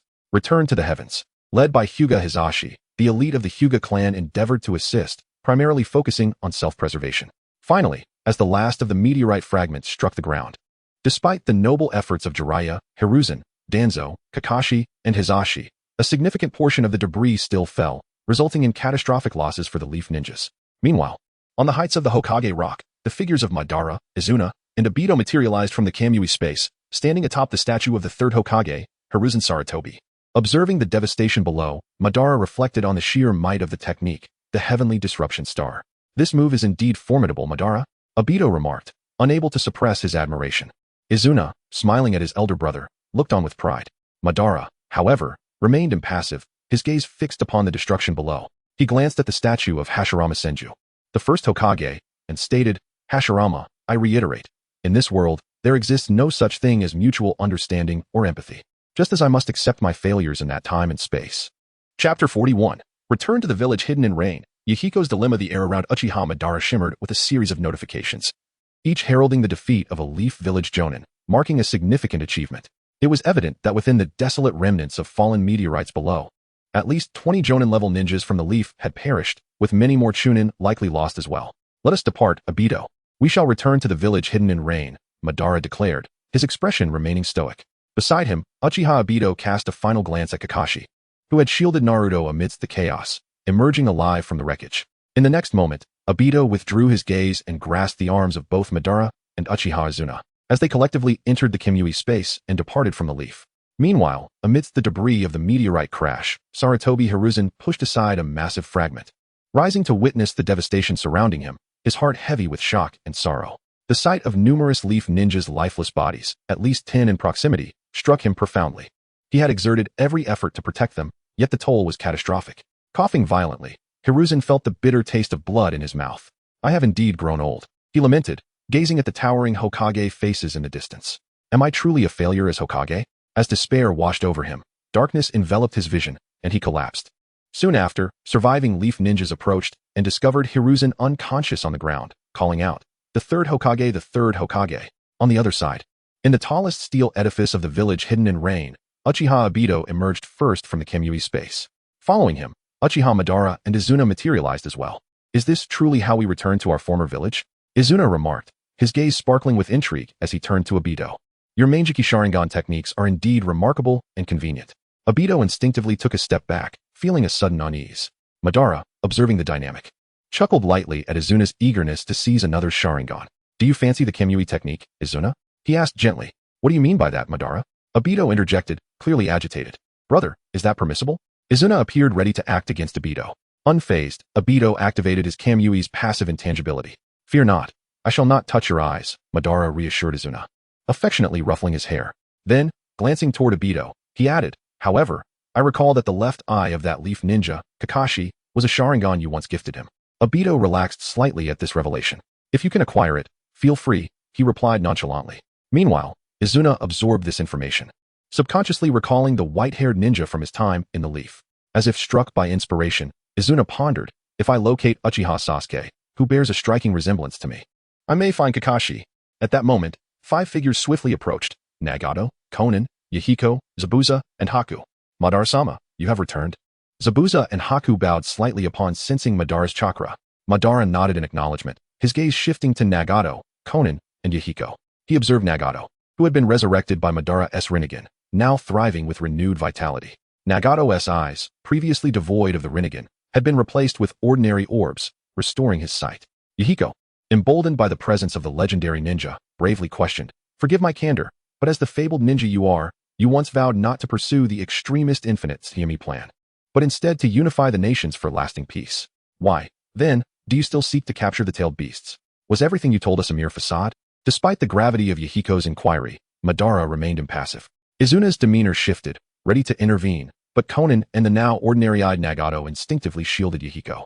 Enough, Izuna. Madara's calm voice cut through the tension, halting Izuna's advance. Although displeased, he shot a cold glance at Yhiko and the others. Zabuza and Haku appeared ready to follow Madara and Appos, as command at any moment. Obito, on the periphery, adopted a detached stance, opting to observe the unfolding drama. Madara then addressed Yhiko. Should you doubt my words, you may choose to oppose me. In that event, I shall revive you once more, only to end your life. His tone remained devoid of emotion, as if wholly indifferent to the choices Yhiko and his companions might make. Nevertheless, one truth remained. The village hidden in rain had changed hands. Madara intended to commence his grand design from this modest village, ultimately unifying all 5 great nations and every corner of the ninja world. Yhiko, Konan, and Nagato exchanged glances, their thoughts clouded with complexity. Though grateful for Madara's revival of Yhiko, they were burdened by uncertainty regarding the path ahead. Nagato, too, felt a profound gratitude towards Madara for devising a means to resurrect Yhiko, who had long since passed. Although Madara had taken the Rinnegan, Konan informed him that it seemed the Rinnegan originally belonged to Madara Uchiha himself. Thus, Nagato found his resentment significantly diminished. In any case, Madara had brought Yhiko back to life, and Nagato harbored no animosity, only appreciation. He was equally willing to follow Madara Uchiha. Moreover, Nagato's philosophy had always been clear. To attain peace, one must first allow the world to experience suffering. Yet, Yhiko appeared somewhat skeptical of Madara Uchiha. However, in the next moment, a surprising scene unfolded. Lord Madara, I beseech you to grant this world the truest, most enduring peace. In the astonished gazes of Konan and Nagato, Yhiko suddenly knelt before Madara Uchiha, earnestly pleading. Beside them, Izuna and Obito could hardly contain their astonishment. Even Madara himself paused for a moment, taken aback. Once he regained his composure, he asked with a slight smile, "Do you truly believe in me, Madara Uchiha?" Upon hearing this, Yhiko lifted his gaze to meet the legendary ninja clad in red armor and possessing a mane of vibrant hair. "I know I cannot stop you. Therefore, I wish to take a gamble." Chapter 42. Yhiko, Nagato, Konan. In a room within the tallest steel building of the Hidden Rain Village, Konan inquired with a smile tinged with curiosity, "Yhiko, why did you ultimately choose to align with Madara? While Nagato and I harbored some hope that you might reconsider, your decision came as quite a surprise to both of us."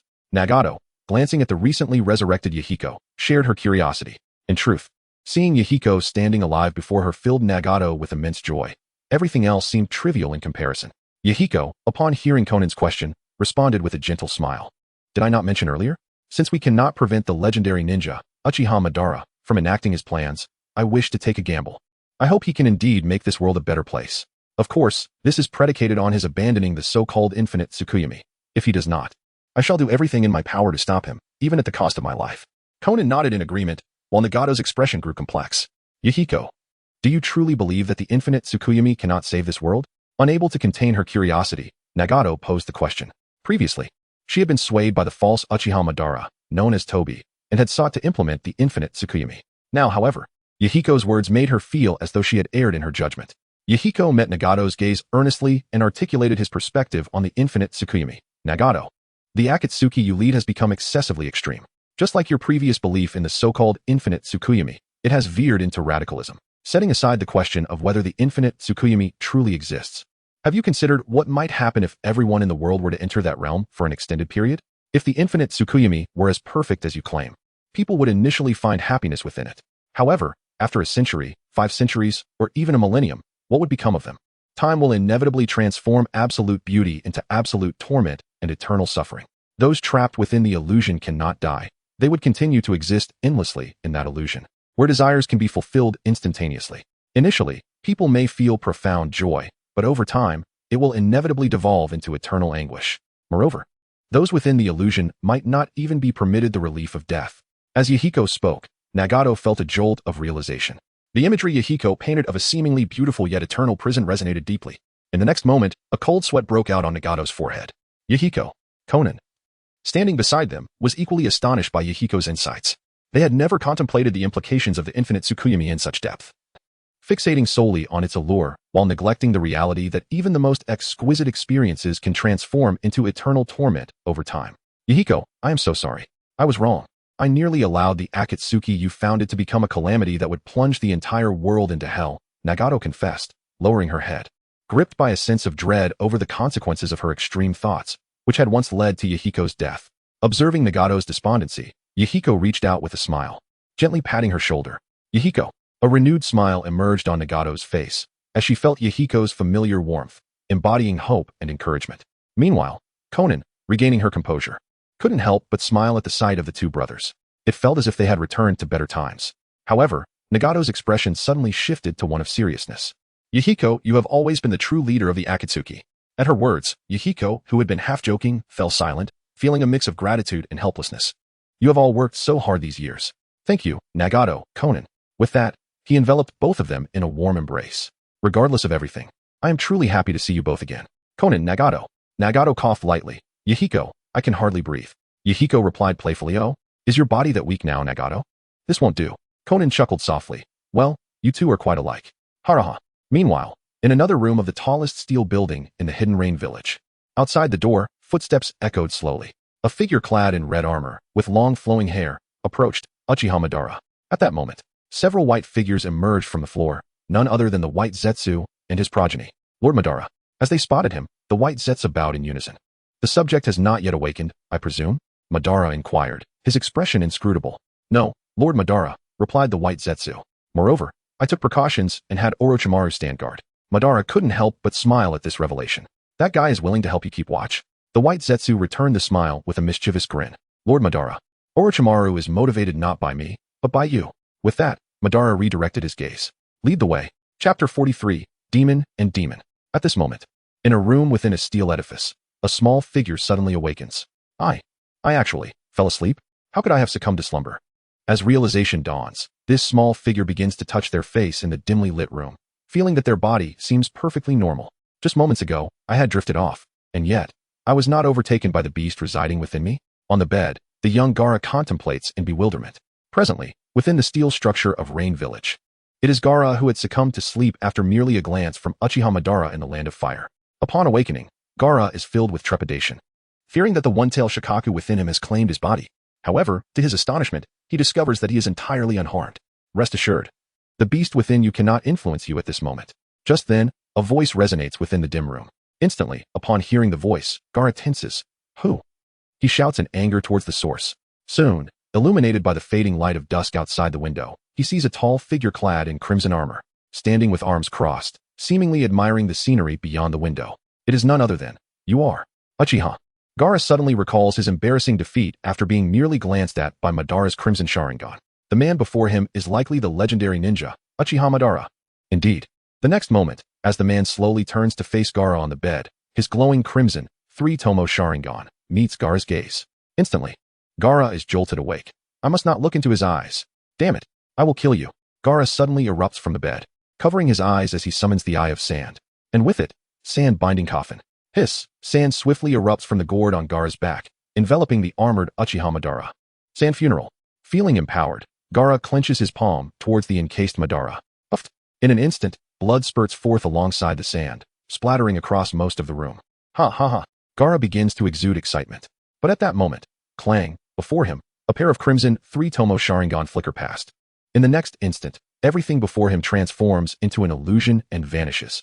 Gara is left in astonishment. It seems this is how you prove your so-called existence? Behind Gara, Madara's calm, yet oppressive voice echoes once more at his bedside. This causes Gara's pupils to constrict. Cease your futile actions. Had I wished to kill you, you would never have had the chance to awaken. As Gara contemplates launching another attack with the floating sand, Madara's words halt him in his tracks. Furthermore, does taking a life truly affirm your existence? From my perspective, the more lives taken, the deeper the ensuing emptiness. No one understands this feeling better than I do. At that moment, Madara gazes at the small figure on the bed, almost as if speaking to himself. Nonsense. Gara has no desire to hear this. He glares at Madara. You only seek the beast within me, don't you? In response, Madara leisurely approaches the window, his crimson eyes once again surveying the unique landscape of Rain Village, composed of towering steel structures. Well, in the past, that was indeed the case. However, now, I find greater interest in you, Gara. Uchiha Madara acknowledges Gara's assertion before uttering words that fill Gara with confusion and doubt. Gara is prepared to invoke the sleep technique to unleash the beast within against this formidable man before him. Yet inexplicably, the beast within him seems to be in slumber. It stirs not. The room's atmosphere inhibits Gara from unleashing his full power. Futile. The one-tailed Shukaku is also suppressed by my Sharingan. It cannot aid you now. Madara offers this explanation with a slight smile. Nanny, Gara exclaims in shock. Madara continues. Moreover, even if it were to emerge under my Sharingan, it would merely be a servant. It would not change anything. For the first time, Gara experiences a sense of helplessness. Is it possible that this man before him can control even the beast within him with his Sharingan? Is this the power of the legendary ninja, Uchiha Madara? What will happen? Is this the day Gara must perish?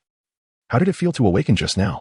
Observing Gara's expression of confusion and silence, Madara casually initiates a conversation. At his words, Gara freezes. He cannot suppress the pang of sorrow within him. He has forgotten when he last enjoyed a deep sleep. What do you think those dark circles under my eyes are from? What do you truly desire?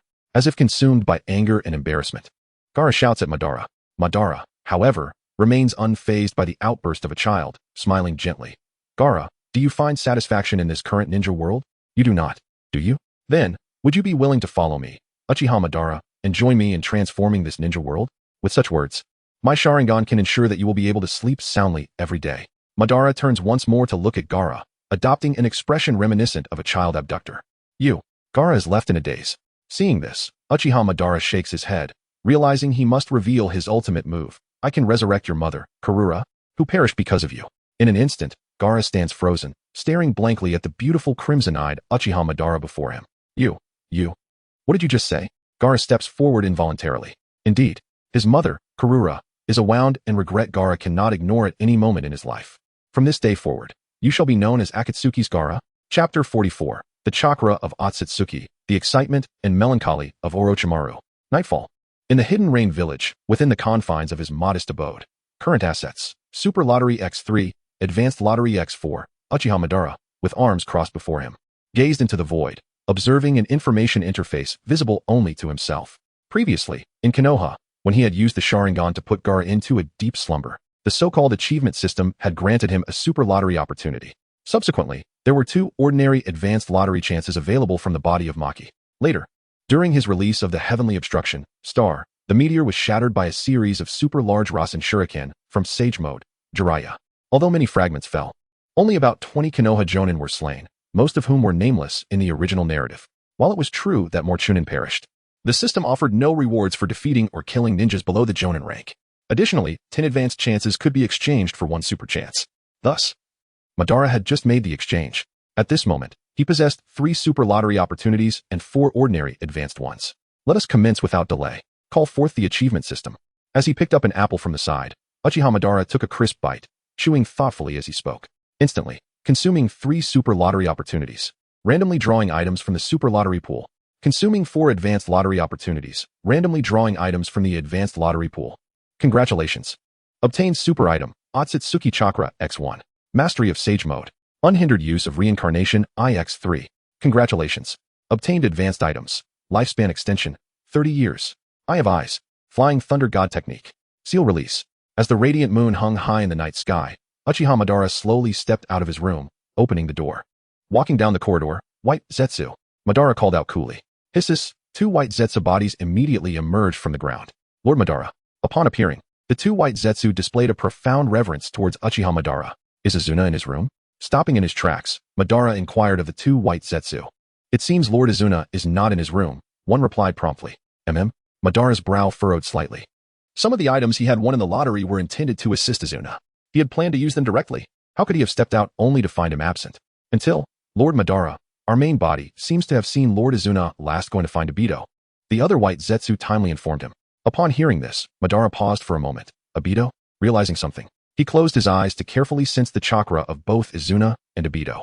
Sure enough, their chakras had already left the Hidden Rain village. The next moment, Madara shook his head with a wry smile. Has that fool Izuna truly gone to Konoha again?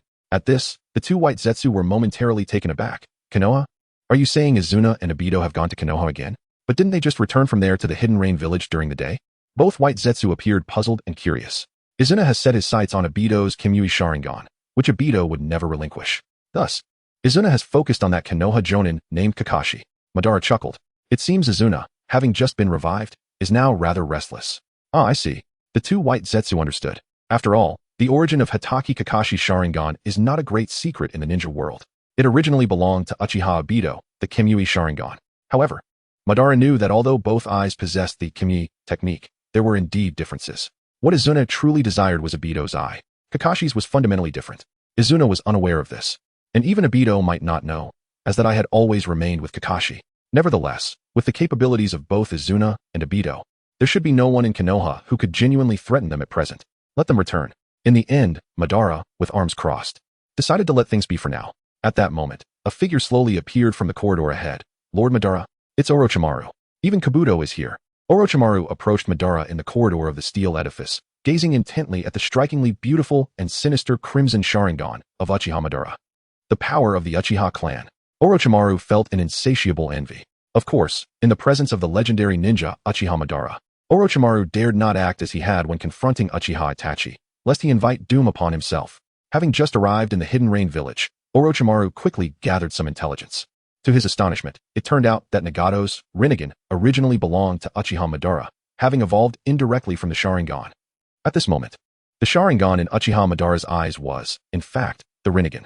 However, as the true master of the Rinnegan, Uchiha Madara possessed the ability to control the transformation of his eyes at will, allowing for a seamless transition between the Rinnegan and Sharingan.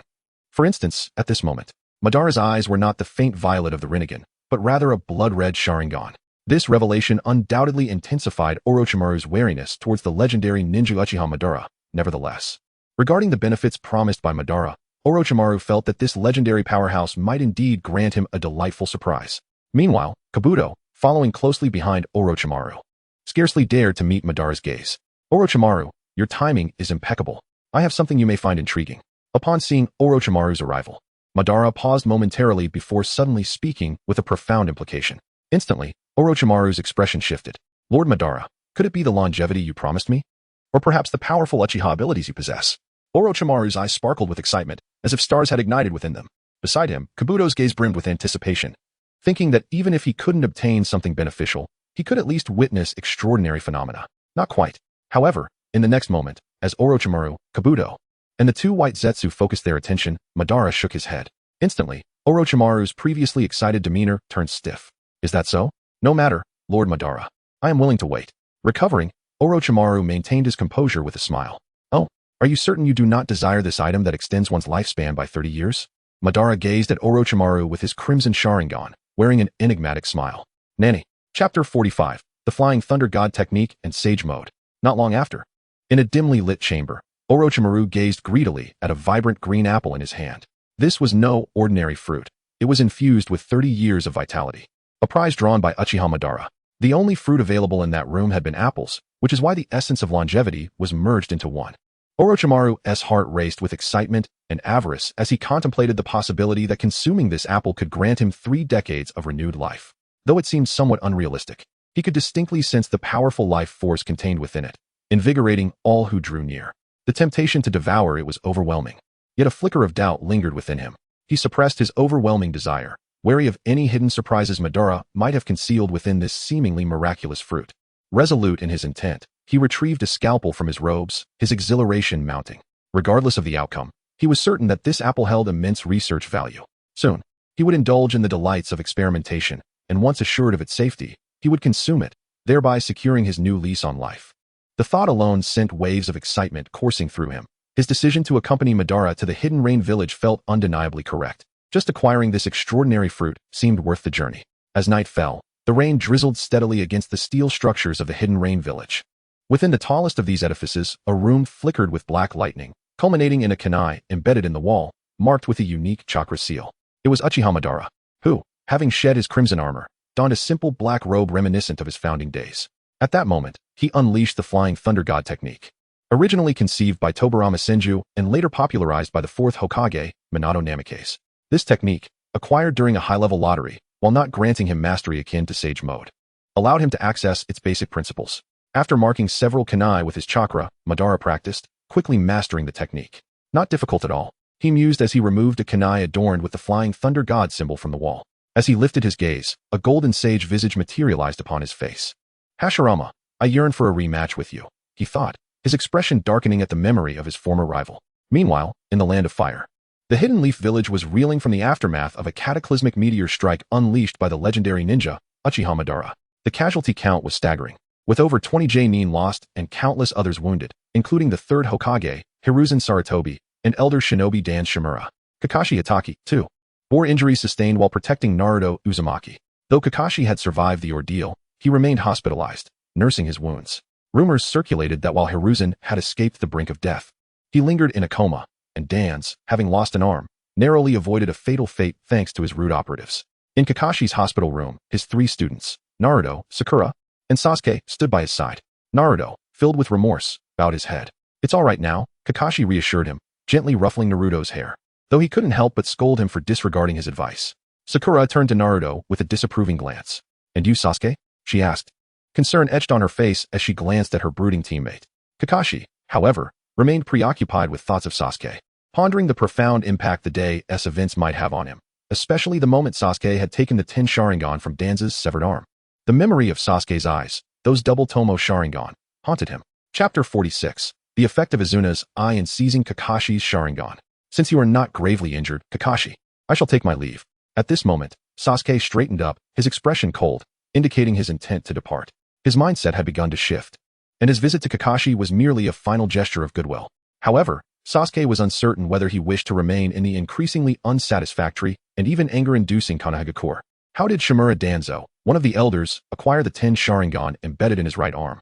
Moreover, did the third Hokage, Sarutobi Hiruzen, truly remain oblivious to Danzo's actions? The more Sasuke contemplated these matters before arriving at the hospital, the more his anger and resentment grew. Sasuke. As Sasuke prepared to leave, Naruto and Sakura instinctively called out to him, causing him to pause momentarily.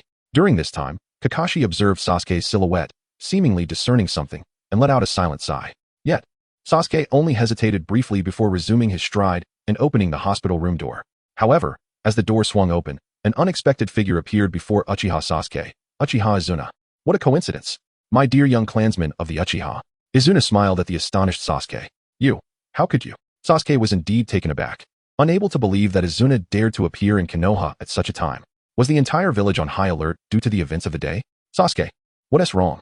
Naruto, having not yet noticed Izuna outside, approached a few steps closer. You, the one who was with Uchiha Madara earlier? Instantly, Naruto's expression mirrored Sasuke's astonishment at the sight of Izuna outside. He was aware that the man he had seen earlier was the legendary ninja, Uchiha Madara.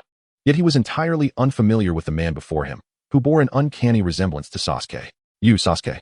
Sakura joined them, glancing back and forth between Sasuke and Izuna. To exaggerate, she could hardly discern who was who.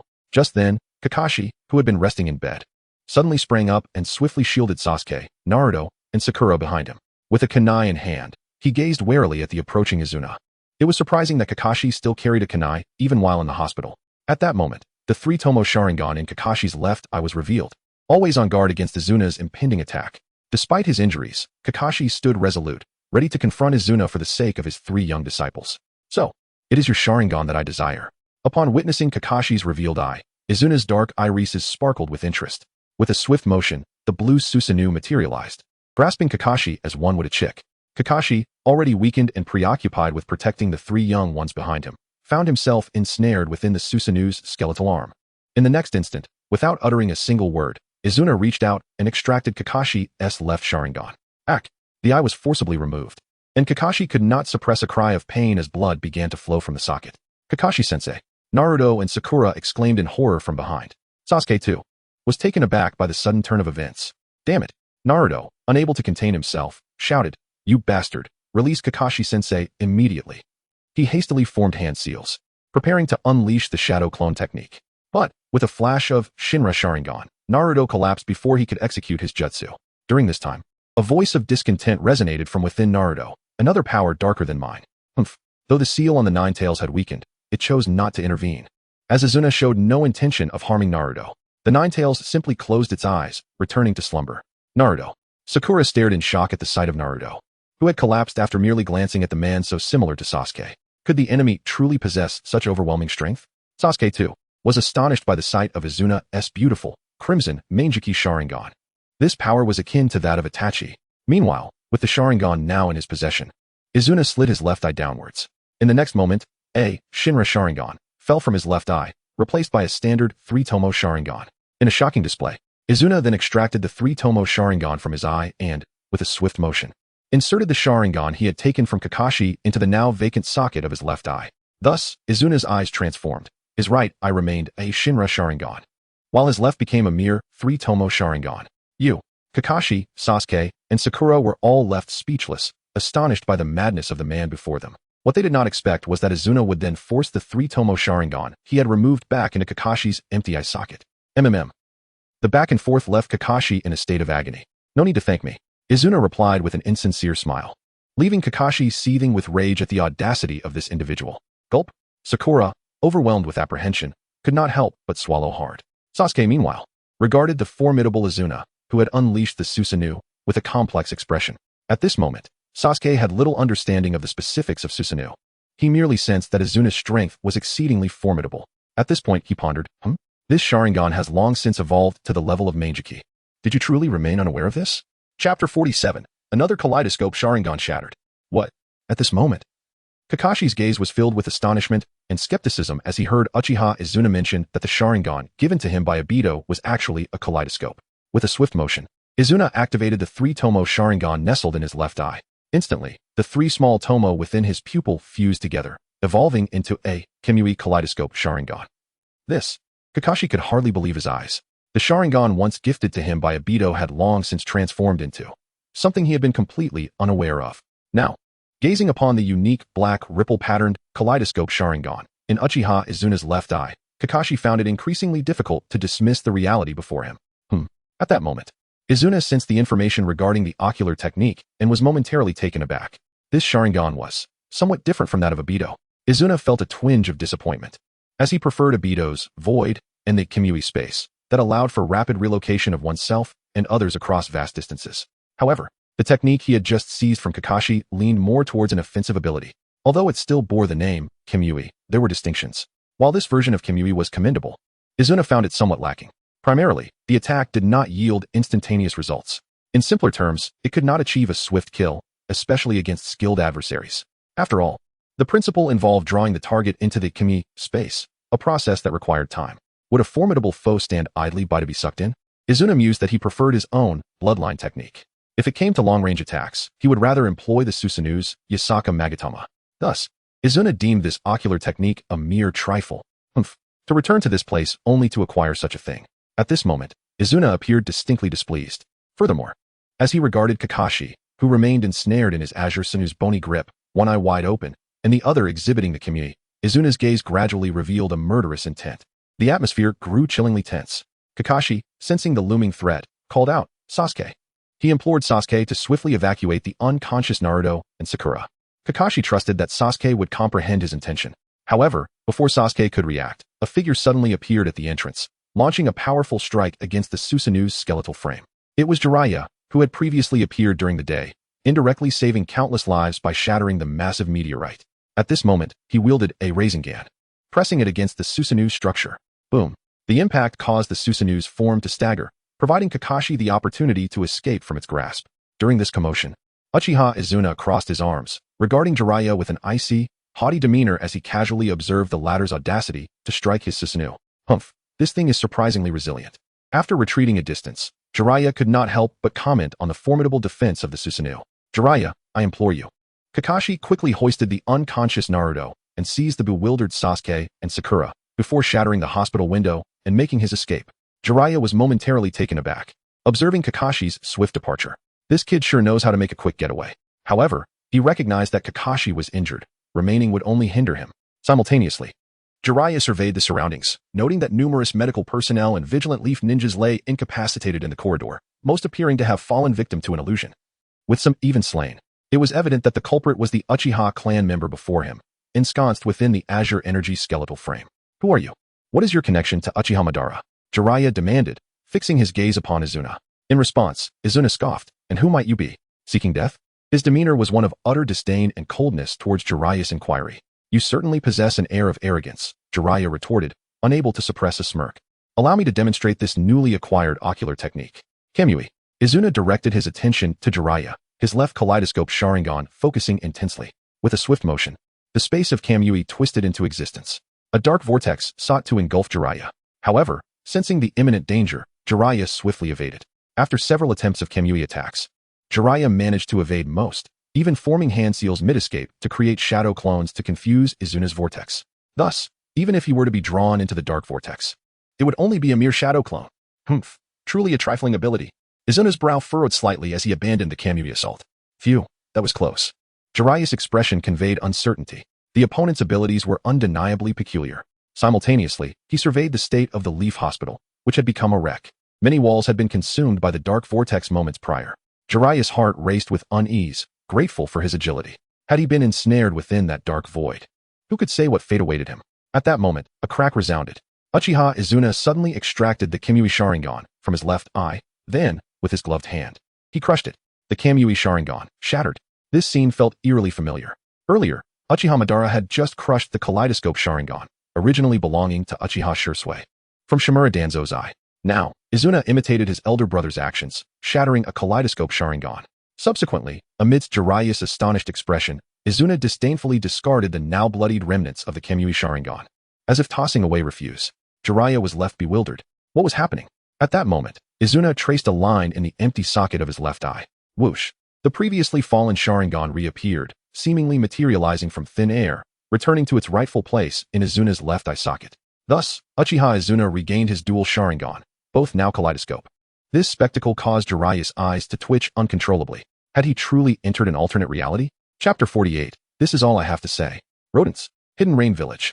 After Uchiha Madara handed over an apple containing 30 years of lifespan to Orochimaru, he began to wander aimlessly in the Hidden Rain Village under the moonlight, waiting for his brother Izuna's return. Lord Madara.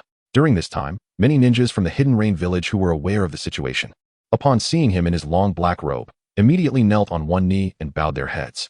Madara occasionally nodded in acknowledgement, but mostly passed by indifferently. However, when Madara arrived in a dimly lit area of the village, a flash of cold light suddenly appeared. Someone wielding a katana attempted to ambush Uchiha Madara in the shadows of the Hidden Rain Village under the moonlight. With a flicker of crimson eyes, the assailant, a man dressed as a rain ninja, was momentarily stunned.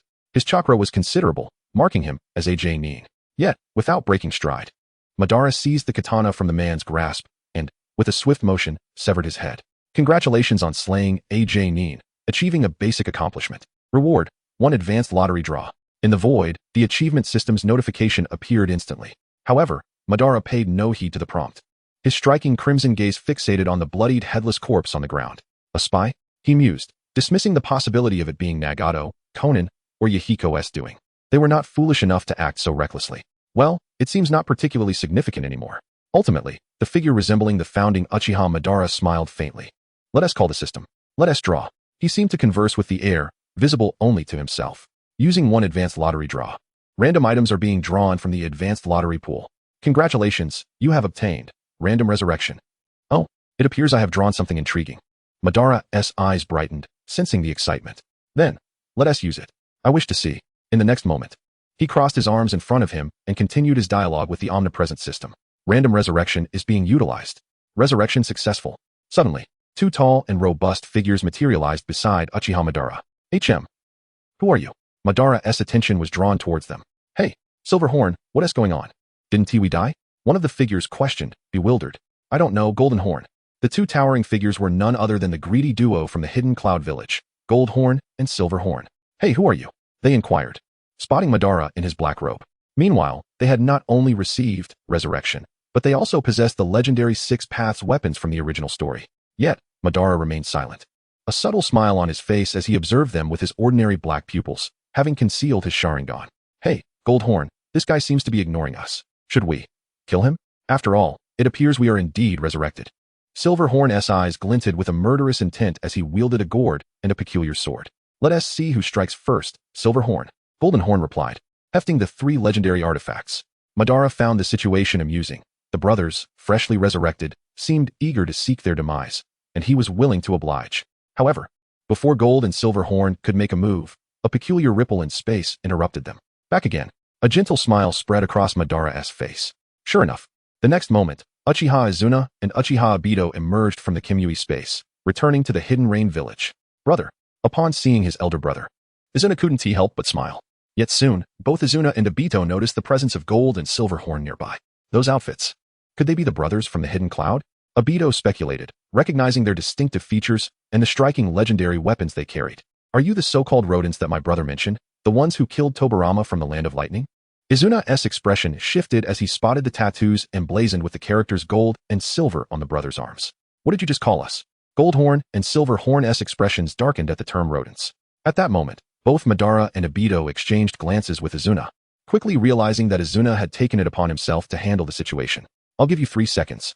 Izuna's voice turned icy, disregarding their previous words. Silverhorn, let us take out this annoying fellow first. Agreed, Goldenhorn.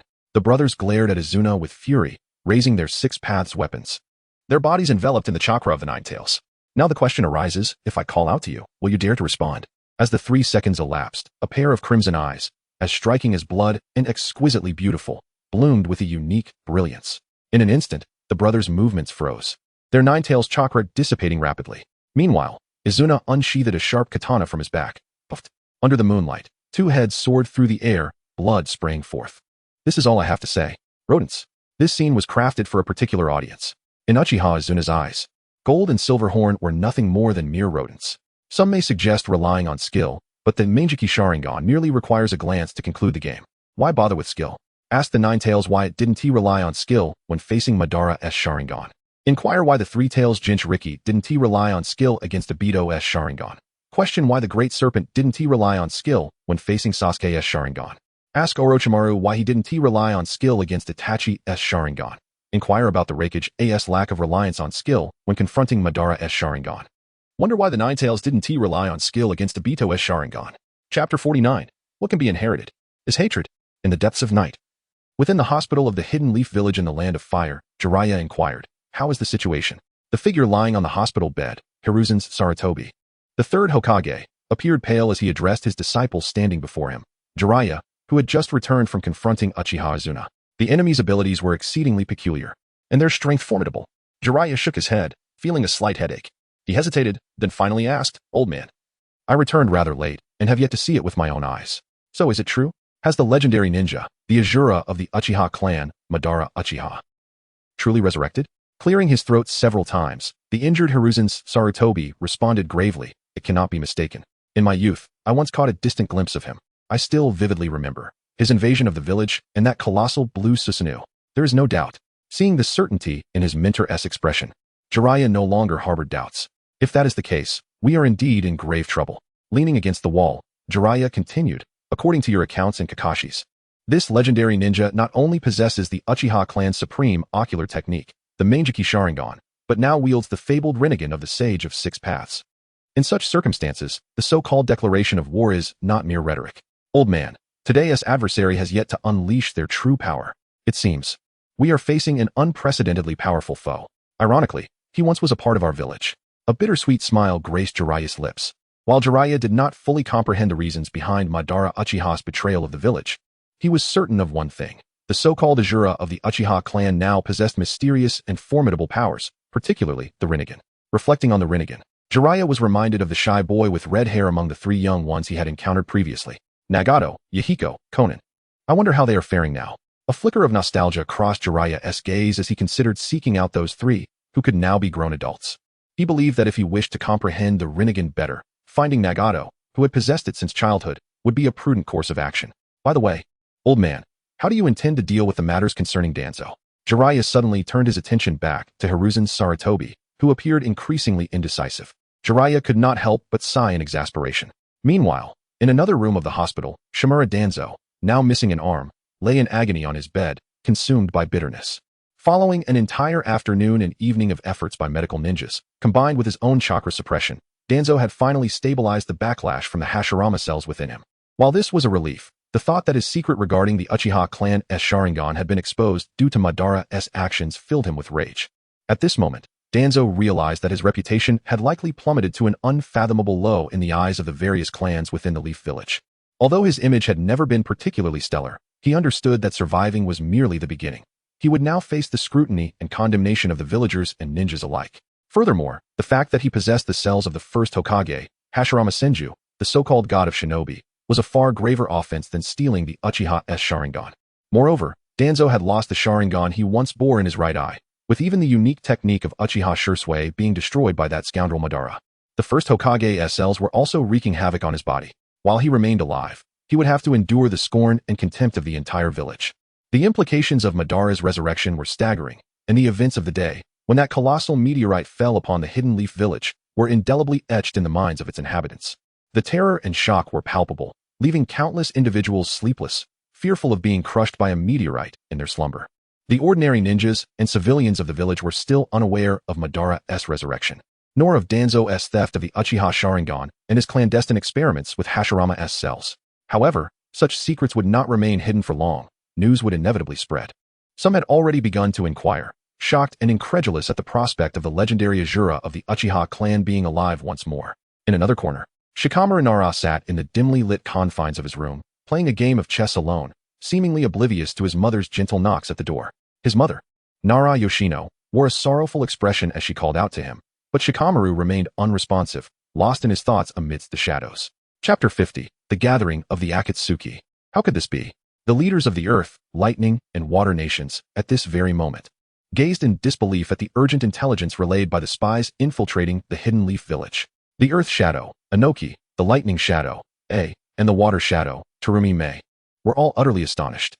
The legendary ninja, the Izuna of Shinobi, Uchiha Madara, had resurrected in the leaf, and possessed the fabled eyes of the Sage of Six Paths, the Rinnegan.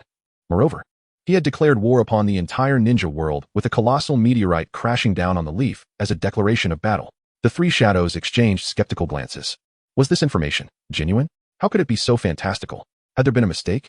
Just when their village had begun to recover, they were confronted with such a grave and unfathomable event. What would happen next for the Hidden Mist Village? Water Shadow Terumi Mei instinctively rubbed her temples.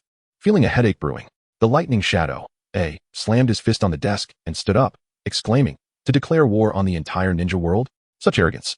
What does it matter if it is the legendary Uchiha Madara? Even a meteor from the sky poses no threat to my village, which boasts two perfect Jinchuriki. Spoke passionately. Yet, his secretary, Mabui, interjected, Lord Rakage, this is already the third desk you've broken. She gazed at the damaged furniture with exasperation. And, Lord Rakage, did you just mention the legendary ninja Uchiha Madara? Mabui couldn't contain her curiosity. Was it possible that the intelligence relayed today mentioned the long-deceased Uchiha Madara? Indeed, the legendary Uchiha Madara has returned, and it appears he is preparing to wage war against the entire ninja world. I nodded nonchalantly. After all, this news would soon spread throughout the ninja realm. It was hardly a secret. What? Mabui was taken aback by the implication. The legendary Izuna of Shinobi, Uchiha Madara. Resurrected? At that moment, in the land of earth, within the rock village, could it truly be that man? Revived and possessing the Rinnegan of the Sage of Six Paths? Inoki, the Earth Shadow, stared in disbelief at the intelligent scroll in his hands. Old man, what does it say? You look like you've seen a ghost, remarked his granddaughter, Kuratsuchi, with a casual demeanor. However, Inoki was too stunned to acknowledge her, fixated on the scroll. Gradually, Kuratsuchi noticed her grandfather's unusual state and became curious about the content of the scroll that had so startled him. She leaned closer, peering at the information inscribed upon it. What, Nanny? Kuratsuchi was equally flabbergasted. The legendary Uchiha Madara revived? The Rinnegan of the Sage of Six Paths? Summoning a meteor to strike the leaf? What was this nonsense? 3 days later, in an underground base. Hey, do you all know why the leader suddenly summoned us all together? Haiden asked, puzzled, amidst a gathering of Akatsuki members clad in black cloaks adorned with red clouds. At that moment, all members of the Akatsuki had been urgently assembled near the Hidden Rain Village. Haiden, Kakazu, Sasori, Deidara, Kisame, and Uchiha Itachi. The majority of the external members had returned. Weren't we supposed to start capturing the tailed beasts? Sasori spoke up, his voice hoarse. Is it really time to begin? Kisame chuckled, revealing his sharp teeth while holding a wrapped bundle of white cloth. Beside him, Uchiha Itachi briefly opened his crimson Sharingan before slowly closing his eyes in a semblance of rest. Humph. Deidara shot a discontented glance at the seemingly aloof Itachi. You've already wasted enough of my time. Next time, you can go to one of those stinking places yourself. Haiden quipped back at Kakazu. By the way, have you all heard about the recent events in the leaf? Kakazu suddenly posed a question to his fellow Akatsuki members. At his words, the atmosphere shifted to one of silence. Even Uchiha Itachi opened his crimson eyes anew.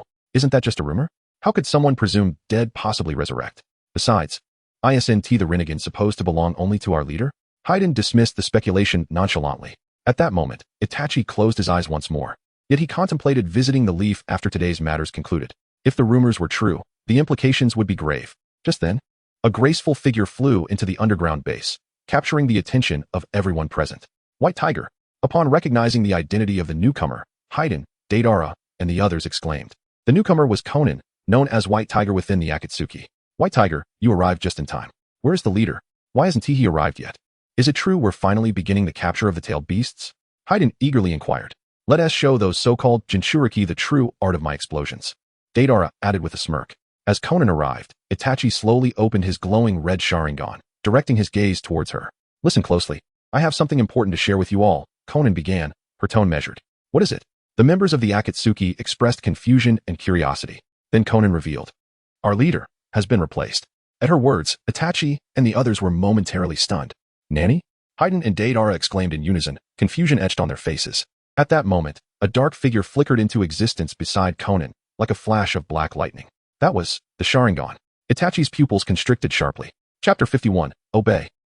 Or Die? At this moment, the figure cloaked in black that appeared before the members of the Akatsuki in this underground base was none other than Uchiha Madara.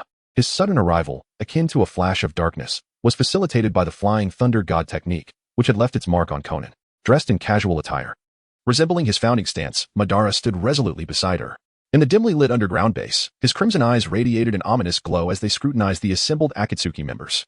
The likes of Kisame, Deidara, and Sasori gazed in astonishment at this commanding figure who had materialized out of nowhere. Those eyes.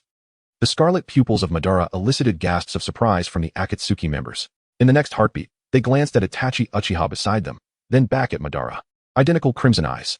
The same three-tomo Sharingan. Itachi, equally taken aback, marveled not only at the presence of Madara's Sharingan, but also at the realization that the technique just witnessed was indeed the Flying Thunder God? What? The Flying Thunder God? The shock rippled through Kakazu, Kisame, and others, who could hardly contain their astonishment. The legendary space-time ninjutsu, created by the second Hokage and brought to prominence by the fourth Hokage, was now wielded by Madara. As the Akatsuki members exchanged incredulous glances, Conan turned to the figure draped in a black cloak with the crimson eyes and boldly proclaimed his identity. His name is Uchiha Madara. Wait, what?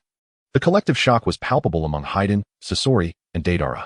In that fleeting moment after Madara's appearance, Kakuzu's expression shifted to one of disbelief. It's really him. How can this be? Kakuzu involuntarily took a step back, staring incredulously at the man before him. Uchiha Madara, the legendary ninja. The only rival of the god of shinobi, Senju Hashirama. But he was supposed to be dead. Why was he alive, and appearing so youthful? Even more so than Kakuzu himself? This doesn't make sense. Amidst the stunned Akatsuki members, Itachi and Kisame wore expressions of bewilderment. Was this truly Uchiha Madara? What then of the masked man they had encountered previously? The legendary ninja, Uchiha Madara. While Itachi, Kakazu, and Kisame grappled with disbelief, Haiden, Deidara, and Sasori were even more astonished, for they had never contemplated the possibility that the legendary Uchiha Madara was still alive. This presence, once relegated to the realm of myth, now stood before them, rendering the situation surreal. Could the rumors from the Leaf Village truly be accurate? Had the legendary ninja, Uchiha Madara, truly resurrected? As they gazed upon the imposing figure beside Conan, Sasori's voice emerged, raspy yet curious. In response, Madara cast a fleeting glance at the enormous puppet controlled by Sasori, his Sharingan glinting with indifference. Eternal art, is it? I have an affinity for the term eternal, yet puppetry is not my forte. Ideally, the most sublime art in this world should embody eternal peace. Alas, it does not exist.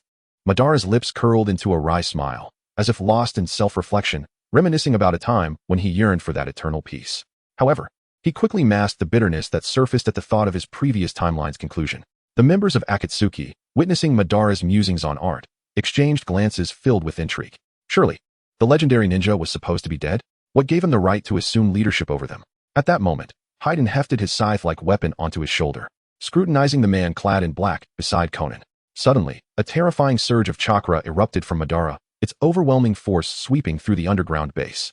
The powerful aura created a tempest that forced even Conan, standing closest to him, to stagger backward. This chakra. All Akatsuki members present were left in awe as they felt the sheer magnitude of Madara's chakra. It truly is him, the one and only rival of the god of shinobi. Uchiha Madara. Kakuzu's conviction solidified. This power surpasses that of the masked man.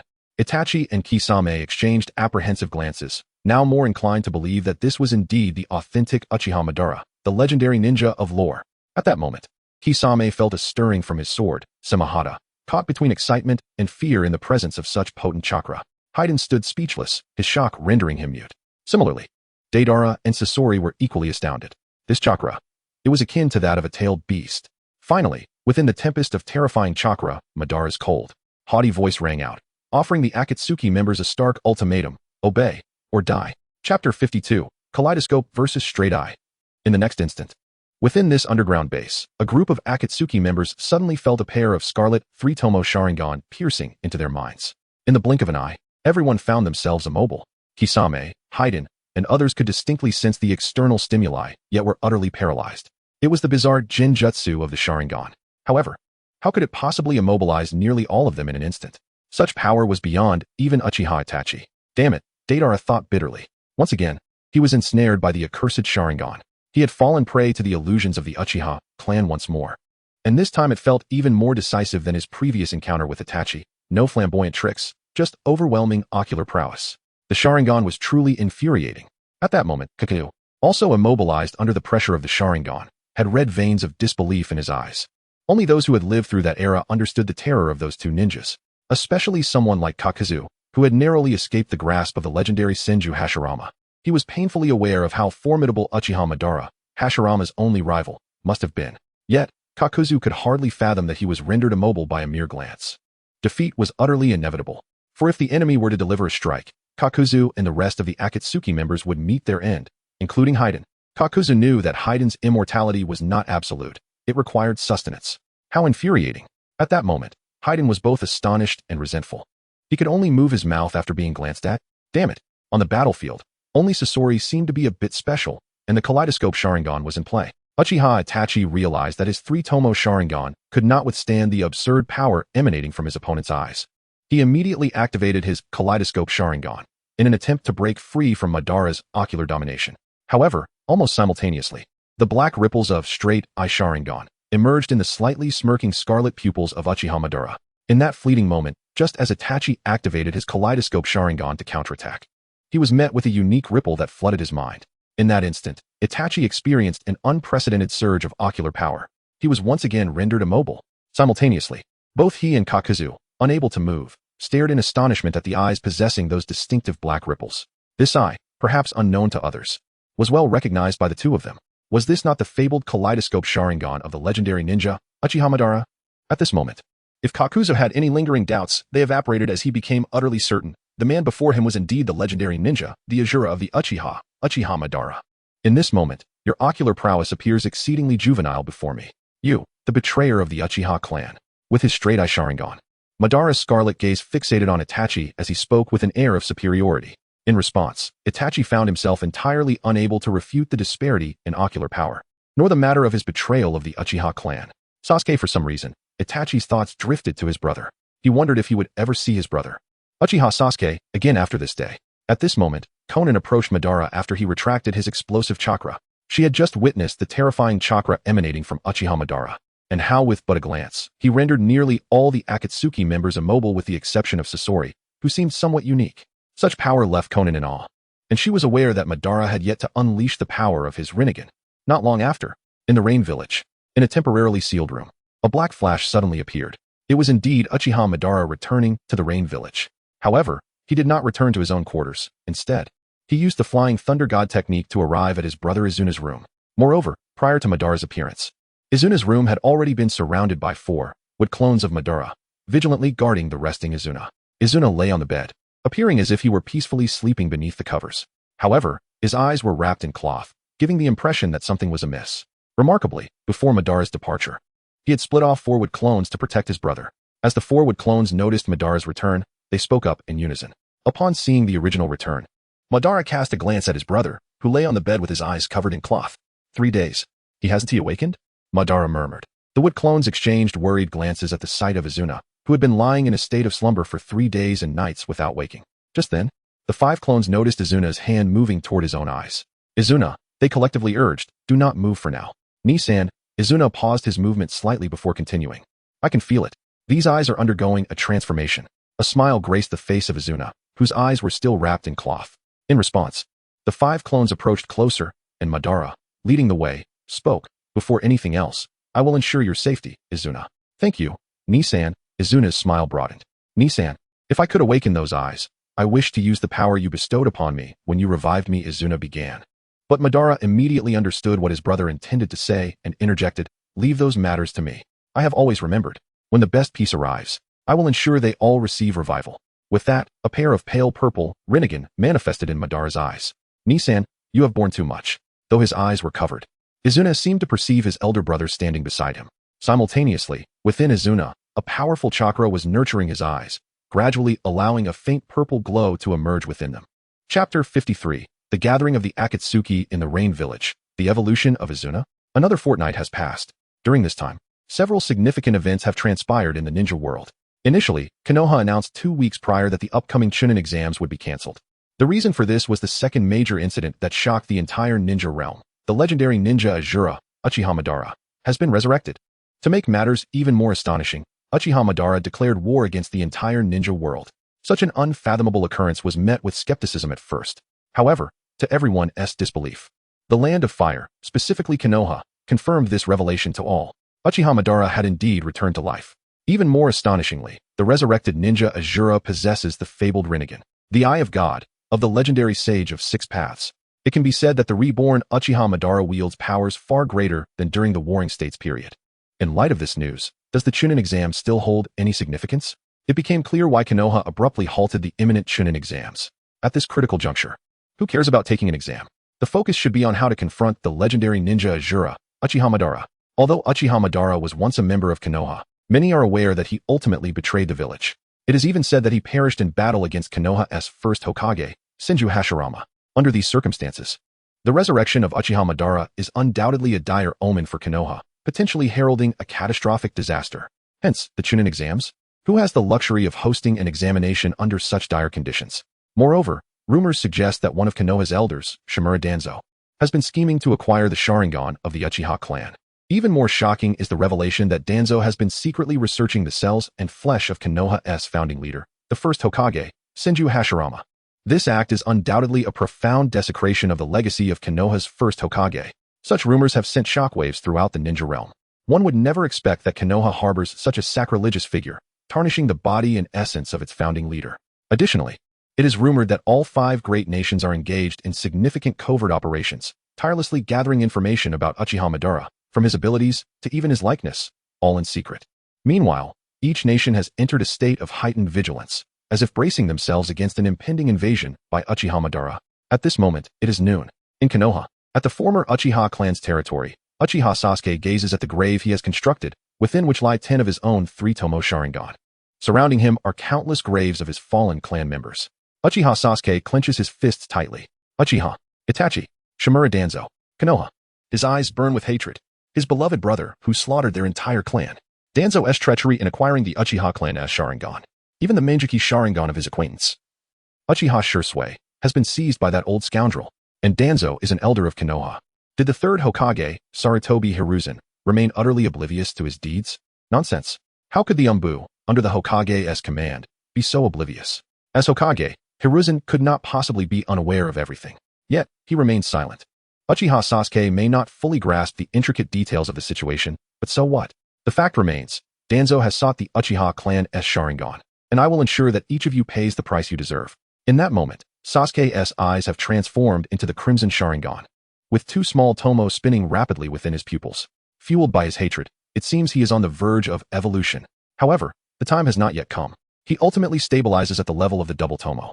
Sakura mentioned that Naruto has been training with the legendary Sannin, Jeriah, while he, Uchiha Sasuke, yearns for strength. Yet, Konoha offers him little in terms of resources to grow stronger, especially not the quick means to enhance his power. Just then, a figure clad in red armor flashes through Sasuke's mind. Uchiha Sasuke resolves to leave this village he has grown increasingly disdainful of. He will seek out the most powerful leader of the Uchiha clan, an ancestor, Uchiha Madara. On the other side, in the Rain Village, what is happening?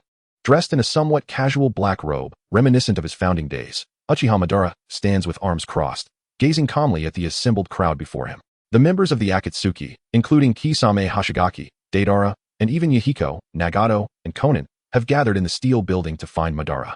Among them are Zabuza Momochi, Haku, and Gara standing by Madara's side. However, Uchiha Itachi is no longer a member of the Akatsuki.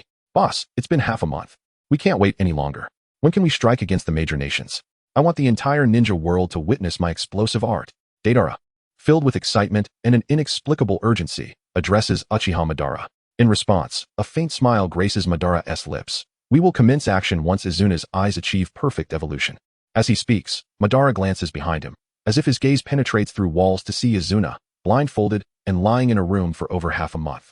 Perhaps we can begin our actions sooner, Yhiko suggests. If Madara's prior words hold truth, Yhiko also desires to see this world attain peace sooner. However, Uchiha Madara shakes his head. Izuna has stated he wishes to accompany us. Madara's resolve is unwavering. He insists on bringing his brother along. Even if Izuna's eyes have not yet evolved, Madara forbids anyone from initiating action without him. If Izuna desires to be included, then from start to finish, Madara will ensure his brother participates in the entire endeavor. Upon hearing this, the members of the Akatsuki, who have idled in the Rain Village for at least half a month, feel somewhat helpless, realizing that the legendary ninja Izuna, now their leader Uchiha Madara, is indeed a brotherly devotee. I haven't made a sacrifice to Lord Jashin in over half a month, Haiden mutters. Hearing this, Kakuzu wishes to express. I haven't earned any money in half a month either, but upon looking at Madara, he wisely chooses to remain silent. Chapter 54. An unexpected evolution of Izuna. An urgent journey to S.H. Matsu Street. Lord Madara. Just as Uchiha Madara was forbidding others from taking independent action, leaving the Akatsuki members in a state of helplessness, the voice of Orochimaru suddenly echoed from the corridor ahead, tinged with an unmistakable urgency. Uchiha Madara glanced at Orochimaru, who had just arrived. A closer inspection revealed that Orochimaru's appearance had changed somewhat. He appeared significantly younger. It was evident that he had consumed the apple imbued with 30 years of lifespan. While some may have been left behind, he must have consumed the majority. Thus, Orochimaru had likely gained at least 20 years of vitality, resulting in his youthful transformation. However, for some unknown reason, Orochimaru's expression bore a hint of urgency as he approached Uchiha Madara, as if he had pressing news to convey. Lord Madara, Mr. Izuna. Orochimaru stood before Madara, his face still reflecting a mix of surprise and uncertainty. Upon hearing this, Madara's eyes narrowed sharply. In an instant, his Rinnegan was unveiled within his pupils. Without hesitation, Madara seized Orochimaru by the throat. Izuna, what has happened? Orochimaru found himself at a loss for words. Fortunately, the agitated Uchiha Madara soon regained composure and vanished in a flash using the Flying Thunder God technique. Cough, cough. Orochimaru coughed lightly, astonished by the spot where Madara had just stood. The Flying Thunder God. Orochimaru recognized this space-time ninjutsu. But why did Uchiha Madara possess such a technique? The kaleidoscopic Sharingan, the Rinnegan, and the Flying Thunder God. Orochimaru marveled at the legendary powers possessed by Uchiha Madara.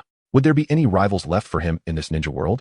Simultaneously, if Izuna truly faced an accident, would Madara's wrath be directed towards others? Did Orochimaru still have a place to survive in this world? A bitter smile crept onto Orochimaru's face. Hey Orochimaru, what exactly has transpired?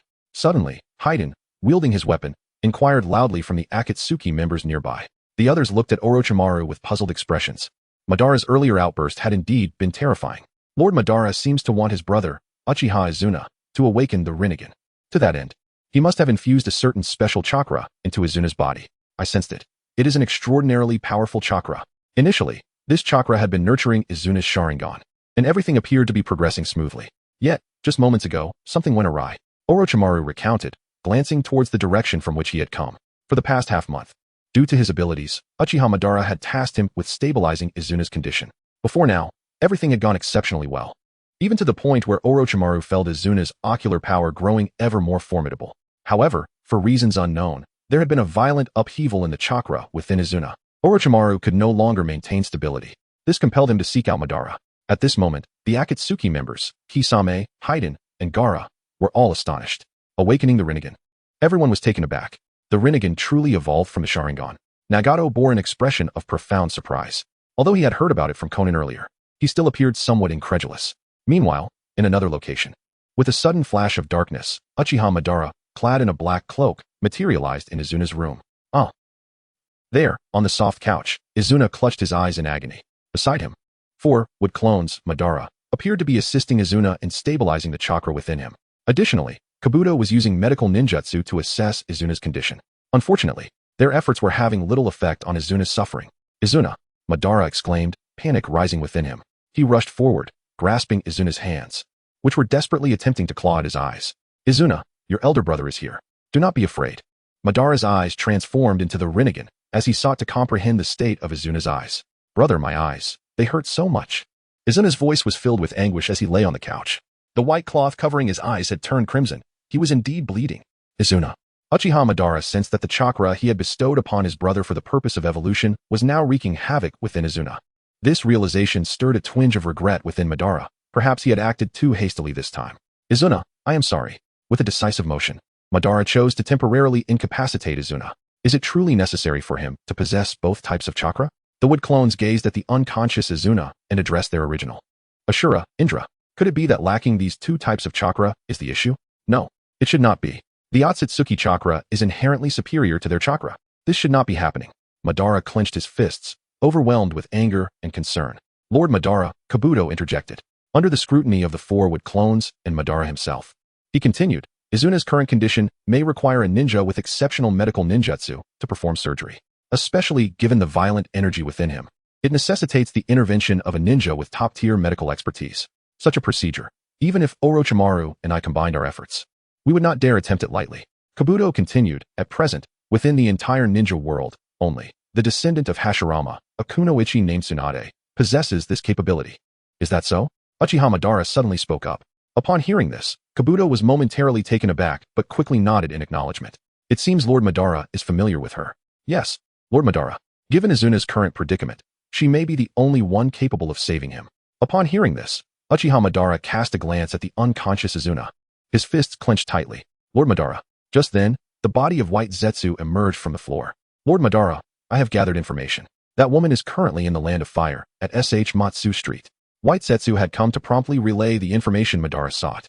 In an instant, Madara's Rinnegan widened. Bring Obito here. We shall make our way to SH Matsu Street at once. Chapter 55. The ever-winning Tsunade and the astonishing appearance of Madara.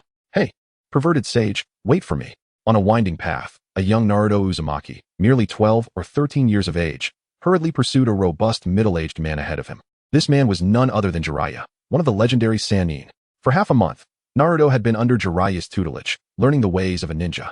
However, for reasons unknown, the master and disciple were now departing from the Hidden Leaf Village. Naruto, you are far too slow. At this rate, how do you expect to grow stronger? The ninja world is on the brink of turmoil, and time is not on your side, Jeriah admonished, not slowing his pace as he glanced back at the young boy. As he spoke, Jeriah recalled the appearance of Izuna Uchiha half a month prior. Now aware of Izuna's true identity, the younger brother of the legendary ninja, Uchiha Madara. The thought of Izuna's formidable strength filled Jeriah with trepidation. Their brief encounter had revealed Izuna to be an exceptionally powerful ninja, capable of wielding the fearsome Susanoo. The mere thought of Uchiha Madara, rumored to possess even greater power than his brother, sent shivers down Jiraiya's spine. It was Madara who had summoned that colossal meteor above the hidden leaf, witnessed by countless elite ninjas. At this precarious time, Jiraiya's former mentor, the third Hokage, Hiruzen Sarutobi, was preparing to relinquish his duties as Hokage, burdened by age and recent battles. Jeriah had been recommended as the fifth Hokage, yet he had declined, suggesting that someone more suitable was needed, someone who was not in the village and required a search. Thus, Jeriah had once again set out from the Hidden Leaf, taking Naruto along to ensure he could guide the boy's training while keeping a watchful eye on him as the Jinchuriki. Perverted sage, slow down, Naruto cried out, leaping energetically to catch up with Jeriah, who only increased his speed. You're too slow, Naruto, Jeriah replied, his pace unwavering. Frustrated, Naruto gritted his teeth, pushing himself to chase after Jeriah. Meanwhile, back in the Hidden Leaf Village, I hope Jeriah can truly find her and persuade her to return, Hiruzen mused. Nursing his lingering injuries while attending to his duties as Hokage, he gazed out of his office window, reminiscing about his three students, Jeriah, Tsunade, and Orochimaru. At that moment, in the Land of Fire, in a bustling street, in front of a large gaming machine at a casino, two enchanting figures, a mature, alluring woman and a youthful, vibrant girl, were engrossed in their game. The older woman, Tsunade, skillfully manipulated the machine, while the younger girl, Shizune, watched eagerly, cradling her pet pig, Tun-Tun. Suddenly, wow! You won again. Lady Tsunade, you've done it once more, Shizune exclaimed, unable to contain her excitement. It was no surprise. Tsunade had earned the notorious moniker of the Big Lamb due to her gambling habits, often leading to substantial losses. After countless experiences of being chased for debts, Shizune had anticipated another disastrous day. Yet, to her astonishment, Tsunade had won continuously since entering the casino half an hour ago, excelling at every game, from cards to mahjong and now this machine. Not a single loss marred her streak. Shizune was flabbergasted. Had her mentor finally turned the tide of fortune after so many dismal days? Lady Tsunade, your luck is incredible today, Shizune cheered, her joy palpable as she hugged Tun-Tun and clutched a pile of casino chips. However, despite her winnings, Tsunade's brow remained furrowed, a sense of unease creeping into her heart. This is the 17th round. Let us exchange the chips for money and leave. I'm done for today, Tsunade declared, rising from her seat. Shizune, sensing something amiss, followed suit, perplexed by the unusual turn of events. Lady Tsunade, Shizune inquired, noticing Tsunade's sudden stillness. With curiosity, she leaned to see what had captured Tsunade's attention. In that instant, Shizune gasped, her pupils dilating in shock as she beheld something utterly astonishing. Uchiha, Uchiha. Shizune stammered, unable to fully articulate the name that hung in the air. Madara. Tsunade's fists clenched, her gaze fixed on the man standing before her, a figure of legend and dread. Chapter 56. The story concludes. 7 days later, at the headquarters of the Akatsuki in the Land of Rain, the door to the finest hospital room slowly creaked open. A graceful figure clad in a green robe emerged. How is Izuna? Uchiha Madara inquired urgently, stepping forward. The surgery was a success. His chakra is stable, Tsunade responded, nodding towards Madara, who was dressed in a black robe. Excellent. Madara beamed with joy. In the next moment, he entered the room to check on his brother, Uchiha Izuna. Upon entering, he saw Izuna lying on the bed, breathing steadily, his eyes still bandaged in white. Yet he remained unconscious. A tender smile involuntarily graced Madara's face. This scene left Tsunade and the ever-watchful Shizune outside momentarily stunned. The man, who exuded an aura of cold ruthlessness, showcased such a gentle and warm smile. At that moment, Tsunade, who had overcome her fear of blood with Madara's assistance, recalled her bargain with him. Madara, do not forget your promise. Bring back my brother Nawaki. Madara, with a serious demeanor, replied, rest assured. Since you have successfully saved Izuna, I will keep my word. That is reassuring, Tsunade said, her eyes filled with hope. The Rinnegan, the supreme Eye technique governing life and death, inspired Tsunade's wish that this legendary power could indeed resurrect her brother. And among the entire shinobi world, only Madara possessed the Rinnegan. Thus, she was determined to aid him in saving Uchiha Izuna. 3 days later, once Izuna's condition was confirmed to be stable, Madara was ready to fulfill his agreement with Tsunade, resurrecting her brother, Nawaki. The necessary components had been gathered by White Zetsu, Edo Tensei, Izanagi, Outer Path, Samsara of Heavenly Life. Following the same procedure as when he had resurrected Izuna, Yhiko, and Nagato, Madara initiated the process. First, he performed Edo Tensei on Nawaki, then exchanged one of his Rinnegan for a Sharingan, activating Izanagi before unleashing the Samsara of Heavenly Life. In an instant, a dazzling white light enveloped Nawaki, who had just been resurrected and was yet to comprehend his new reality, as his heart began to beat once more. Nawaki. Tsunade could hardly believe her eyes.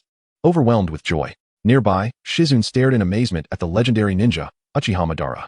The fact that he truly possessed the ability to resurrect the dead was simply astounding. Big sister? Nawaki, still in a daze from his resurrection, gazed up at Tsunade, who was holding him tightly in her embrace. Meanwhile, the effects of Izanagi immediately took hold, clearing all negative statuses from Madara after he activated the Samsara of Heavenly Life, except for the Sharingan that had used Izanagi, which turned dull and lifeless. However, as it was merely a standard 3-tomo Sharingan, Madara dismissed it without concern, discarding it and replacing it with his Rinnegan. At that moment, bang! A tremendous noise erupted from the hospital room. Izuna. Madara's concern for his brother surged, and he swiftly employed the Flying Thunder God technique. In the blink of an eye, he appeared in the hospital, calling out, Izuna? Before him stood his brother, Uchiha Izuna. Brother, Izuna exclaimed, raising his head to meet Madara's gaze as he uncovered his eyes. In that instant, a pair of violet eyes emerged before Madara. It was the Rinnegan. Rinnegan. Izuna, you did it, Madara exclaimed, filled with elation. At that moment, a group of White Zetsu, alongside Orochimaru, Kisame, Nagato, Conan, and other members of the Akatsuki, approached. Drawn by the commotion, Rinnegan. The crowd gasped in astonishment at the sight of Izuna's eyes. The Sharingan had truly evolved into the Rinnegan, Nagato pondered, disbelief washing over him. At that moment, Madara, though delighted, reflected on Nagato's words. While it was true that the Rinnegan evolved from the Sharingan, it was also not entirely accurate. Yet, Madara did not dwell on this. What mattered was that his brother Izuna had awakened the Rinnegan due to the power of the Otsutsuki chakra. In the next instant, as Madara concentrated, another pair of violet eyes materialized within his own gaze. Thus, both brothers, possessing the Rinnegan, stood side by side. The onlookers, including White Zetsu, Orochimaru, Kisame, Nagato, Conan, and Yhiko, were left speechless. Brother, I feel the urge to battle, Izuna declared, a pure smile gracing his face as he reveled in his newfound powers. Madara responded with a knowing smile before turning to the Akatsuki members and White Zetsu, stating, inform the nations and villages of this ninja world. Those unwilling to submit, we shall wage war against in 1 month. Thus, 1 month later, faced with the combined might of countless nations and ninja villages, Uchiha Madara and his brother Uchiha Izuna, alongside the Akatsuki and an army of 100,000 White Zetsu, stood against the coalition of hundreds of thousands of ninjas. This was the fabled ninja reaper, Uchiha Madara. For reasons unknown, despite their overwhelming numbers, the coalition felt an inexplicable sense of dread. It's him. The Tsuchikage, Inoki, gazed in shock at the figure leading the opposing forces.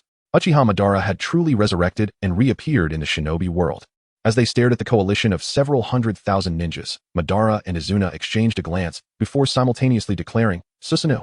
With that, the completed form of Susanoo manifested, terrifying in its grandeur, appearing before the coalition of ninjas. And not just one, but two. The sight of the colossal and fearsome figures left countless shinobi speechless. Yet, the brothers had more in store. Tenpinki-eye. The Rinnegan glowed with a brilliant purple light. Instantly, an ominous darkness enveloped the heads of the coalition forces. As they looked up, countless individuals broke into a cold sweat, some even collapsing to the ground in terror. The Tsuchikage, Inoki, the Mizukage, Terumi Mei, and the Reikage, A, all widened their eyes in disbelief. Above them, massive meteors appeared, slowly descending towards the coalition of hundreds of thousands of ninjas. Tell me, do you choose submission or death? Uchiha Madara proclaimed, his arms crossed, the gaze of his Rinnegan filled with unwavering resolve and isolation. Thus, the story reaches its conclusion.